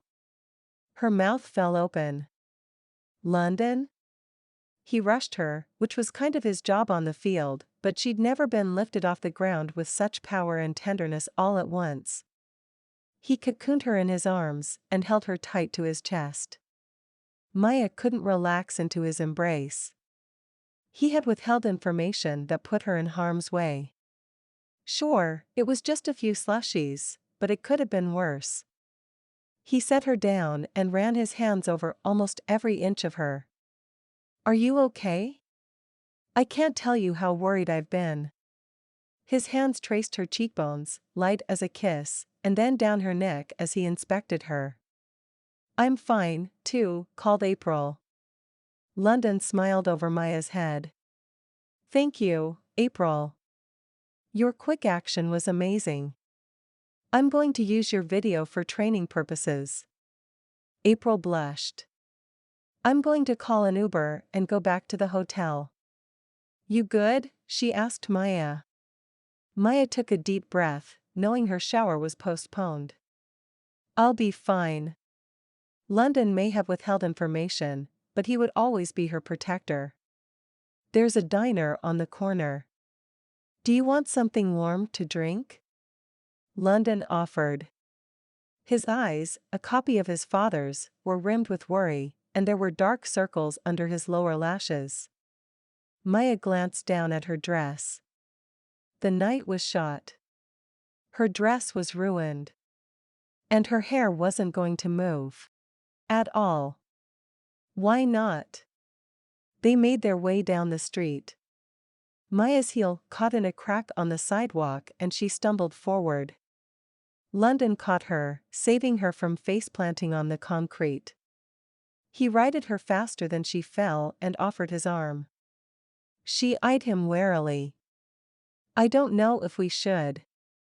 Her body was on London's side of things. She didn't want to give her heart a chance to influence her decision. His face looked pained. "Falling is better than holding on to me?" "Maia, come on." "Fine. But I'm mad at you." She put her hand in the crook of his arm. "I'm mad at me," he replied. "Don't get cute with me, London." His dad's contorted face as he screamed at Maia through the glass came back to her. "You've been hiding from me for years." London pulled the diner door open. The floor was a checkerboard of black and white tiles, the seats navy blue, and the chrome accents cloudy with age. But the smell of hot coffee was strong. She sucked it in. "You want a cup?" London asked. She shook her head. "I had to give it up a couple years ago. It raises my stress hormones." She sighed. Never had she been so tempted to cheat on her hormones. "I'll take an herbal tea." He strolled to the counter to place their order while she found a booth. The seat sank like she weighed 500 pounds, and she allowed her body to melt into it as she laid her head back and groaned. London set a cup down in front of her. She wrapped her hands around it, letting the steam wash over her face. "Thanks." He took the seat across from her, sinking even lower than she had. His startled look made her laugh, which lightened the mood she'd carried out of the police station like a heavy bag over her shoulder. London. She sighed. Your dad threw food at me. His lips twitched. What is wrong with him? She took a sip, letting the hot liquid clean her throat of a night of breathing human stenches and clothing soaked in cigarette smoke. London wagged his head side to side. What's right with him? The list is shorter. Maia took another sip, letting the silence work on him. And it was working. His mind was going a mile a minute, flashes of pain and confusion spinning in his eyes like a disco ball. He studied his clasped hands. Heaven help me, Maia. I don't talk about this. Ever. His full lower lip trembled. Her eyes jumped to his, expecting tears, but there weren't any. Instead, there was a haunting. She shivered at the sight. She almost told him not to tell her, the horrors there were truly terrifying. He took his shaky breath. I can't recount it all from the beginning, there's too much. Maia set her cup down and placed her hands over his, noting how cold they were. The morning of prom, my dad came unglued. London blew a breath out through his teeth. He didn't want me going with you. Thought it reflected badly on him. His words weren't a surprise, but they acted like an iron, searing them into the tender areas of her heart. I refused to break the date. Mom stood up for me, and he just let loose. What does that mean? He beat her. She told me to stay back, to not get in his way. She was going to take it for me. He shuddered. And I was going to let her, because I wanted to take you to prom so badly. Maia brushed her thumb over his white knuckles. You probably think I was a coward, but that's how it worked in our house. Sometimes I took it for Mom and sometimes she took it for me. As I got older, I took more of them because I was bigger and stronger and she had a harder time recovering than I did. We've been through counseling, her and I, together. We thanked one another for each sacrifice and asked forgiveness from each other. It was weird at the time, but it freed us. Allowed us to put all that outside of our relationship. We're good now. Oh, London, Maia whispered. She tried to put her fingers between his palms, but they were pressed so tightly she couldn't find space, and she settled for stroking his hands. Dad aimed for the body. No visible bruises. We were supposed to be the perfect family, right? London sniffed. He hit Mom in the side and she cried out like never before. I don't know how to explain that I knew that sound was different from the thousands of other painful noises I'd heard her make, but I did. I shoved him away from her, and he turned on me in a mad fury. I covered Mom and let him exhaust himself on me. He lifted his eyes to meet hers. He broke 2 of my ribs. Maia gasped. She closed her eyes, remembering back to prom. He didn't want to dance, he couldn't lift his arm around her shoulders for pictures, he didn't want her at his house because of his dad. London, I'm so sorry I left you there. Tears of shame burned trails down her cheeks. She let them fall, not bothering to wipe them away. I'm so sorry. His hand suddenly had a hold of hers. I'm the one who's sorry. I should have trusted you with my secret. I should have come after you. Why didn't you? Because breaking up with you made my dad happy. I was so scared for my mom. I found her that night, crumpled in the hallway and bleeding internally. I barely got her to the hospital in time. She almost died. I felt like losing you as penance for having left her at all that night. My broken heart was just another beating I took for her. Your mom wouldn't have wanted that. No, but my dad ruled the house. What we wanted didn't matter. London. She poured her aching for him into his name. He's insane. The cop in Texas said he'd end up in an institution. That's probably for the best. No. He needs to be punished for what he did. His hands gripped her fingers tightly. Maia leaned back. She narrowed her eyes. If you want revenge, I'll help you get it. Her hands flooded with blood as London released them quickly. He scuttled out of the bench and paced in front of their table. I don't like the word revenge. It's an ugly word for your beautiful lips. Maia gave him a sad little smile. London, if I had known. What? What would you have done, Maia? Tell a teacher? He snapped. Trust me, I played all the scenarios out in my head. If I believed, even for a second, that it would have stopped him, I would have done it. I researched what happens. They take the kid away, not the parent. My mom would have been alone with him. Anne. I hate that I even thought this way, but football was my golden ticket. Changing schools would have taken that away. You were talented enough to play anywhere. College coaches don't recruit guys who aren't on the field, and there's a lot of politics in high school sports. I had to stick it out.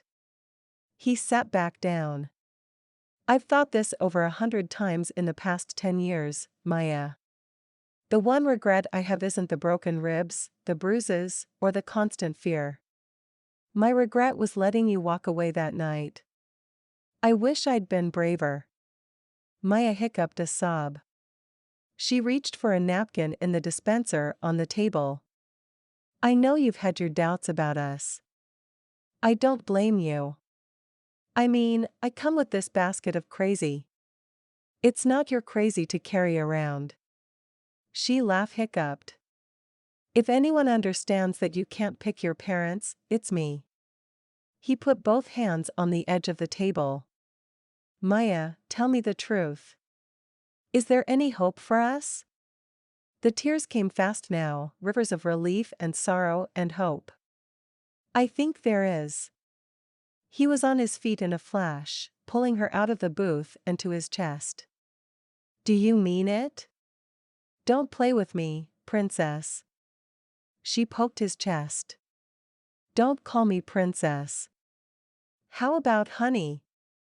Can I call you honey? His voice was low and inviting and his lips close to her ear. She shivered from the nearness. Yes, she breathed. He kissed her lightly, which wasn't nearly enough. She grabbed his shirt and pulled him close, not able to get enough of him. Several moments later, they broke apart, gasping for breath. If this is your version of taking it slow, I'm all for it. Maia tipped her head back and laughed deeply, relieved that they'd waded through croc-infested waters and come out the other side stronger, better, and deeper in love. She placed her hands on the sides of his face. I love you, London Wilder. You're the beginning and the end of my heart. He pressed his forehead to hers. I love you, Maia. I need you, but more importantly, I want you in my life. Every day, every hour. I swear to never be my father. She gazed into his molasses eyes. Where she'd seen unhinged thoughts and uncontrolled fury in Reed's eyes, all she saw in London's was pure love. I know. London, I know. He traced his fingers down her cheek.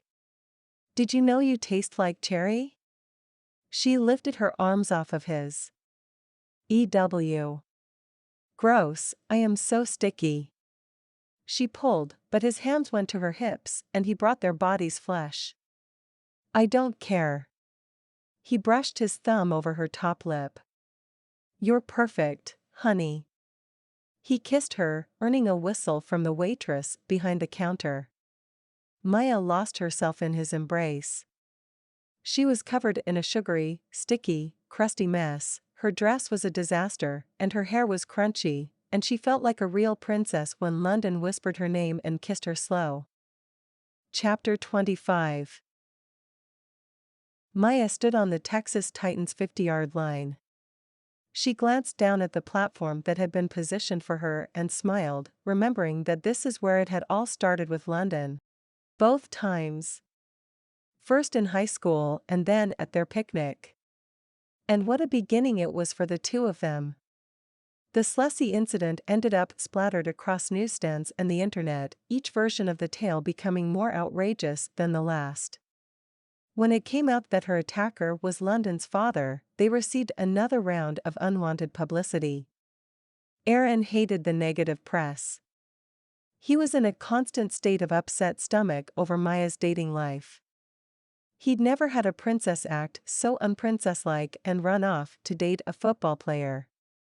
She didn't break her contract, in fact, she'd been at every event after Reed was arrested.